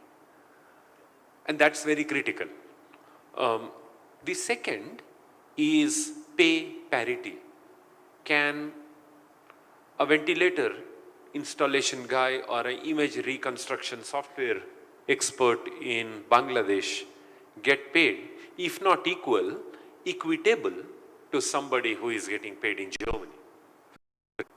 So pay parity is second. And meeting the needs of modern and emerging technologies third. If you don't address the first two, the interest and strength people can bring on the table greatly gets impacted. So pay parity, interoperability, and adaptability are three things that guide certifications, skill building. We never had something like this in India. So we created the Indian Biomedical Skill Council. I shared the curriculum and testing certifications with Tom, Yadin, everybody took their inputs. We have a brilliant team here led by Naresh and Mr. Gina. Gina is actually traveling to Toronto at this moment to take part in International Accreditation Agency. So he's not here. But when we created this skill certification and training, we went to the Indian Biomedical Skill Council. The council needs registration from the Skill Development Ministry of the country. So this council then went to the National Skill Development Agency, presented, and got two things done. One, got C job roles included in National Skill Qualification Register, like pilots, like drivers. That was a big thing. And two, it created a gateway that when we find new skills emerging, we can go back to the council and add job roles. So we started with just 5 job roles, and that was pre-COVID. Now, after COVID, we have a job role called oxygen technologist. Now, there is no country that doesn't have a technologist. They may not be calling it so. They may not have given pay parity, interoperability, and adaptability to that guy or that girl right there in Botswana or Paraguay or any other country. The point is, as we create more and more skill sets, each one of us need to go back to our National Skill Accreditation Agency and get it approved by the skill agency, because that gives interoperability. And two, be aware what's emerging. As my friends just mentioned, there are deep techs, there are many new innovative branches of skills that are coming that we need to be aware of, quickly building terms of reference and keep adding the job roles. It could be oxygen technologist, it could be a CT scan image reconstruction engineer. Somebody else is doing that job without interoperability, without pay parity, and without adaptability. So I think if we keep interoperability, adaptability, and pay parity as the principles and keep building more and more terms of reference and getting them rectified to our individual respective national skill agency, which is a tedious task, by the way, we would be on track.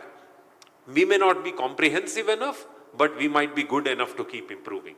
That's my point. Thank you. Thank you. That's brilliant and really commendable leadership. And what I'm hearing is we need strong leadership like Jatinder Sharma in every country, and we need advocacy. And I think these become important skill sets.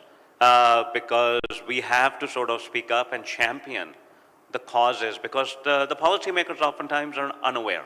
And honestly, if somebody is earning $760 a month, and you tell them we will skill you and accredit you and qualify you, and they still earn $760 a month, you have failed them and they would fail you. Unless you bring interoperability and pay parity and dignity to their profession, I think we wouldn't be practicing what we are preaching. And all I'm saying is forums like this is where we can lean on to each other to do that together in a better way.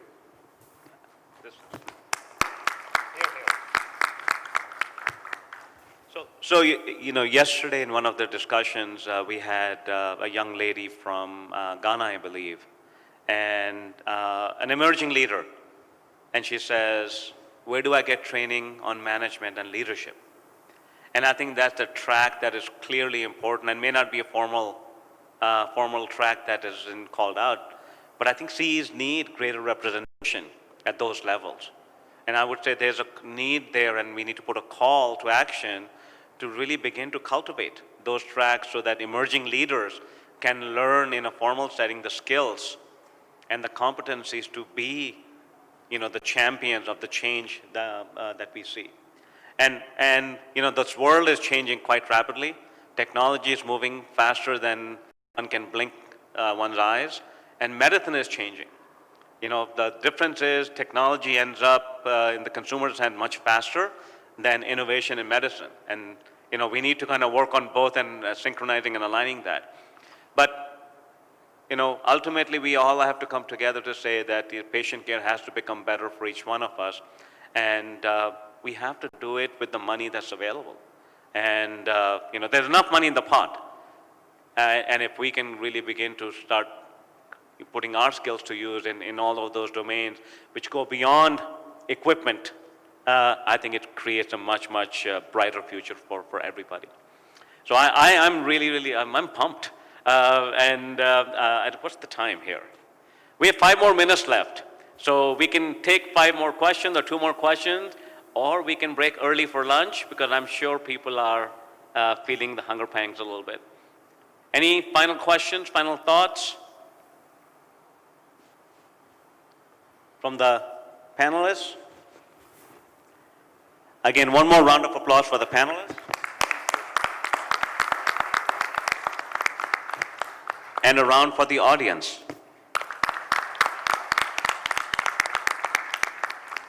And a round for our hosts. With that, we wish you a very happy Diwali, and let's have some lunch.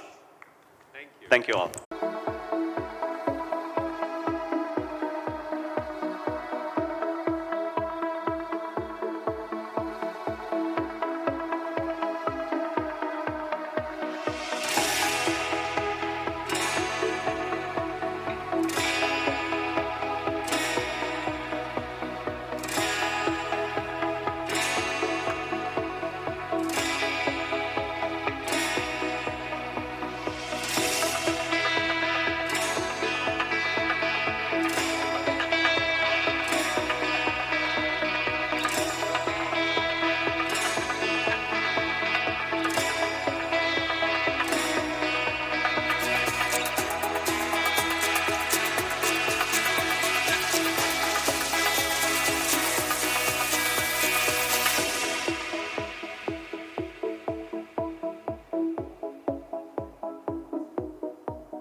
course, that first lecture after lunch, always interesting.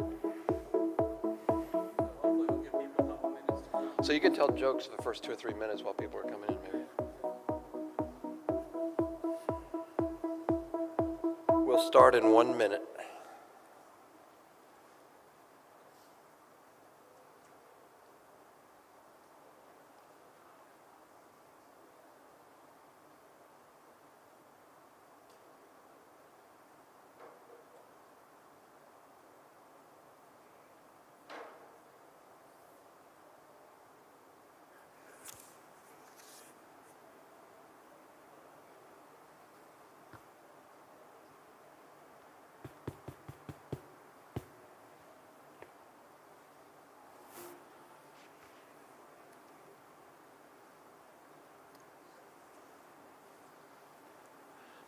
Welcome back, everybody. I think we'll have some other folks, hopefully a lot, joining.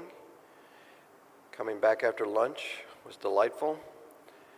And I think everybody in the room knows that we have moved the industry F4 session to this room for the next 2 hours, and we've moved the F1, Women in Clinical Engineering, to Tesla. And we did that with Fabiola saying, sure. And we're not devaluing women in any way. There is actually a panel discussion tomorrow afternoon emphasizing women in clinical engineering. So, well, without further ado, I'm going to introduce ICEHTMC and Dr. Sean House, and they're actually going to do some back-to-back work sharing about their incredible company, Helium. So, Ash. Okay, well, let's start, I suppose. We'll flip on the nice slides in a minute, but just to get a sense from the audience, so where in the world are people from? So I can maybe speak a little bit to that. Any countries? Yeah. Greece, awesome. Uganda, woo. South Africa, awesome. Colombia, woo. Well, welcome to, well, here. Awesome. Yeah, fair enough. In Ghana, awesome. India, okay. Well, first of all, thank you so much. We're deeply honored to be able to speak here with you today about what we're building. And then without too much further ado, why don't we go ahead and kick off the presentation.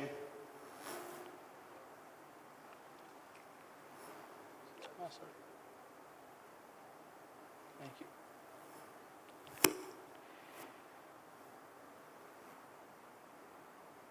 So today, obviously, people here are literally around the world. And one of the things that I personally deeply care about is how do we enable people to not only get care, but how do we enable physicians and care providers to give care in a way that's truly scalable?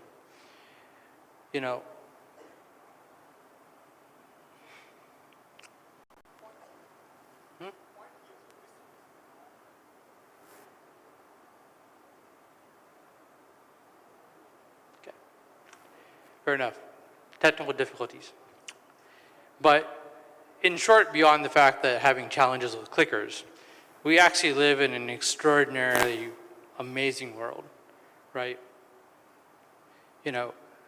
Today we have rockets that return, right? These were literally things that were science fiction even but 10 or 15 years ago, right? And part of what's making that happen is AI, right?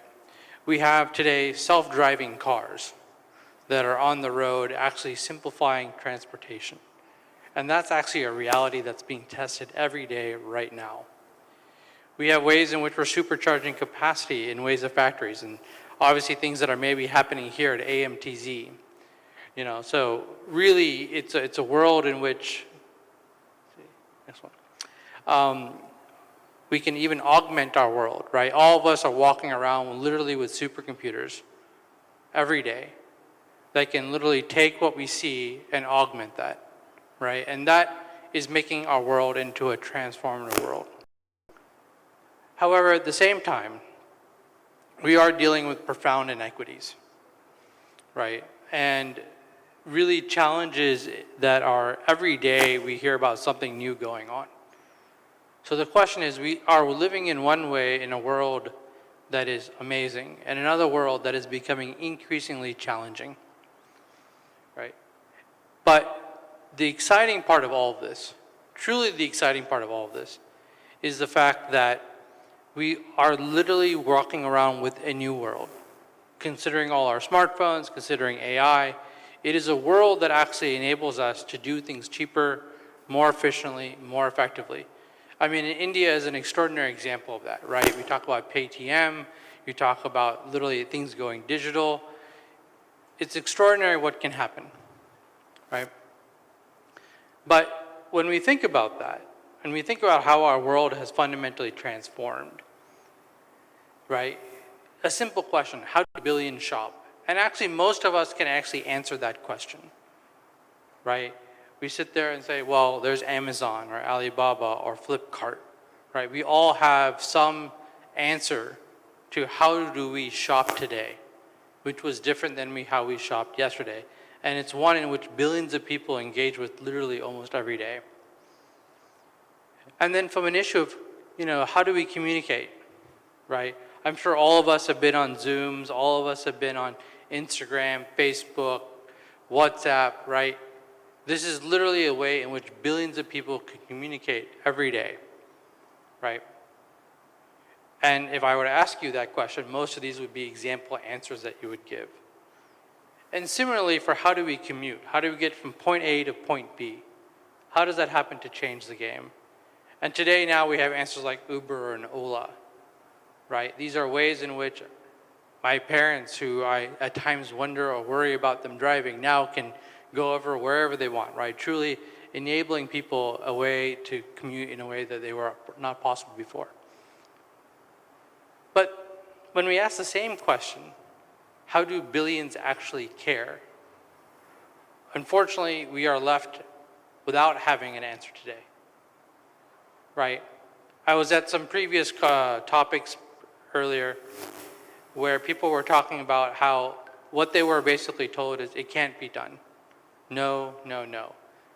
And really the whole idea of engineering and science is to make that which was once impossible possible.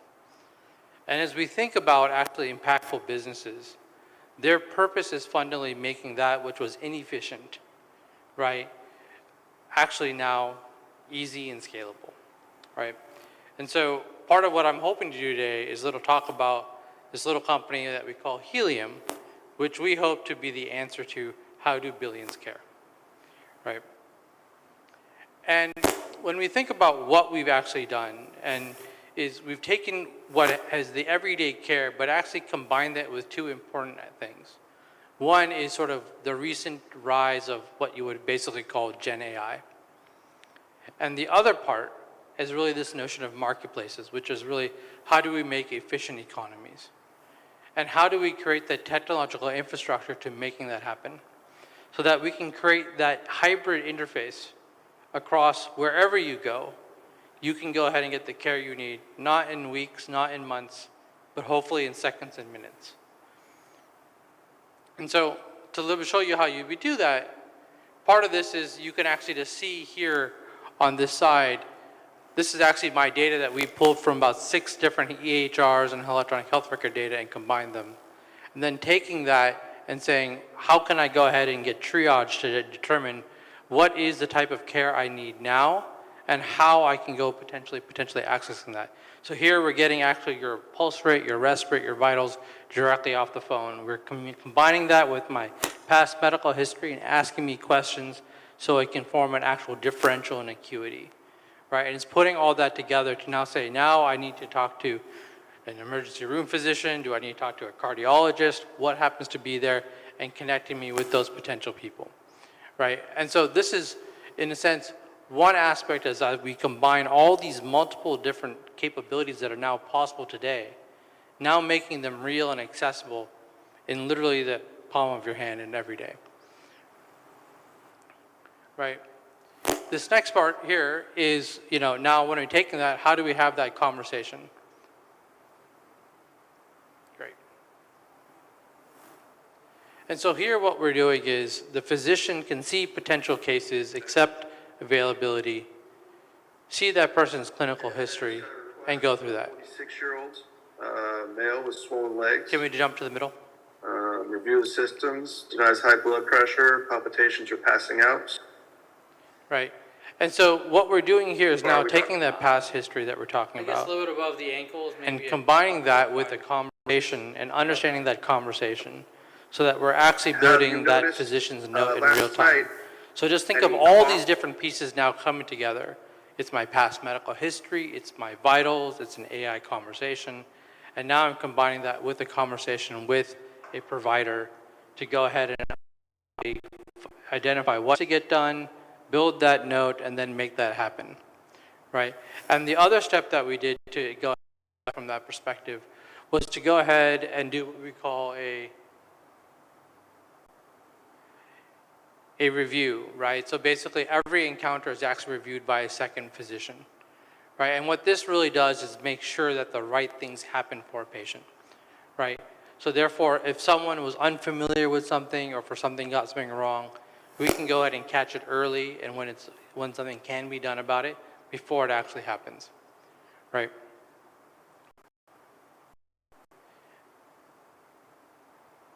And so how do we go ahead and make this happen, right? I mean, what seemed very simple is actually very complicated to build, right? I mean, everyone uses their smartphones and you open the app and you read your email. That's actually make sure it happens all the time.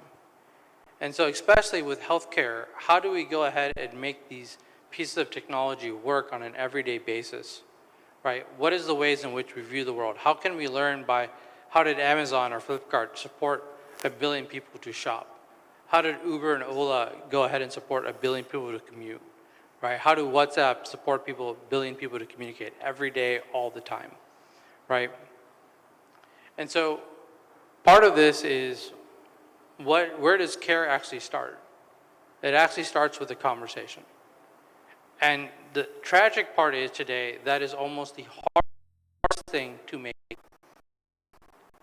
Right. Right now, if you want to see a cardiologist, it may take you weeks or months unless it's an acute emergency. That does not make any sense whatsoever. I can have a Zoom with someone across the world in 2 seconds. So how do we change that? Go ahead and make that where we can have reliable, convenient conversations, always available. It's 2 a.m. in the morning, or how do we make that happen? Right? And then combine that with this idea that actually data is the foundation for quality care. If I don't know your medical history, if I don't know where you're from, if I don't have that context, no physician is able to deliver quality care. And so really we spend a lot of time of how it is we can connect to all the different data out there, how it is we can have actually a guided conversation with a fit patient to extract that information so that we can make the best use of that physician's time. So really we think about this as 4 different pieces, right, over at here, right, the patient data. One of the things we call the graph of medicine, which is really about how do all these different things from diagnoses, medications, procedures, etc., how do they all connect? How so? So that we can actually continuously calculate a differential of what's going on and identify what are the right resources, what are the right physicians that make sense, and therefore what are the right services and environment that make sense, and putting that all together. I think people are slowly becoming, and the pandemic, for better for worse, forced us to experience life through, in effect, something like Zoom, right? And what we realize is many things actually can be done via that sort of modality. And in a lot of ways, it's way more convenient for people. No one has to drive somewhere, transport somewhere. You're in the rural village, having a conversation with someone, it's a 3G connection or 5G connection. Suddenly, I don't have to go 2 hours to go ahead and figure something out. It's dramatic. Taking the fact that we have that electronic capability, I can actually sit in on that conversation. How someone is speaking and determine, is there a lisp? I can look at their facial features and the facial movements. Is there a neurological issue? I can look at, as we showed it earlier, how can I get your pulse rate, your blood pressure, your rest rate, pulling all these things. So in some sense, I hope, and right now we're already doing is we're already there, and people have asked us to actually be at the point of care and actually have us listening in, actually have a better encounter itself. So really we're showing that these four corners of a screen actually can be better than necessarily the four walls of a building many, many times. And now this is one of those things where there's sort of that notion of there's a provider-patient relationship. And I'm going to be perhaps a bit iconoclastic in my saying, but I don't believe that really exists. Most of you actually don't know about what's going on with that physician. They don't really know what's going on with you. They'll simply look at that chart. They'll look at the data and remember something and go with that. And so really we got to understand what actually is the relationship. Once upon a time, the physician was actually the database. That is no longer the case, right? And so suddenly towards what Dr. Sharma was talking about earlier, you can have interchangeability of labor. And that dramatically changes the game of how it is you may actually provide support to billions of people. Before, otherwise, you were constrained from a local environment perspective, right? And then really when we think about what it is that smartphones and AI can actually come and become together, they're actually the future digital hospitals that we are literally walking around with every day, right? They're not only the ability to do many of the diagnostics, but they're also the vehicle and window into all the different people that we may need, right? So it's an extraordinary option. But above all of that, one of the actually most interesting insights, I would say, is actually something that I learned when I was speaking at a conference much like this about a year ago. And I talked about what is one of the core design philosophies of what we do here at Helium. And that was care providers and physicians are actually human beings. And the way and our tools that we build should be brought and built with that in mind. And it is unfortunately a travesty that that has not been the case. And so really we got to think about how it is we support these extraordinary people who care about all of us. How do we make their lives easy? Because right now it's extraordinarily difficult to get through the day. And so we combine that with sort of that infrastructure, that sort of, I can talk about things that we're building from, you know, Amazon, Uber, and Facebook. So therefore you're not constrained. Just like we went ahead and from landlines to mobile, just like we changed the way in which we do a variety of these things, how do we leapfrog what is the current, you know, infrastructure that was built due to the constraints of that time, but how do we go ahead and actually make that an advantage, not necessarily a deficit, right? Using ideas of transparency and closing loops of data, right? We can really change what's going on, and we really try to say how if we had doctors, if we had physicians, and we had data scientists all brought to the table with today in mind, how can we rethink how that's actually delivered? And so,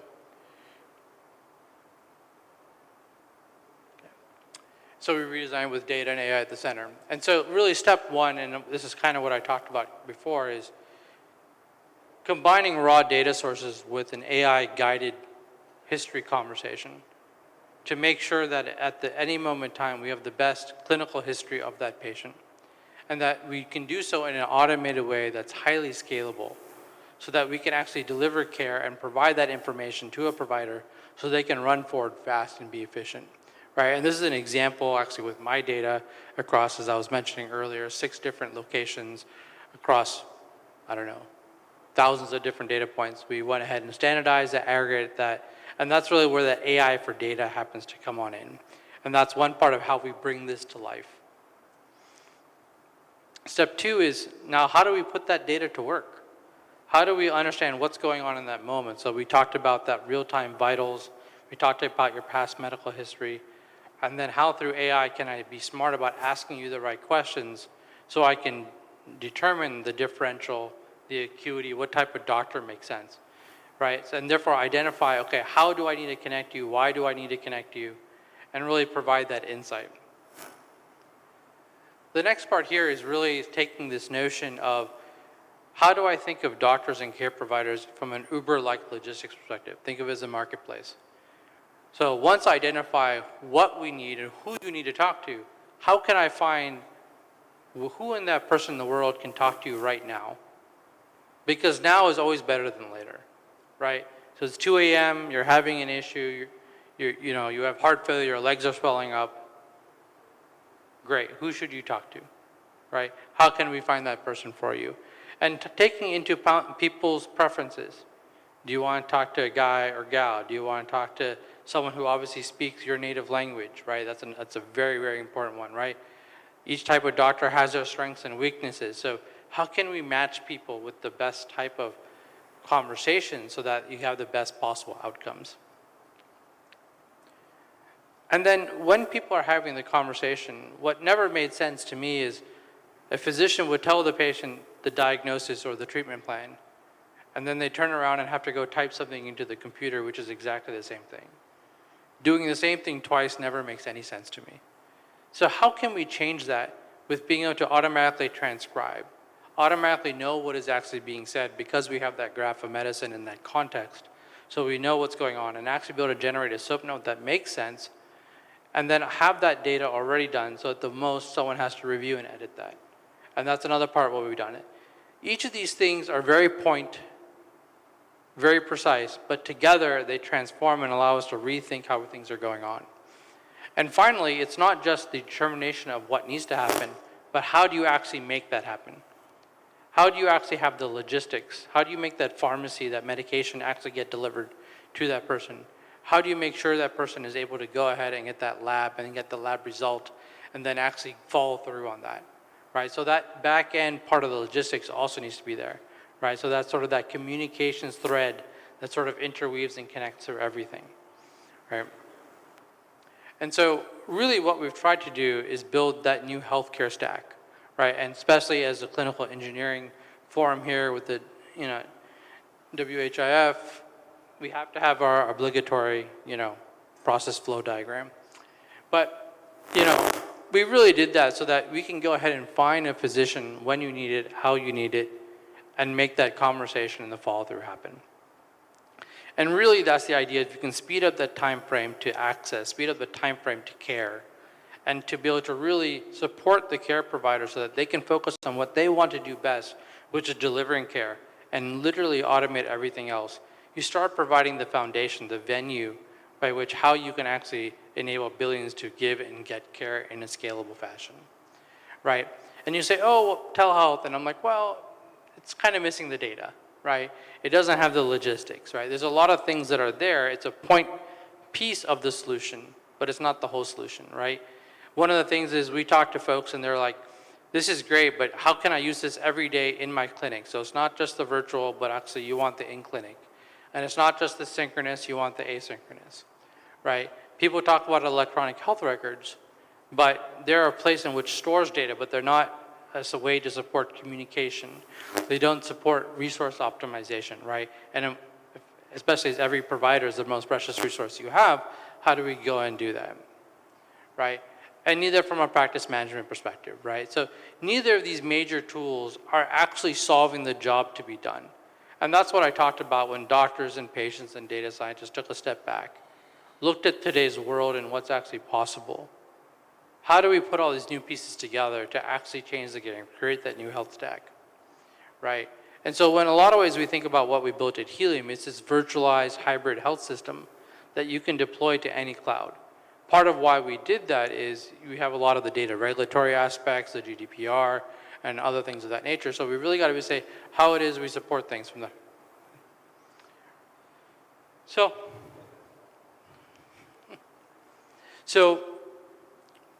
really we designed this, right, for cares of org size. People that we're working with today, some of them are just an urgent care in the tip of the Mojave Desert in California. There are other people that are large health systems in countries like Mexico and Nigeria, right? It's really, how is it you can create support and move the needle across the board? And so not only can you leverage the whole platform, but you can leverage the pieces that you need in the moment. So you can start off small, have a great win, and continuously build, right? Because we've gone through and built that, and as folks here, it's how do you go ahead and scale that to make that real? And this is not us by ourselves, right? One of our, besides the WHO, besides the folks at Zoom, which we partner with besides the people at Oracle and Cerner. We have a ton of other people that we've brought to bear, and hopefully our hope is when we come here that many of you will become also partners with us today about how we move this forward, right? Because really what we're trying to do is deliver that care for billions from that perspective. So, at short, I would say what we're really trying to do is how do we together care for billions? There's billions of people which are right now having no access, some which have moderate access, right? How do we change that dynamic? How do we change those mathematics? And that's really, once again, coming back with that engineering and science, the whole point was, how do we make that which was impossible possible, right? And that's really been our focus for that, from that perspective. And so one of the things we love to do also is we're looking to go and build out what we think about as a global digital care corps, right? So that basically someone from Rwanda or Uganda can get care from someone in the middle of California, right? Or in India, right? It's really sort of democratizing the ability for anyone to deliver care and letting them do so in a way that's clinically relevant and meaningful, but doing so that addresses all the regulatory and other aspects as well, right? So please, looking forward to the conversation. I'm going to turn this over to my colleague, Dr. Sean House, who's our Chief Medical Officer, to talk about an actual specific use case and how we actually made that real and how we're proving the fact that this actually works. So first of all, thank you so much. Deeply appreciate it. Looking forward to the continued conversation. Thank you.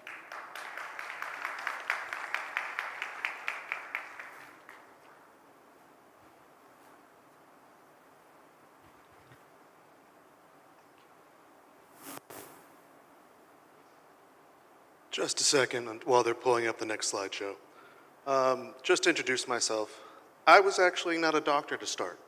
I was a business guy, and 2 medical errors pushed my life into a different trajectory. My mother had a minor surgery that then turned into a stroke, a heart attack. She had to be resuscitated. And my grandmother got a procedure by someone who's not credentialed to get to do the procedure.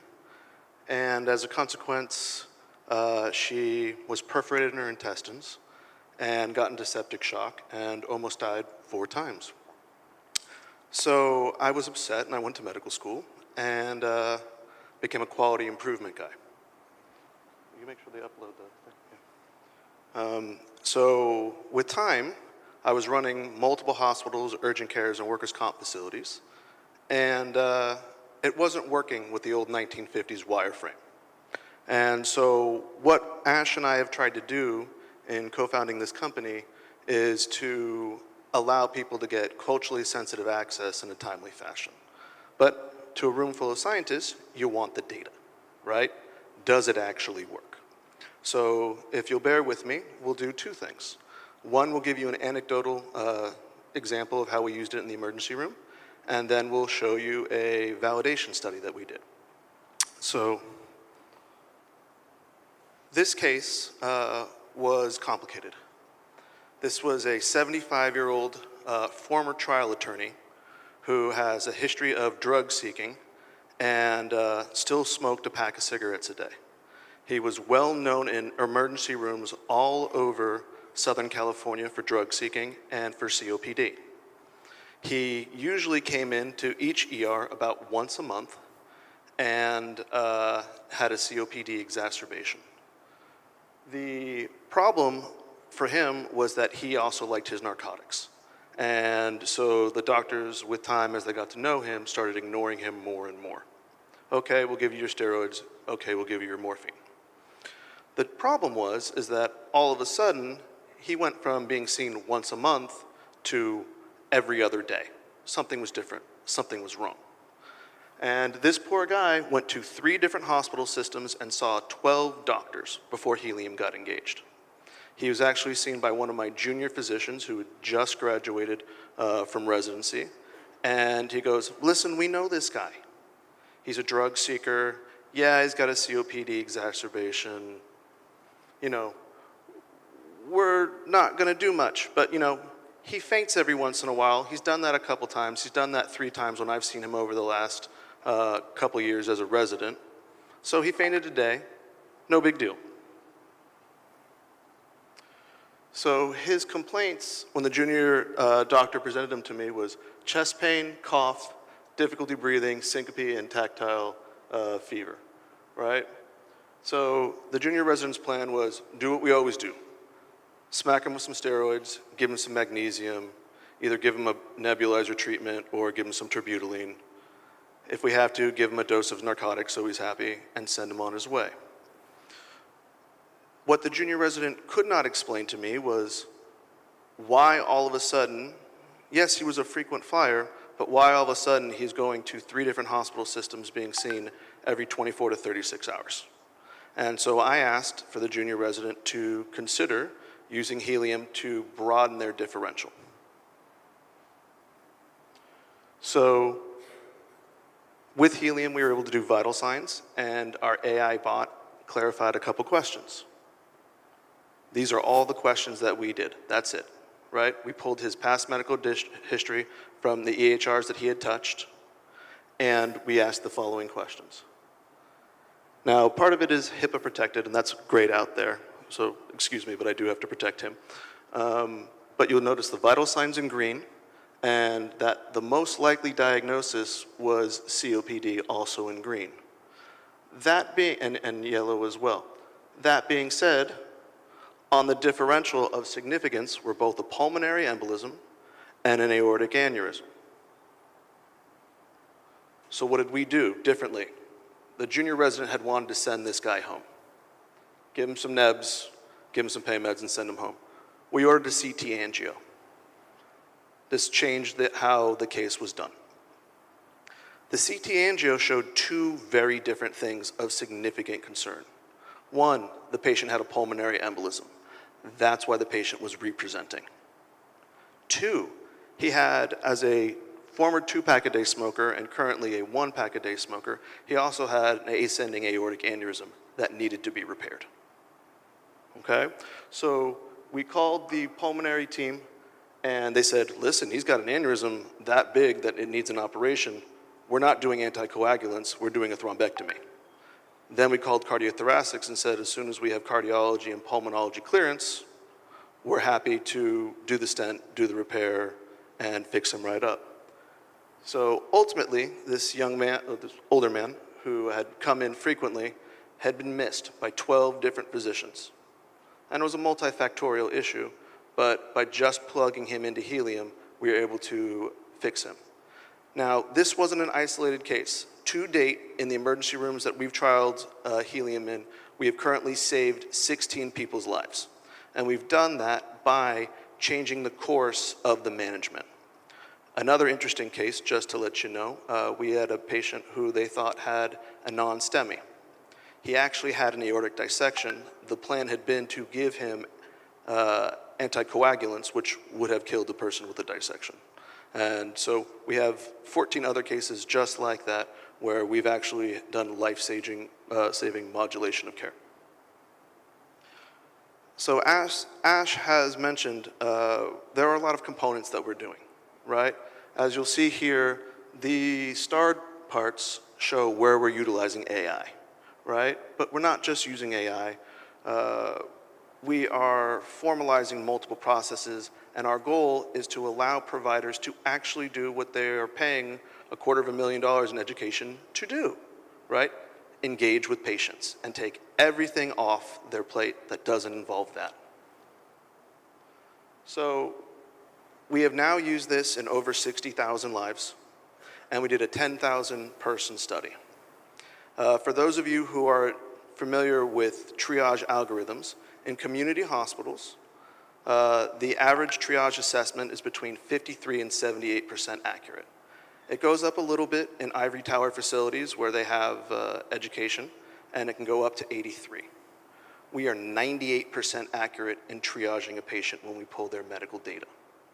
What about that 2% would be my question. Well, that 2% is we are more conservative than we find out the patient is ultimately an ultimate diagnosis. So we're concerned that they might be sicker than they actually are, 2% of the time. Next part. When the average physician evaluates a patient when they first finish residency, they think about 3 to 5 things on their differential on average. Then they get burned a couple times, and they think about 5 to 7 on their differential. The problem is that there's an equal likelihood that there are about 13 to 15 things that they actually need to consider.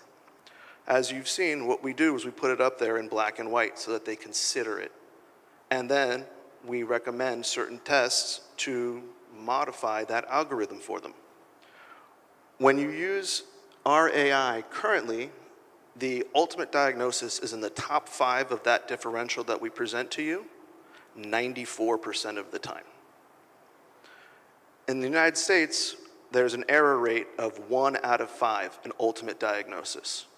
We're doing much better than that, and our AI is improving with every single case. There's a little bit of documentation about our competition, but this next part is interesting.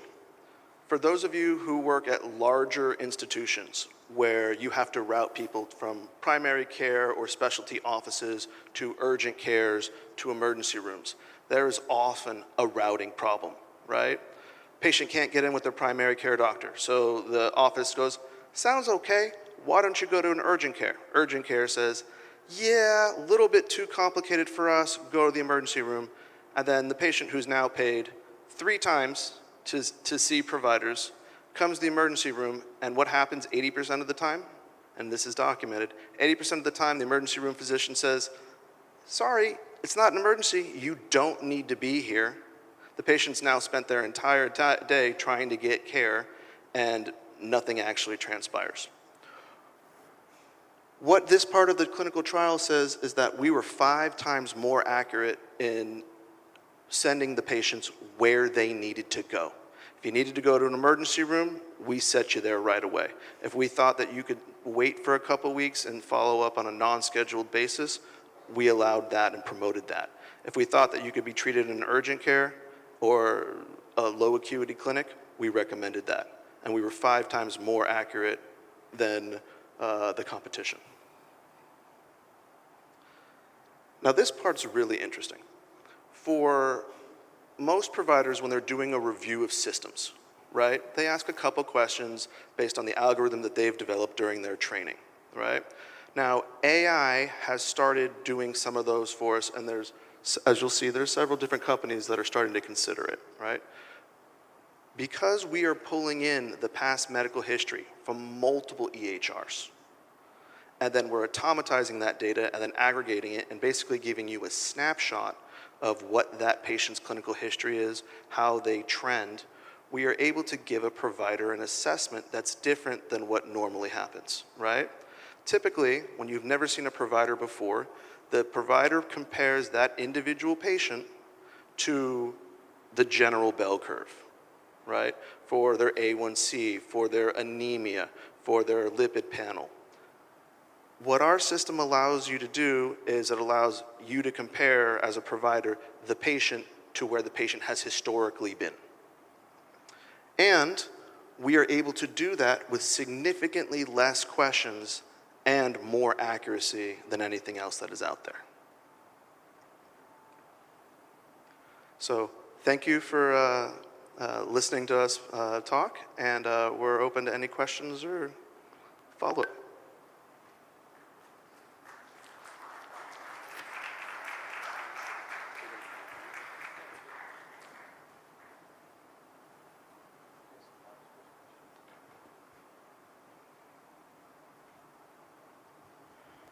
We got time for questions.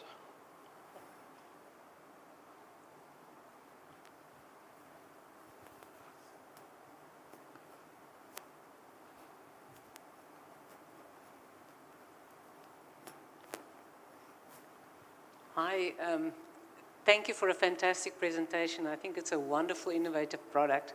I just want to know, have you tested it all in low and middle income country scenarios? We are actively working on that as we speak. To certain countries in Africa, countries in Latin America, different geographic areas in the U.S. one of the amazing things about most of these areas is the quality of smartphones people have at times amazes me, because they have a better one than I do. And so when you combine that with sort of, I would say, the 3G, 4G, 5G proliferation, right? This is sort of one of the ways in which you start unlocking potential. And so beyond sort of a direct patient using it or someone in a particular clinic using it, we're talking with a lot of people about how we can empower care workers who can go out in the field and leverage that, and they can sort of a new job. I think we've talked about like new jobs that didn't exist before, but with technology we're not enabling to do so. So very much on our focus and very much something we're excited to see how we can help. And something we maybe didn't mention is that, yes, we have the full health stack, but we can break that full health stack into each individual component as a product. And as a consequence, we have found that with the MOUs and contracts that we're starting to get for underserved areas, that they have different issues. So one of the things that often happens in third world countries is they have plenty of primary care providers, or they work around that. But they've had a brain drain of their specialists. And their specialists they love their country, but they don't get paid in their country. So what we are finding for one of our contracts is that they are very interested in the providers who have moved to England and Canada and the US are happy to provide care to their people for free. But they can't, because they have their own clinics, their own offices, what they can't do is dedicate several hours a day. But they can give you 30 minutes, 90 minutes, twice a week. And so with Nigeria specifically, what we are looking at is cobbling together their specialists, because as anyone from Nigeria will tell you, there's several dialects there. And so translation is an issue. And matching providers who live elsewhere with patients who live in Nigeria and allowing them to get someone who speaks their language, understands their cultural deviations and the nuances of how they live so that they can actually cobble together a plan that works for that individual. Because it doesn't help if you don't understand the culture and you don't speak the language and present someone with a plan that won't actually work for them. And Sean, I would say, well, two things. One is you guys have been nice enough to work with GCA and CED for a couple years, and we're committed, not because you're our sponsor for this event, but we've got a history of being committed to wanting to help.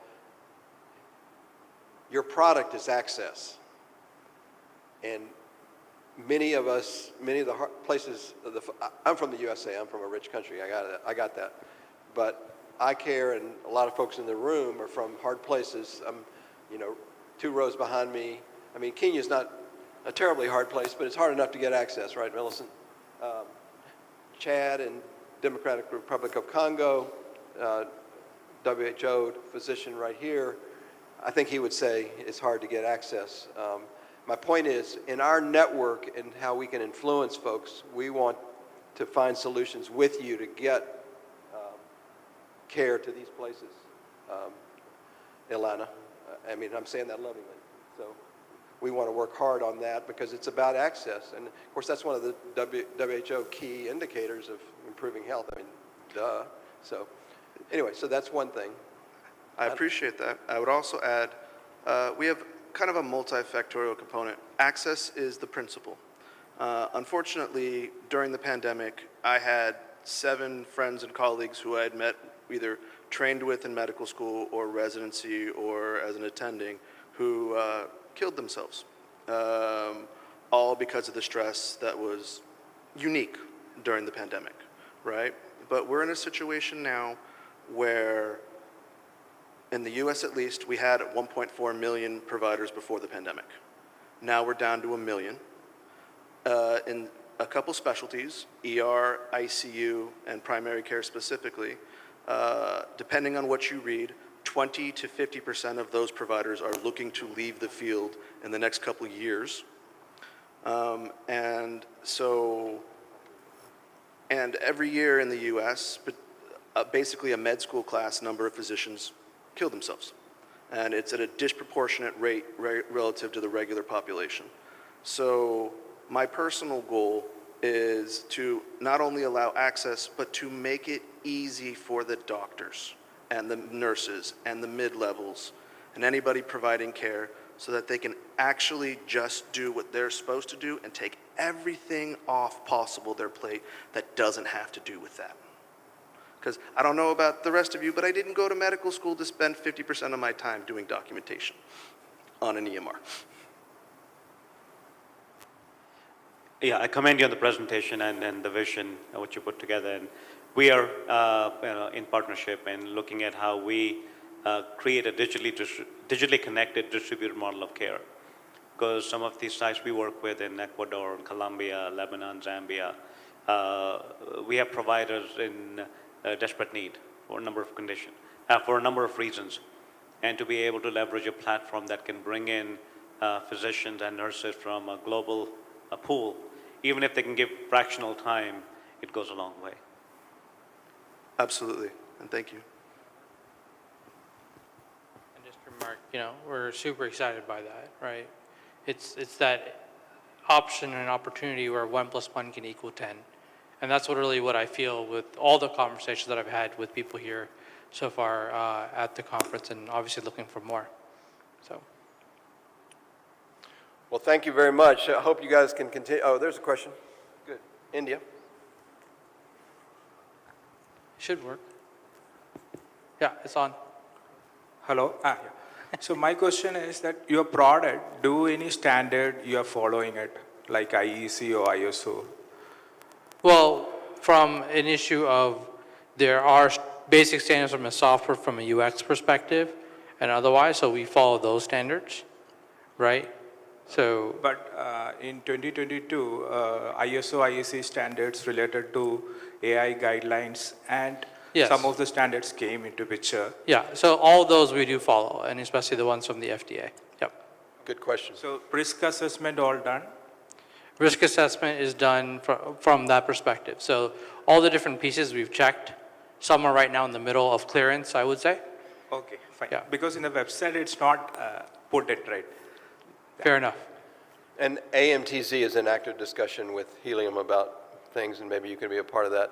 We're going to run on because we've got, these guys have been great. So first of all, that. Thank you. And second, because this is the industry session, we got some others to follow. But hey, the next one is your buddy Tracy Roush at DocBox. So awesome. Can you roll the next one, Tracy Roush? Hi, my name is Tracy Roush, and I'm the Chief Innovation Officer of DocBox. Today, about the pathway of the integrated clinical environment and how this is moving from this device integration to autonomous medical systems, and the journey that we went through and the work product that's been made available over the last 20 years. This work started in 2004. And, over the last 10 years, we've had multiple prototypes and demonstrations. There's several integrated clinical environment products in the market, including a medical IoT platform that was generated by DocBox. And over the last 3 years, we've actually moved far beyond just medical device integration and moving and determining what was needed for medical device interoperability, but really actually starting to focus on medical device autonomy and more specifically starting to look at remote control. And now we're just moving into the port of being able to look at physiological closed loop control.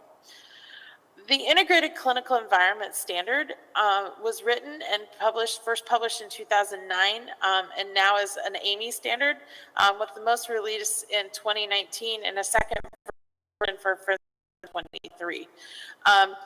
The standard is made, it's a functional architectural standard, so it's going to be laying out what are the functional requirements for safety of systems where you're using medical device software and applications, as well as medical devices, and they're interworking together to provide a more intelligent bedside environment. One of the key things around the ICE standard is it's 1 ICE per patient. And the fact is, in the standard, it also specifically calls out that we must support legacy medical devices as well as what will be evolving as fully compliant medical devices to the system. I would like to state that the standard does not actually call out a specific communications protocol or a specific architecture, but it does call out a series of functions that need to work together in order to build systems that are safe and effective, particularly in the clinical environment. As we've went through this, there's been a lot of standards that have been used and a lot of standards that we utilize for prototyping. On the screen, you can actually see a whole series of these. On the left side, you're seeing the 2 the ICE standards. In the center, you're looking at data vocabulary standards. And on the right-hand side is additional standards to vocabulary, but also emergency use guidelines that emerged during COVID. And considerations that you needed to look at for physiological closed-loop control. So not only are we building this technology and we're working as a large community to move this forward, this is being done in an open way where standards are actually emerging and evolving where they need to actually emerge in order to basically build an ecosystem and a community around the building of these new and next generation of medical devices. In 2020, this work was accelerated during COVID. One of the things that came out of this work was immediate effective guidance from the FDA around the ability to remotely control medical devices. And this work is actually continuing and was one of the launch points for the additional work that occurred. So just a little bit of background to stop and what we're talking about when we talk about remote control. We viewed that there's 2 types of remote control. One is near patient or local remote control. This could be as close as being just in the same room with the medical devices and the patient, or it could be just outside the room. So quite frequently during COVID, medical devices were moved outside of the room in order to be able to more quickly attend to them. So they didn't have to continue to don and doff PPE, and so they could take better care of the patients and have a faster response time to them. The far remote control would be your more traditional telemedicine type scenarios, but it could be thousands of miles away, it could be on a different floor of the hospital. But really the big differentiator we look at from a safety standpoint is can the operator of that remote easily address a clinical situation in a timely manner, or are they going to have to call someone else to actually help them address that situation?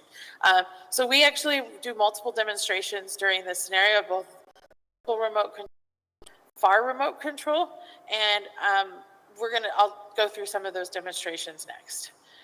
So in 2021 and 2022, we did a series of demonstrations, live demonstrations, for viewing, and I'm going to post the links to those demonstrations that you can watch them on the very last slide of this presentation. So if you want to get more information, you can actually go through them. Some of them are an hour or so long, where we did multiple scenarios.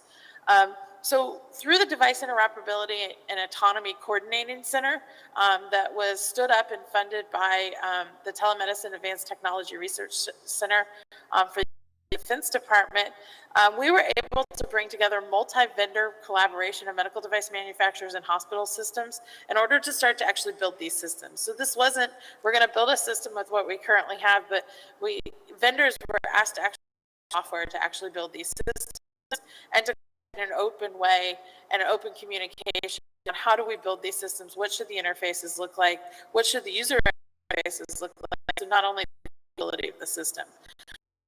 We were able to demonstrate the remote control of ventilators and infusion pumps, both in the near patient or near remote control or the far remote control scenarios.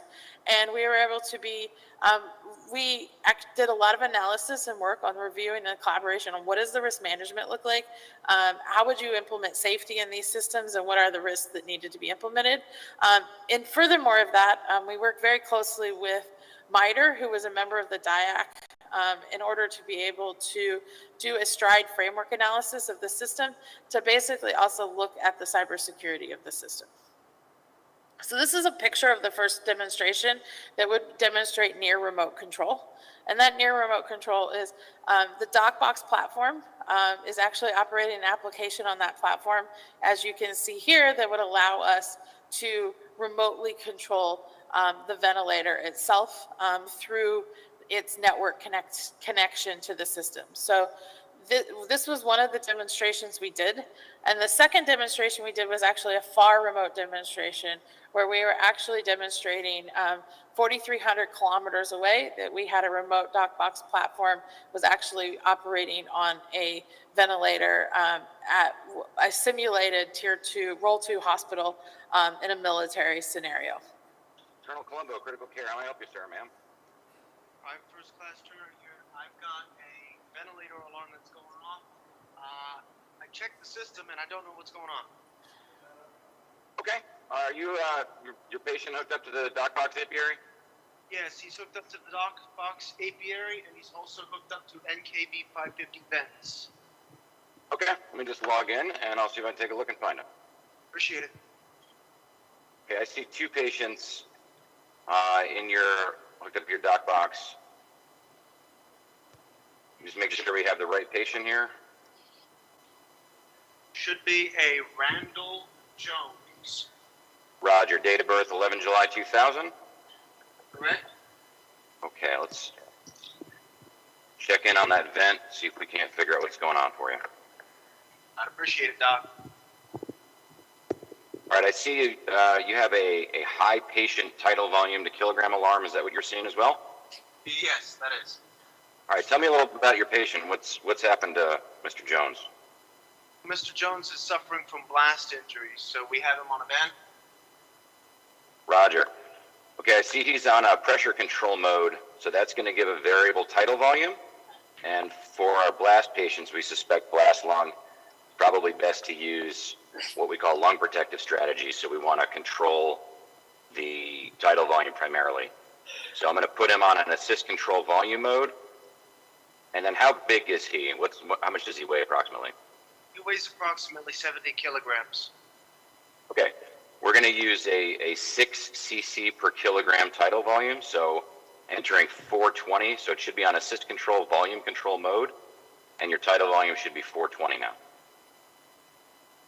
Yeah, looks like you made that change. Thank you, Doc. All right.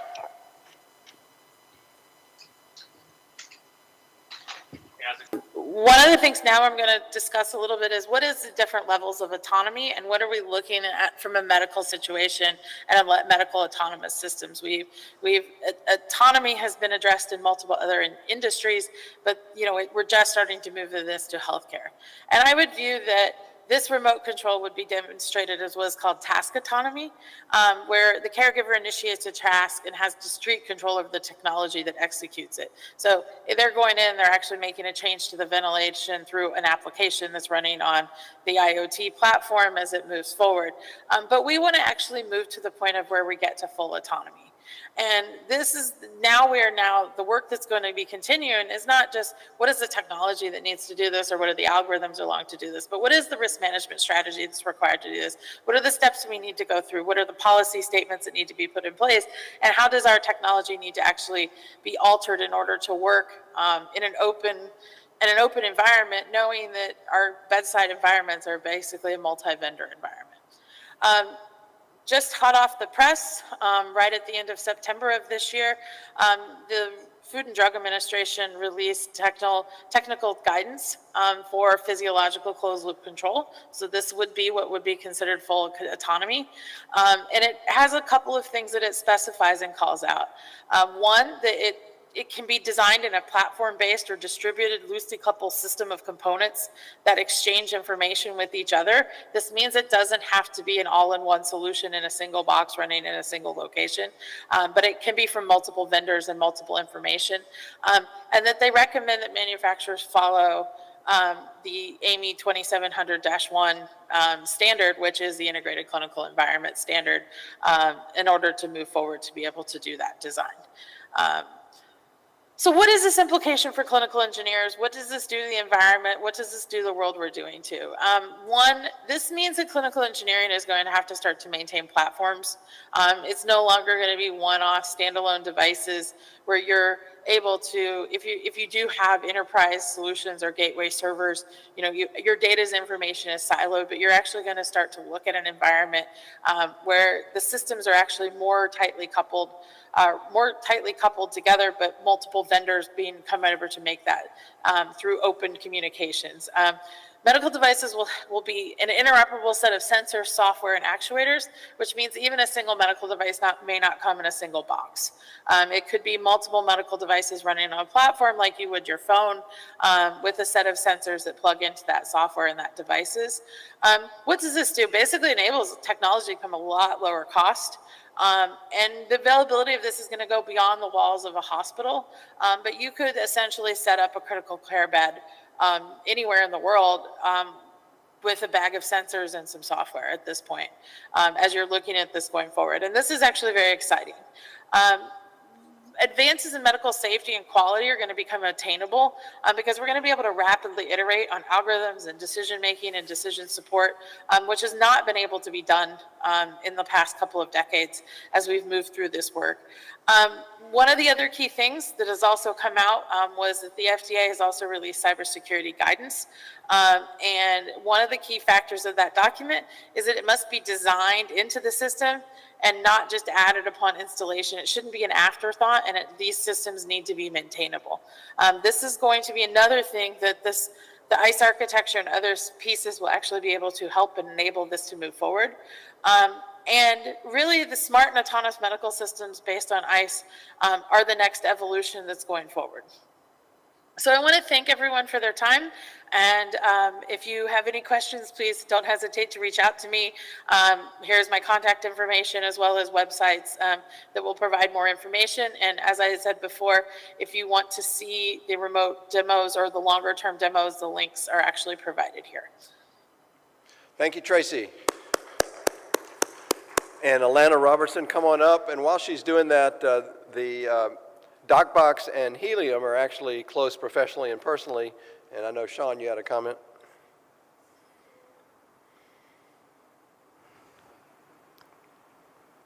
Can you enable the mic? I think you probably can hear me. Yeah, loud enough? It might be ready now. Hello? Yeah. So just to add on to the platform solution discussion that she ended with, I've been intimately involved with DocBox since their foundation, and they've known about Helium from day one. And their CEO, CMO, and our CEO and CMO are working on just what she's talking about, how to integrate platform solutions on cloud spaces to help. So they manage data in the ICU, and we manage data outside the ICU. And our dream would be to collaborate our data sets and our specific information in order to do predictive analytics. And what I mean by that is, hey, the last time this patient did this in the ER, they ended up intubated and had a cardiac arrest. We were able to get them back, but the doctors would like to not do that again, right? Not intubate or code the patient. And so as we are working together, our hope is to start doing some basic evaluations with the data that we have and do preventative care and prevent issues transpiring before they do. Thanks, Sean.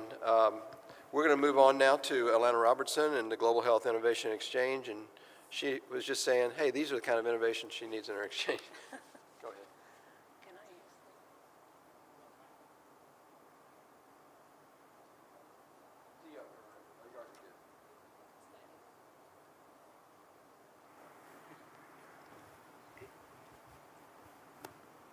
Can you hear me? Okay. Good afternoon and happy Diwali. My name is Alana Robertson. I am not a clinical engineer, unfortunately not, because It's wonderful to spend my time here with these very clever people. I'm the director for the Global Health Innovation Exchange. It's a new organization or a new entity that was started this year. And we are working towards, the Washington Global Health Alliance is a Seattle-based organization.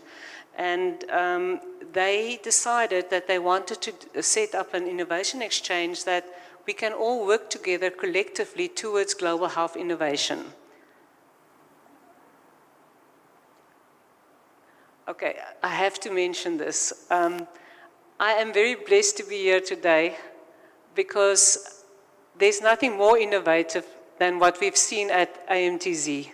I've been so impressed to see what has been done in the last few years and the innovation, and it's incredible. Now, I saw this on the wall when I did the tour, and you should do the tour because it's so beautiful. These are all little shoes, or little wooden shoes, and a stick at the end for Gandhi. And I think, Dr. Sharma, your team, this is exactly what it is. He's so creative and so motivational, and I want to thank you that you and your team are here today for all of us, and that during your Diwali, and sort of really appreciate you being here. Okay, so as I mentioned to you, and this is very confusing because I'm a South African, I never knew there was a Washington state before when I lived in South Africa. But the Washington Global Health Alliance is actually a Seattle-based organization, and it's a state, it's the Washington State organization. It was founded in 2007 when a lot of global health companies that were based in Seattle, all these companies got together and decided that actually would be good to have an alliance so that they can share information, network, etc. However, over the years, things have changed, and then COVID happened. And after a listening tour with our members, the Washington Global Health Alliance decided that they actually wanted to set up a different type of platform. And the people were very interested in innovation, and also what the members wanted, they wanted to globalize and really go to areas where they were not, just not in Seattle alone or in the US, but also go to other countries across the world. So they then decided that, and also because we have a very strong global health ecosystem, we have a lot of organizations that, you know, like Bill and Melinda Gates Foundation, Seattle Children, a lot of universities like UW, Northeastern University, and all these groups were really interested in the innovation path. So it was established this year in April, and we've committed to 5 different pillars. First of all, innovation, funding, equity, as well as advocacy and partnership. So we obviously know there is a real need to advance inclusive and equitable global health innovations that can decrease the global health burden of disease and improve health outcomes across the world. However, as you know, and all of you know much better than I do, that global health challenges are complex and really require solutions that are context-specific, user-centered, and also sustainable. Now, challenges like that include the barriers to scale, funding, market access, policy support, and user adoption as just a few of these challenges. And these barriers actually prevent innovations from searching their full potential and impact. So, this is the Global Health, Washington Global Health Alliance, then established the Global Health Innovation Exchange. When my boss came to me the end of last year and asked me if I wanted to establish or launch this innovation exchange, he had a high-level idea, didn't quite know what he wanted. I didn't know either. But the more I thought about it, I realized that I had a wonderful experience during COVID where I was part of the Every Breath Count Coalition. And for the first time in global health and the private sector, I saw that about 120 companies working together, meeting every week, from the World Bank, WHO, Bill and Melinda Gates Foundation, and a maintenance person in Malawi. And that to me was the real core of what I wanted to achieve with the exchange. So the exchange has also evolved. So first of all, I have to thank Tom. I've spoken to him and a few other people. Tom actually referred me to AMTZ and Dr. Sharma. And through the time that we've started to launch the program, we actually have changed a bit of it already, because I realized that as we go along and speak to more people, we might want to position the exchange a bit different. The one thing that was very clear is that members or people really wanted a neutral platform where they can be part of a community of innovators that will be, and that the innovations would also be able to be equitable and inclusive. It is a unique private-public partnership. I've worked both in the pharmaceutical industry and the global health industry, and we can learn so much about each other. And it's so important that we have both public and private organizations around the same table. We want to have an inclusive platform that not just a very wonderful innovation like Ash and Sean has, but that there's also innovators in countries where it is not that easy to access, the barrier to access is very high. So we wanted to make it as equitable as possible so that everybody can be part of this. And it is very important for us that we can use this to, really have a place where we can exchange ideas, champion innovation, form different partnerships, foster innovations, support our innovators, as well as access funding. And we embrace the WHO World Health Organization definition of health innovation as a new or improved solution with a transformative ability to accelerate positive health impact. So it's not just a medical device, it's also a healthcare system, an innovative project that AMTZ has here. So it can be anything that will really have an impact on global health and on patients. So when I was in the nonprofit world, it's very easy to talk to global health partners, like WHO, etc. But if you're a private company, it's not that easy to sit next to the same table. And what we wanted to create here is that we have a variety and a diverse group of stakeholders sitting around the same table. So global health organizations, global and local nonprofit organizations, academic and research institutes, a lot of our innovators come from here, startup and private companies, innovators, foundations, government organizations and ministries of health, as well as funders, all sitting around the same table, all a community of innovators, and all a community who wants to make sure that innovation, global health innovation, is moving forward. So the exchange, there's a few parts of the exchange. First of all, we were thinking about our innovator and how we can get funding, but talking to more and more people, we realize it's more the ecosystem that we have to create, and an enabling ecosystem, because in innovation, it's not always easy to know who to talk to, how can we be supportive, training, etc. So it should be a place where we have collaboration, where partnerships can happen. For instance, George from Ghana told us yesterday that he asked the question about training for MRIs. Now, what I can think here is, so I don't know anything about emergency medicine, but I thought the best way that we can do it is that we can actually get private companies who have social responsibility, and especially companies that manufacture MRIs can actually, as part of their social responsibility, perhaps what we can do is set up a program with them to train people in the countries. First do it virtually, and then they can perhaps send out people to also physically train people. It must be an ideation hub where we can all exchange ideas and share innovative concepts and insights and best practices. Because what you see in one country, you can learn so much from other countries. And I think it's so important that we share these best practices. Another thing, we really need to champion innovation. Global health innovation is challenging. It's not easy. We don't get so much funding than in the private sector. but we need to push forward and really champion innovation. We need to cultivate our innovators. So USA did a study, and they found that the biggest problem with innovators is that they don't have an enabling system. They don't have training, etc.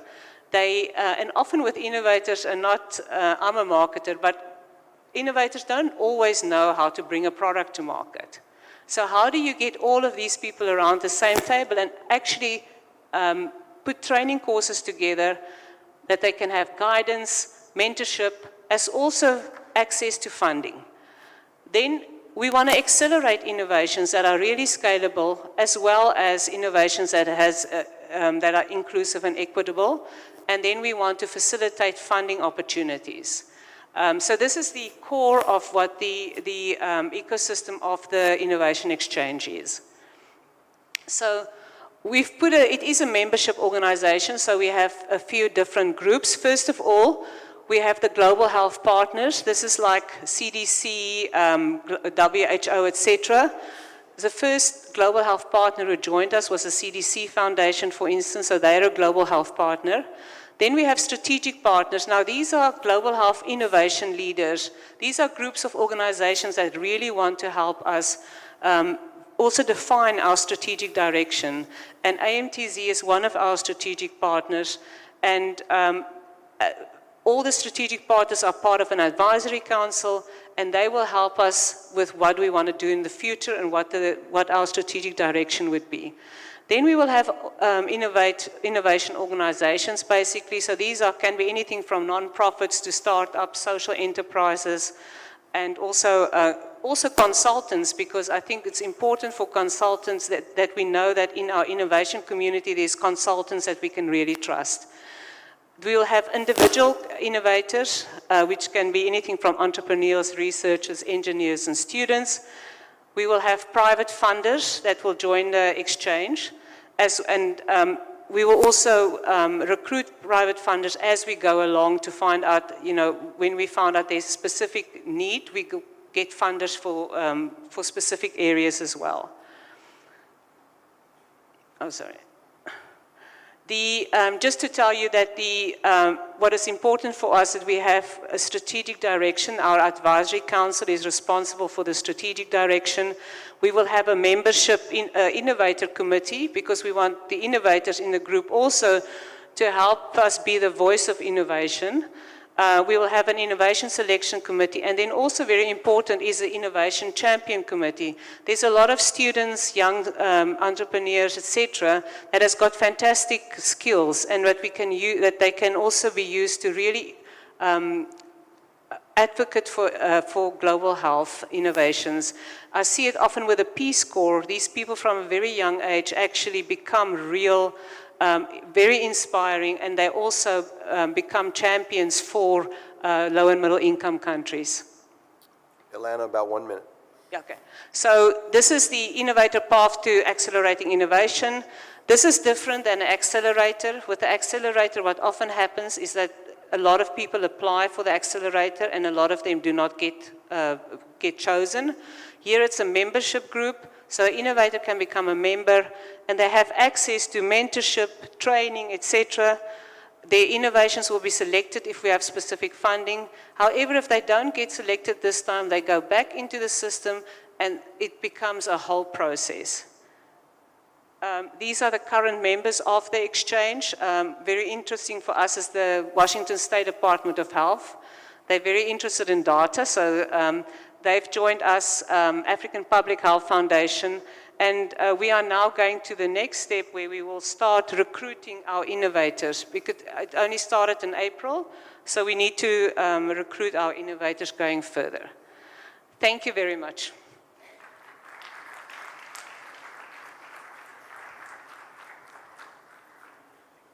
No, thank you very much. So, all of the presentations so far have been so powerful. I hope they raised your curiosity. Come talk to Alana, come talk to Helium. They can also tell you about DocBox. We're going to keep moving. And so I'm going to roll the tape from Herman Gillis, his country friend Marcelo Lencina is here from Argentina. Herman is an Argentine. He lives in the U.S. working for Schiller. And we're going to talk about, Herman's going to talk about Sherman Americas working with, or Schiller Americas working with Schiller India during COVID. So take it away.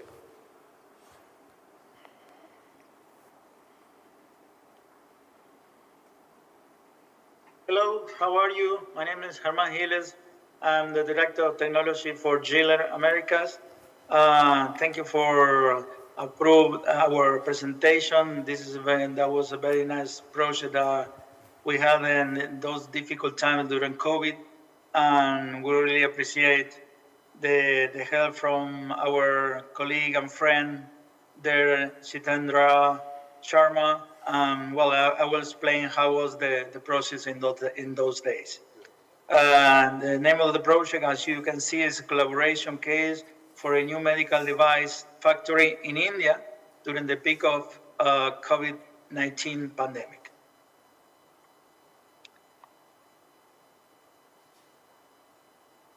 Well, I'm presenting the teams that were involved in the project. The Amtz team there in India, and Schiller teams in India, and well, from our partner here in the Americas, Dr. Jitendra Sharma, Managing Director and CEO, and his team there in India, and the Andhra Pradesh MedTech Zone, Schiller India, our company in that area, with the CEO, Mr. Vikram Shankly, and his team, and our CEO at Schiller Americas, Dr. Francesco Iacona, and the team also here. The main purpose of this was a collaboration with an Indian people when we realized that the situation was going worse and worse every day during the pandemic, during the peak of the pandemic. Because we have a network of clinical engineers around the world with the ICEHTMC representing us everywhere. I talked to Dr. Jitendra Sharma to try to help in those difficult days.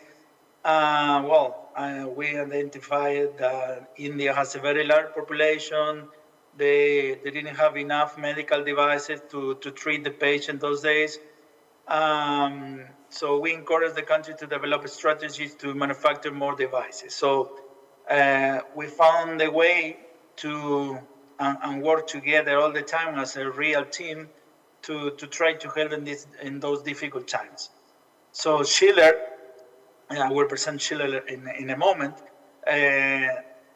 almost in a record time, set up a new manufacturing unit in the Amtz area.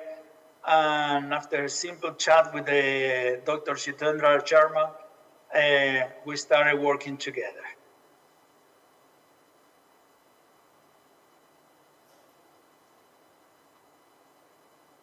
Sorry. The goals of the project and the final uses that were benefited were, well, we tried to help Indian population to receive better treatment during the COVID pandemic. Another goal was show the importance of networking, like this case, because we are like a family in the CED division at ICEHTMC. Show the importance of the network in that case, set up a new medical device manufacturing facility of patient monitor and defibrillator in 2021. There was, again, the peak of the pandemic. And we wanted to offer, and those days where, everything was closed and many difficulties are everywhere and around the world. We tried to offer some help with the local production and new jobs at the Amtz zone to produce more and more medical devices. Well, the background of Schiller is a worldwide leader manufacturing medical devices on the cardiopulmonary sector with 49 years in the market. In 2024, we will celebrate our 50 years of innovation and what we call the art of diagnostics. Schiller produces high-quality products like the EKGs, patient monitor, defibrillators, stress test systems, MRI patient monitor, Holters, ABPM units, pulmonary function cabins, speedometers, and many other devices related to the cardiopulmonary field. The situation here with Schiller Healthcare India, which is our subsidiary for Schiller HE, which is located in Switzerland, the headquarters, for the part of the world was established 25 years ago. Schiller India has a long story supporting customers and patients in India since 25 years ago, and they are doing a really good job there. Well, just to summarize, the results of this collaboration were the conversations to identify a way of health with Dr. Jitendra Sharma, which is in the middle of the right picture, starting on April 27, 2021. And the new manufacturing facility was inaugurated in August 16. So that was a record time. So you can see the pictures where the first units manufactured. We are very proud that we can help. We couldn't help in that way, at least to provide at least more devices for those patients in really need because of the large of the population in India. Yes.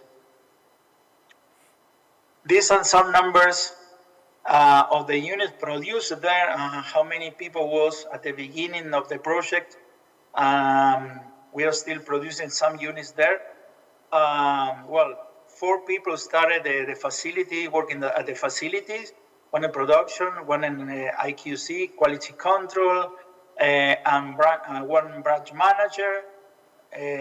We started production of patient monitors. We started the production of pulse oximeters and defibrillators. These are some numbers that we have from our manufacturing facility there. And we are very proud of that, and we are hoping to have more and more developing facilities, and of course many other type of units there, because the healthcare field needs everyone involved in more and more, because you never know when you need it and when is.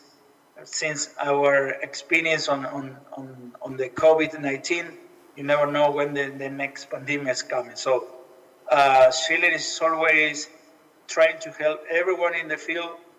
Schiller everywhere around the world is committed to help everyone and producing innovative devices.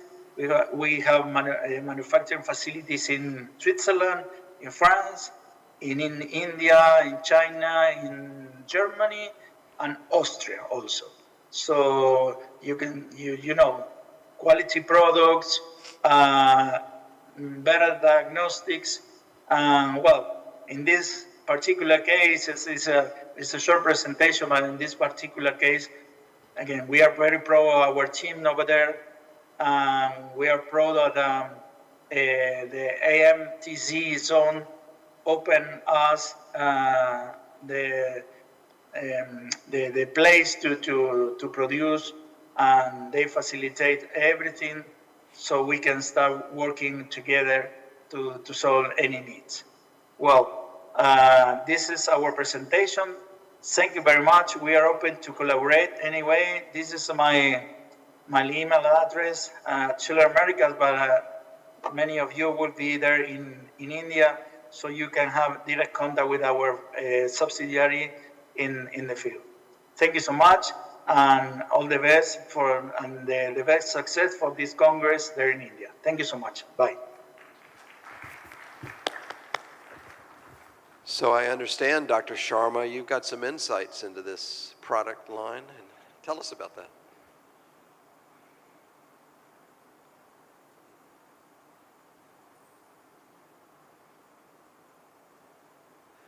So we're activating the mic out there. Just one sec. Need to activate the mic out in the field. Hello? So not on the product line, but I wanted to thank you, Tom, for something that you don't know. Multi-parameter monitors require a lot of critical components that were not made in India. And Schiller had their international value chain that could support its production. When I started my career in hospital 15, 20 years ago, Schiller monitors and defibrillators as hospital administrator were my first choice, so I was their user. I didn't know Schiller India. I was just their customer. I didn't know who German was because he was representing Schiller in the US. It is your WhatsApp group of CED that linked me to him. So you deserve the credit of this partnership. And a big round of applause for you for that. And it's because of that network, Tom, that you have created, you have involuntarily germinated hundreds of bilateral and multilateral partnership for which there is no record of. For example, this partnership, it's because of that group that I put in a request to our global CE family if there were sources of multi-parameter monitors. And he reached out to me saying that he has a subsidiary in India, which I knew. I just didn't know the connect. And I connected with their MD in India, and we set up, as you saw on the screen, a manufacturing facility for monitors and defibrillators in 8.5 days. And that's unheard of. As usual. Thank you. Two things. One is about a year and a half ago, Fabiola Martinez took over the leadership of that group, which we named October a year ago after Mario Castaneda, which you did a great job in honoring here at AMTC. But while you're talking, introduce your new friends here. Chris and Tommy. Chris and Tommy, introduce yourself. But gentlemen, scientists from the US doing some cutting edge technology work on diagnostics, but I do not want to take the suspense away. So over to you, Tommy. Well, thank you both. Chris, Well, thank you very much, Dr. Sharma, for having us here. Chris Rose, my partner, and I'm Tommy Vaughn. And thank you, Tom Judd, for making time for us at the end of the... Okay, we've got a quick tag team presentation here, so we'll try to keep it crisp and on time. First slide. Yes, MRI for the world. That sounds like a grandiose title, and it is, but that's our goal. We want to develop MRI as something that can be scaled to everybody on the planet. Next slide. Or can I click slides? Yeah. So, of course, start off with the compelling reasons. Diagnostic imaging obviously is needed. I mean, that's not a message lost on this crowd. For tracking disease progression, for pathology, and for presenting disease through screening. Just a small example, MRI is really a wonderful tool that can do everything pretty much that we need with diagnostic imaging. It truly can. That CT can do, and I'm bringing that up because CT is really the prevailing technology out there today, and especially developing countries because it's more mature technology, it's been around longer. But MRI can do the job again, even imaging teeth, but without the ionizing radiation. So currently, however, MRI is confined to the basement of big city hospitals in the developed world. Very expensive, very complicated, takes a lot of expertise to use. All these are limitations to providing it to the world. And that was a picture of our clinic in New York. So, but according to World Health Organization, again, 2/3 of the world has no MRI at all. So our primary objective is to deliver MRI to the world, and that requires redesigning MRI to meet WHO criteria for accessibility, which produces an MRI system quite differently than the one we know today. We want to be able to take MRI to off-the-grid hospitals like this that more typify the world's populations and the medical access they have. This one is a small village clinic south of Dodoma, no power, well water. How in the world could we do MRI here? That's our goal. So if you could see the fine print next to it, we have a new technology magnet inside a shipping container, a half-size shipping container, that is not just the magnet, not just the MRI system, but the whole imaging suite. And this would be sustained in the field and by local power and satellite terminal to the cloud for diagnostics data download and diagnostic acquisition upload. So definition of access, paraphrase from WHO again, it has to be available, it has to be affordable, it has to be locally available, geographically accessible, it has to be field supportable, it has to work and be safe, effective and safe. This requires cloud integration because we can't supply radiologists with the system to every village in sub-Saharan Africa or the continent of India or the continent of South America. So, and it has to be, of course, we have to have cultural and government kind of acceptance too. How do we solve these kind of problems? We need a new technology magnet, in our case, a new high temperature superconductor, to not only get us away from helium, but to make other cryogens like liquid hydrogen or solid nitrogen an option to give us thermal capacity to coast between power outages that are commonplace, of course, in the developing world. We need a new console rather than a workstation. I'm fishing around for my cell phone. I was going to hold up a cell phone, but the 5G cell phone is our console. Satellite terminal linked to the cloud where all of our data is, and a multi-channel FPGA board to interface our cell phone to the experiment acquisition or image acquisition protocol that we need. And then better deployment, and that's a catch-all phrase for a better model for deploying large networks of these autonomously operated MRI systems that require only a local field nurse to provide human interface in the field.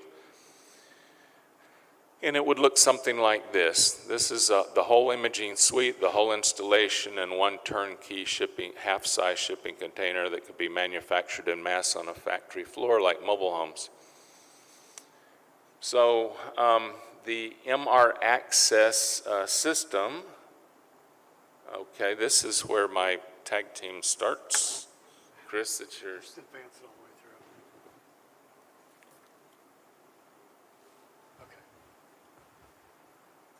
through. Okay. So our solution to the problem is really fourfold. Three is the first three: hardware and software. Tommy mentioned it's a different magnet type. Magnesium diboride, so it's superconducting at a much higher temperature. And that allows these to be placed anywhere without helium. They're much smaller in size. Then the second component, all these devices are linked, networked to the cloud. All the analytics, the integration is all done through the cloud. So like an ATM machine to a banking system, that's the concept of our MRI.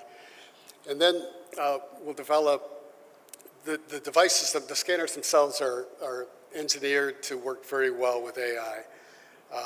And so we'll have AI diagnostic applications that will assist radiologists. The cloud allows the radiologist to be located anywhere. They don't have to be with the scanner, which is new and unique and really innovative to our system. So this is a size comparison. Tommy mentioned that the system on the right, that's ours. The device itself sits on 68 square feet only. So much smaller versus the 3-room imaging suite that's required today. That's another way to make MRI accessible.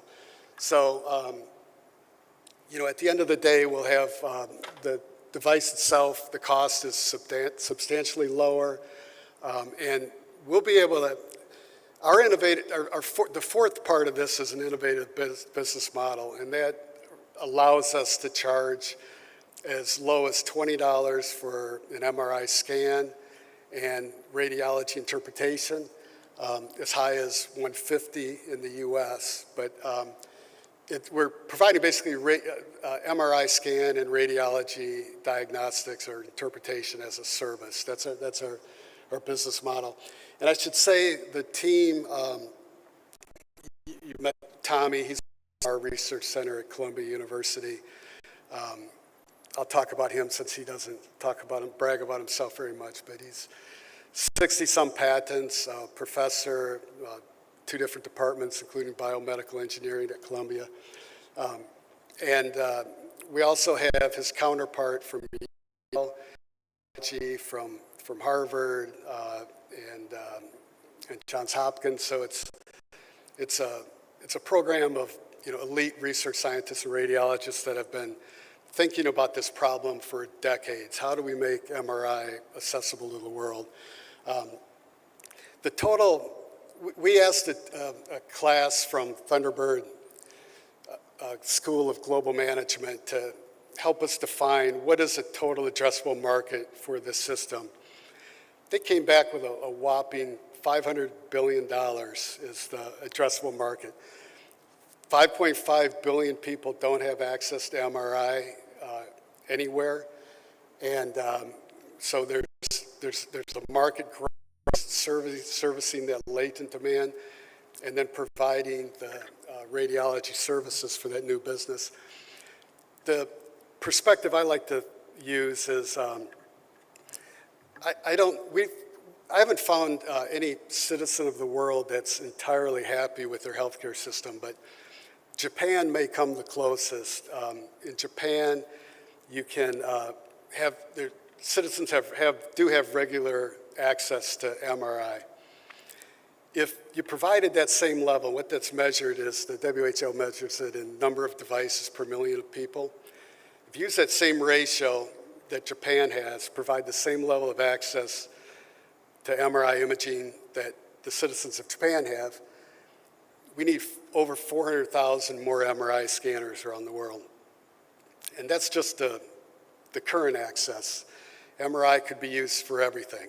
It could be used instead of ionizing radiation imagers like CT and X-ray. So potential, huge market growth for accessible MRI in a number of different areas too. This allows us to, again, charge the average for our models about $98, and it allows the scanners to go into places that are non-conventional. They don't have to be in big city hospitals. They can be in doctors' offices. They can be in screening centers.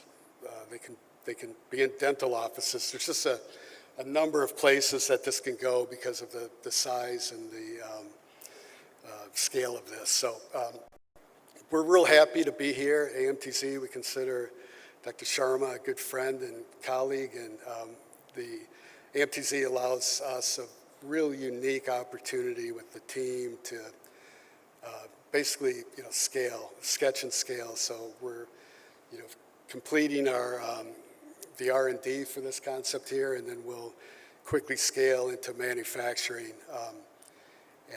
With that, we have an opportunity with our magnet manufacturer to also begin much earlier and build out one of their products, MRI products, right here at AMTZ. And so thank you. Appreciate, Tom, the opportunity to speak, and Dr. Sharma, thank you, the team.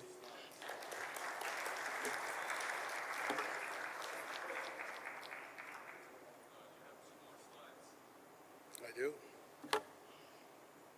Oh, okay. If anyone would like to contact us, we'd love to hear from you. My name's Chris Rose. That's my email address. And happy Diwali. Tommy. Just two practical questions. As a, Thunderbird graduate, I appreciate the analytics there. And Fantastic. as an ER doctor, as you posted a child, I have a practicality question. Kids that age will not stay still in an MRI. You have to conscious sedate them. I don't see enough space to do that. How do you do that?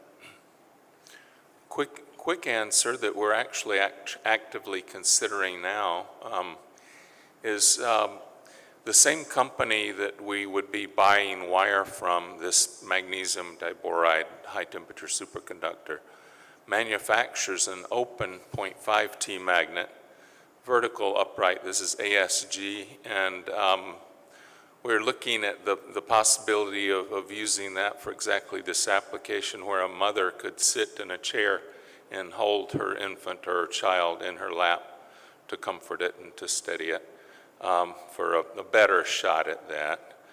Of course, in the U.S., as you know, we do image children, or at least attempt to, and sometimes that requires little sedation. That's not practiced everywhere.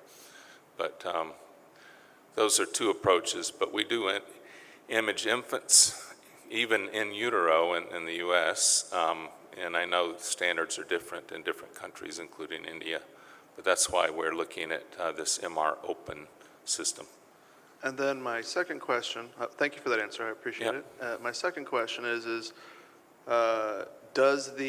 because of the variety of places that your partner said that you were thinking about installing these, does the tanker protect, because in hospitals in the US, like, there are thick walls and all kinds of construction mandates because of the magnets. Does the tanker container itself, is that why you have picked it, protect in that way? I'm not quite sure I understood the question. No, I understand that. Well, anyway, the container is actually as simple and cheap as it is. It's a significant, clever part of this picture. It's the RF shield. It's the magnetic fringe field shield. It's the security shield. It's the weather shield. And it's a shipping container, all in one unit, and a plug-in unit that we can plug into a doctor's office or a hospital or a field, a sports clinic or a battlefield. We can drop it, we could ship it on a plane, train, bus, truck, and put it in the field and connect our satellite and our local power supply, which can be locally sustainable supply, and have a turnkey turn on rather than a very expensive installation, which is typically the most expensive part of delivering this. Any other questions? Yep.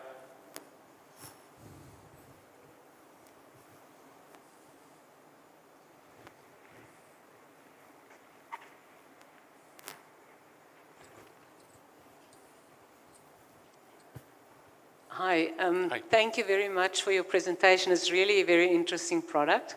I want to know if you've done any research around the MRI as a service model in lower middle income countries like in Africa, because it's not a normal approach in most African countries, for instance. So have you done any piloting or got feedback from the governments or the procurers? Well, specifically from the government of Tanzania, Muhimbili Hospital there, the director there, the director of the Children's Cancer Center there, a dear friend of mine, Trish Scanlon.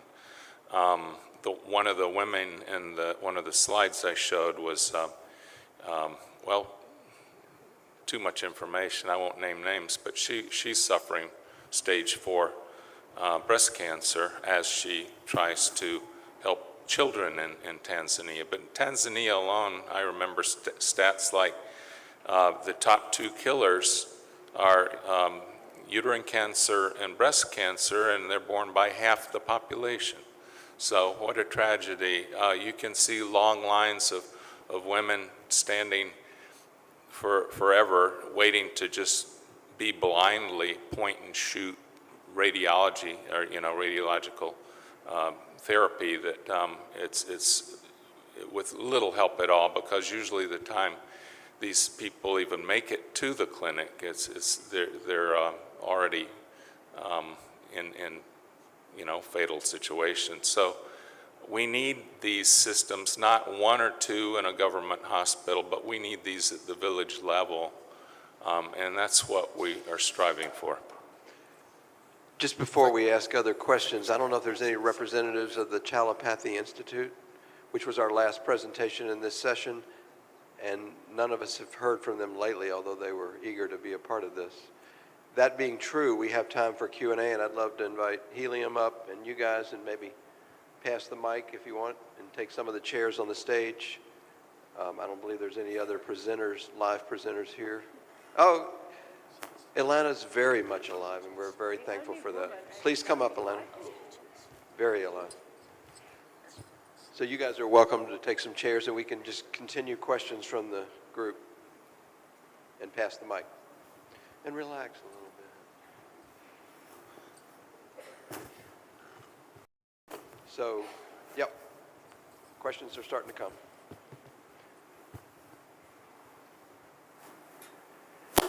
Hello, just testing. This is Franco Simini from Uruguay. Really, congratulations for the last presentation. And this could be the opportunity to ask to all the panel the same question to all of you.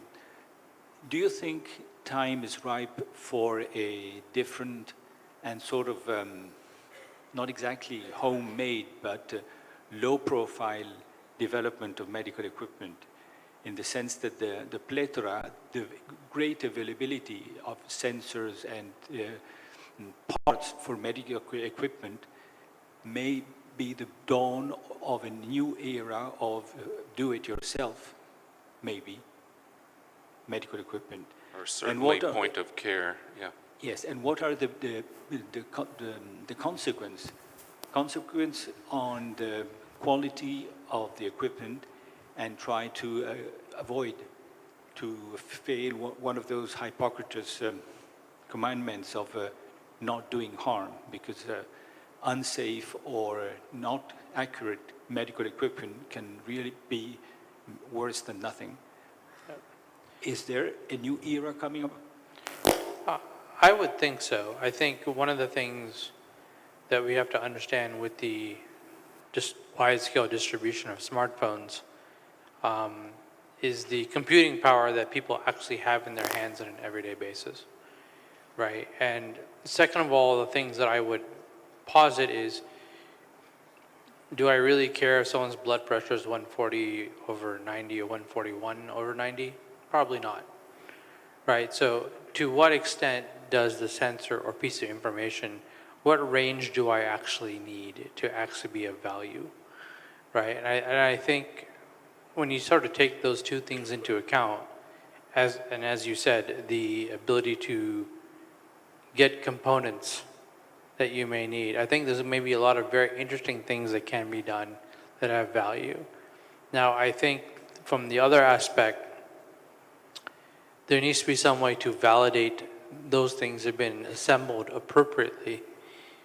Because even though, yes, you know, I fixed my chair and I got it from IKEA, you know, have I got it so it's a nice stable table, or is it a little wobbly, right? So I think some ways of being able to QA the build process. So I think there's a lot that can happen, a lot that can be change the game.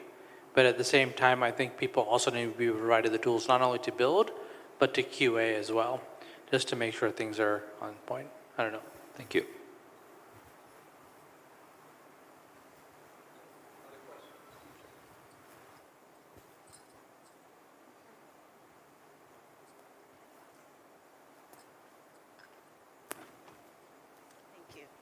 Hello, everyone. My name is Akofa from Ghana. And I walked in during the MRA presentation. I think it's a fantastic product. Mine is more of a question.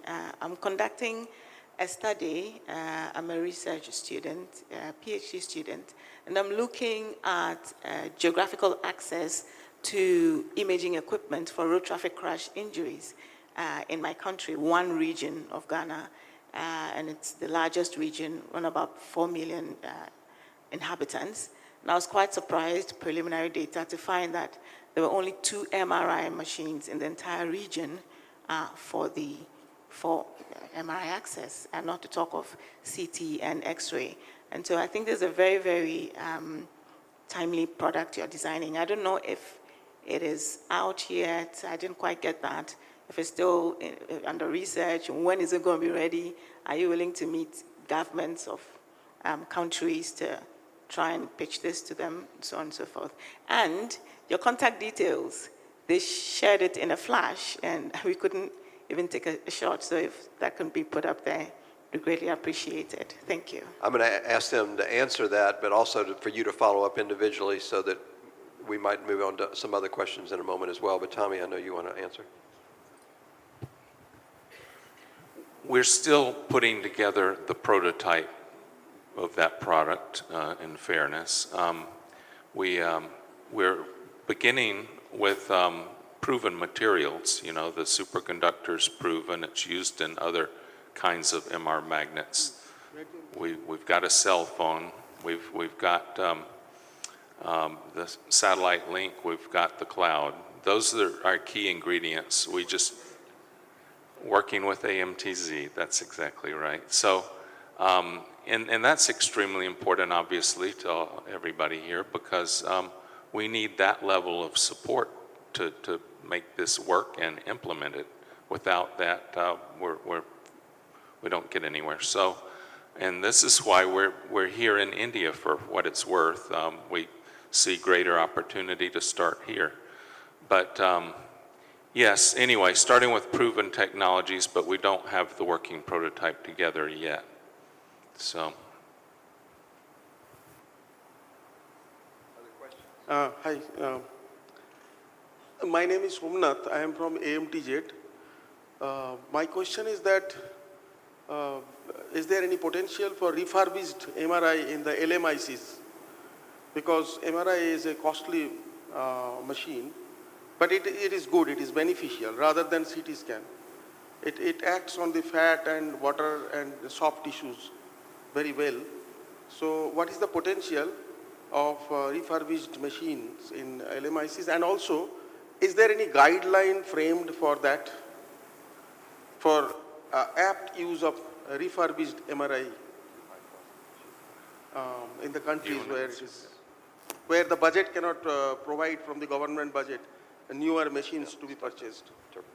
Thanks. It's a very good question, and as a clinical engineer that's been around way too long, let me answer. And I think in their presentation, you may not have been able to see it, maybe you did, but they're talking about, you know, thousands of dollars per cost per procedure versus this approach they're taking, which is partnering with your organization and likely to be successful. I mean, that's my opinion.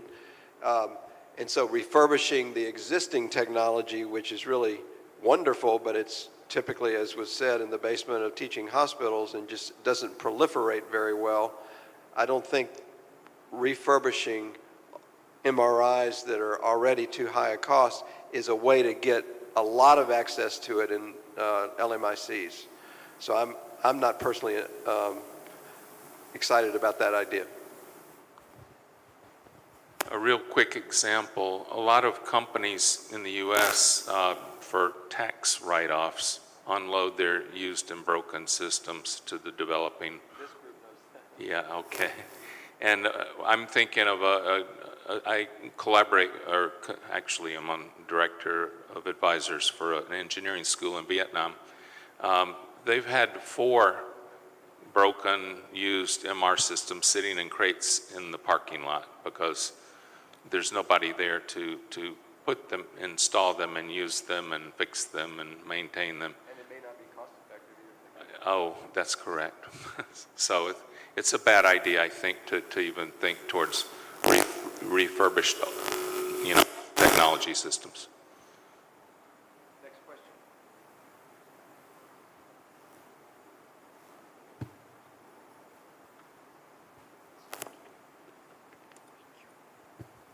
Thank you. My name is Millicent. My question goes to Ilana.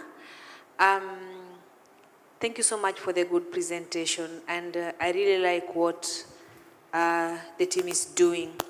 I just wanted to confirm this part that you presented on the advisory council, and there's quite a number of groupings that you have around different categories, around 4 categories there. I just wanted to confirm, is in this forum, are you looking at people to volunteer in the categories, or what is the process of getting or rather supporting your work from this particular level where we are sitting? Thank you. Thank you, Millicent, for the question. We are looking for membership and partnership. So, for instance, the strategic partners, and I can use AMTZ as an example, they've got specific skill sets that we can use. So does certain universities or research organizations.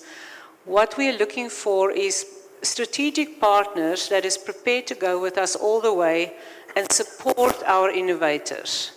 And so the innovators can get the best from a wide variety and a diverse group of people and also organizations that you have. So if you, for instance, have a training course on an MRI, that you really get an expert on a training course in MRI, but that the partners and the global health partners as well the strategic partners and the innovative organizations can support our group with the skill sets they have by sharing information. I already got some people that will do talks at the virtual talks, which will be open for everybody to listen to. And the main objective here is to make sure that our innovators, especially in low and middle income countries, has resources or has access to resources that they do not have today. Because again, you can be an entrepreneur, but it doesn't necessarily give you the skill set to be bringing a product to market or help you with a business model, and that is what we want to create. A collectiveness where we have people that are really experts across the world that can and is prepared to be part of the exchange, so that they can also give back to society and to our innovators. So I'm going to, unfortunately, end the Q&A session. I'm delighted that we had great questions from really all of the team up here, MR Access, Helium, the Global Exchange that Atlanta's a part of there out of Washington State, U.S. And so let's give them a round of applause. And of course, we cut them short on time about their kind of incredible development. So please seek these folks out now that you know who they are, and you'll find them milling around here. Hopefully, maybe more than maybe tomorrow as well. So let's take about 15 minutes, and then we're going to begin the closing ceremony. And it's going to be in here. So see you in a few.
బాబు నీకు ఏంటి streaming రావట్లేదు audio వస్తుంది కదా మరి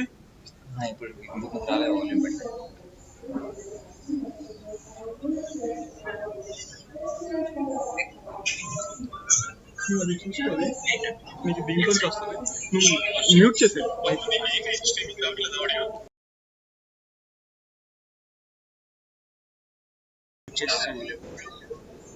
అది mute చేస్తాను mic mic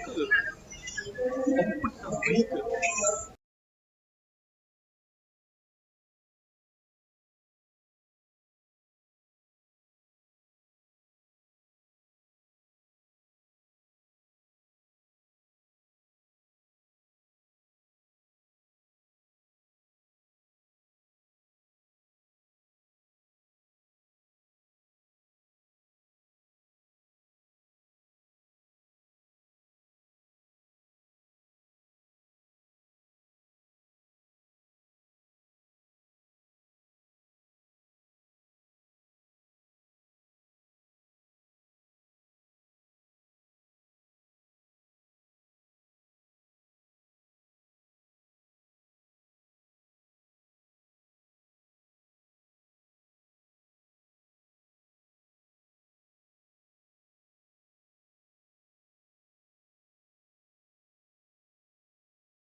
Good evening once again. Today is Sunday, a national holiday, one of the largest festivals India celebrates. And a lot of people in our campus, they are with their families from the factory and R&D institutions. There are a lot of people also at the Expo Center. So this is not the whole of the Congress. A large part of it is not in the room. So if possible, we can have a very small Thanksgiving to all of them tomorrow afternoon sometime, if the time permits. As my friend and sister Fabiola was speaking, you heard a lot of crackers, firecracker sound. Some people have already started the celebration of Diwali. We will be doing that with all of you. This time, you guys are our family. We celebrate Diwali with you. But a very simple question. How many of you are in India for the first time? Can you raise hands? Oh, a lot of you. And obviously in AMTZ also for the first time. Did you enjoy here? Yeah, thank you. Thank you. Yeah. Does anybody like to share in few words your experience with us? If anybody could raise hand, ask for the mic. People particularly who have come to India for the first time. I see ma'am there. Here's one thought. I have no interest in driving in India. Yeah. Yeah. We don't allow kids under 18 to drive. Yeah. Yeah. Somebody can give the mic there also. Yeah. Yeah. Yeah. One. And second mic. Second mic. Yeah. Anhad. Very nice of you. Thank you. Can you go to the lady? Yeah. Yes, ma'am. Please, go ahead. Please. Hi, everyone. My name is Millicent from Kenya. This is my very first time coming to India and, of course, MTZ. I've had a very good experience, for lack of a better word. The experience has been so fulfilling. I've learned quite a lot. I'm so humbled by the hospitality that is in here. I've learned a lot from the seniors. It's so humbling to see everybody's hands-on. Everybody is at our service, and I couldn't believe it. So it's been really, really an amazing session to have. And also looking at very many good evening once again. Videos that have been represented here. Today is Sunday, really, something national holiday, that, one of the largest festivals India celebrates. Than we even and a lot of people and I'm also impressed our by campus, they are with their families from the factory and R&D institutions. There are a lot of people also at the Expo Center. And not sleeping. So this is not the whole of the Congress. A large part of it is not in the room. So if possible, we can have a very small Thanksgiving to all of them tomorrow afternoon sometime. And to you, Dr. Sharma, we are so privileged to even have you with us throughout the session. We realize how busy you are even to run this Fabiola was speaking, you heard a lot of crackers, firecracker sound. Some people have already started the celebration of Diwali. We will be doing that with all of you. This time, you guys are our family. We celebrate Diwali with you. But a very simple question, how many of you are in India for the first time? Can you raise hands? Oh, a lot of you. For God to and obviously in AMTZ also for the first time. Did you enjoy your and to the rest here? of the participants, it's not easy. Yeah. And thank you. Thank it's you. Not something you Does should anybody people like to share in few words your experience with us? 6 p.m. in the evening. Anybody could and raise we had people hand, come ask for the mic. seated and waiting. People no rush, particularly and who we were have come okay. I mean, to India for the first the time. I organizers would see have organized this forum, but without your cooperation and your patience, Here's one thought. it means that I have no interest in driving well. in But India. you guys are here up to now. We're all smiling. We don't allow like kids under 18 to drive. And I mean, it's amazing to see such kind of attitude. And so that is what is required to see our program Somebody go can forward. give the mic so much. there I can also. talk, but I'm so happy to be here. Yeah. One. And second mic. Second mic. Ma'am. Yeah. Anhad. Very nice of you. Thank you. Can you go to the lady? Yeah. The second mic. Yes, ma'am. Please, go ahead. Please. Hi, everyone. My name is Millicent from Kenya. This is my very first time coming to India, and of course, AMTZ. I've had a very good experience, for lack of a better word. The experience has been so fulfilling. I've learned quite a lot. I'm so humbled by the hospitality that is in here. I've learned a lot from the seniors. It's so humbling to see everybody's hands-on. Everybody is at our service, and I couldn't believe it. So it's been really, really an amazing session to have, and also looking at very many good evening once again. Videos that have been represented here. Today is Sunday, national holiday, one of the largest festivals India celebrates, and a lot of people in our campus, they are with their families from the factory and R&D institutions. There are a lot of people also at the Expo Center.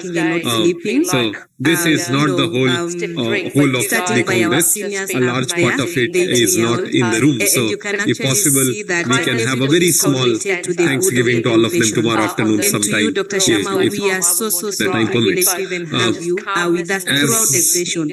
We realize how my friend and sister Fabiola was speaking, you heard a lot of crackers, firecracker sound. Some people have already started the celebration of Diwali. We will be doing that with all of you this time. You guys are our family. We celebrate Diwali with you. But a very simple question, how many of you are in India for the first time? Can you raise hands? Oh, a lot of you. And obviously in AMTZ also for the first time. Did you enjoy your change up here? It's not easy. Yeah. And, thank you. Thank you. Does anybody like to share in few words your experience with us? If anybody could raise hand, ask for the mic. People particularly who have come to India for the first time. I see ma'am there. But without your cooperation and your patience, there's one thought, I have no interest in driving in India. But you guys are here up and now. We don't allow kids under 18 to drive. And I mean, it's amazing to see such kind of attitude. And so that is what is required to see. If somebody can give the mic there also. Yeah. But I'm so happy to be here. Yeah. One and second mic. Second mic. And then you said, very nice of you. Ask somebody to bring me can you go to the lady? It was curl earring, and they actually got me pearl replacements. Please, go ahead. The specification and please. Hi everyone. My name is Millicent from Kenya. This is my very first time coming to India, and of course, AMTZ. I've had a very good experience, for lack of a better word. The experience has been so fulfilling. I've learned quite a lot. I'm so humbled by the hospitality that is in here. I've learned a lot from the seniors. It's so humbling to see everybody's hands-on. Everybody is at our service, and I couldn't believe it. So it's been really, really an amazing session to have, and also looking at very many good evening once again. Videos that have been represented here. Today is Sunday, national holiday, one of the largest festivals India celebrates, and a lot of people in our campus, they are with their families from the factory and R&D institutions. There are a lot of people also at the Expo Center. So this is not the whole of the Congress. A large part of it is not in the room. So if possible, we can have a very small Thanksgiving to all of them tomorrow afternoon sometime. Dr. Sharma, we are so privileged to even have you with us throughout the session. We realize how my friend and sister Fabiola was speaking, you heard a lot of crackers, firecracker sound. Some people have already started the celebration of Diwali. We will be doing that with all of you this time. You guys are our family. We celebrate Diwali with you. But a very simple question, how many of you are in India for the first time? Can you raise hands? Oh, a lot of you. And obviously in AMTZ also for the first time. Did you enjoy your change up here? participants. It's not easy. Yeah. And, Thank you. Thank you. Yeah. Something Does anybody like to share in few words your experience with us? If anybody could raise hand up to the mic. People particularly who have come to India for the first time. I see man there. Without your cooperation and your patience, I have no interest in driving in but you India. guys are here up now. We don't allow kids under 18 to drive. And I mean, it's amazing to see such kind of attitude. And so that is what is required to see. Somebody can give the mic there also. Yeah. But I'm so happy to be here. One and second mic. Second mic. Yes. Ma'am. Yeah. Oh, very nice of you. Can you go to the lady? Yes, ma'am. Please, go ahead. Please. Hi everyone. My name is Millicent from Kenya. This is my very first time coming to India. And of course, MTZ. I had a very good experience, for lack of a better word. The experience has been so fulfilling. I've learned quite a lot. I'm so humbled by the hospitality that is in here. I've learned a lot from the seniors. It's so humbling to see everybody's hands-on. Everybody is at our service, and I couldn't believe it. So it's been really an amazing session to have. And also looking at very many good evening once again. that have been represented here. Today is Sunday, national holiday, one of the largest festivals India celebrates. Then we and a lot of people in our campus, they are with their families, factory and R&D institutions. There are a lot of people also at the Expo Center.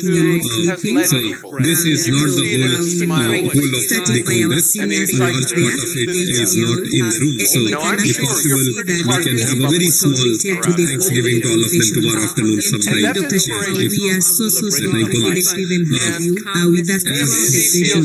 We realize how my friend and sister Fabiola was speaking, you had a lot of crackers, firecracker sound.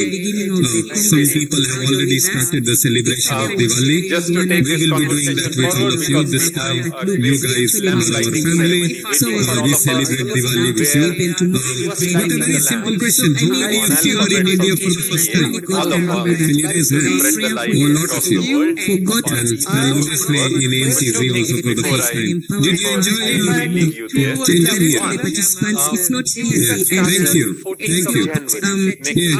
Does anybody like to share in few words your experience with us? If anybody could raise hand to the mic. People particularly who have come to India for the first time. I see man there. Without your cooperation and your patience, I have no interest in driving in India. We don't allow kids under 18 to drive. I mean, it's amazing to see such kind of attitude. And so that is what we require to see. Somebody can give the mic there also. I'm so happy to be here. One and second mic. Second mic. Yes. Very nice of you. Can you go to the lady? Yes, ma'am. Please, go ahead. Please. Hi everyone. My name is Millicent from Kenya. This is my very first time coming to India. And of course, IMTZ. I had a very good experience, for lack of a better word. The experience has been so fulfilling. I've learned quite a lot. I'm so humbled by the hospitality that is in here. I've learned a lot from the seniors. It's so humbling to see everybody's hands-on. Everybody is at our service, and I couldn't believe it. So it's been really an amazing session to have. And also looking at very many once again. that have been represented here. Today is Sunday, national holiday, one of the largest festivals India celebrates. To give your comments. We would love to have comments from as many people from around the world as possible. Incorporating those comments, we would create a global advisory executive board, which would then guide the operations of this new entity, which would have a core team operating requests as well as demands from the various parts of the world that are affected by natural or man-made disasters. We have already created some sizable funding, so initial work shouldn't have much of trouble, but we would love to have your participation and for you to spread the word. So 2 requests that we have is, one, do comment on this blueprint of International Clinical Engineering Corps. I think it owes its credit to the 5th ICEHTMC for its genesis, and keep a track of the Innovation Fellowship of 6 months that we would be happy to engage with many of you, particularly those who are in early or mid-career, for them to get insights in public sector, private sector, and operations and productions of medical technology. With these 2, thank you all for being such a patient and lovely audience. We have had wonderful time. Will share some exciting pictures, including Italian trying to cut a tender coconut with a big knife, and Kali making flowers for the Diya ceremony this evening. We have lots of those fun-filled pictures. A lovely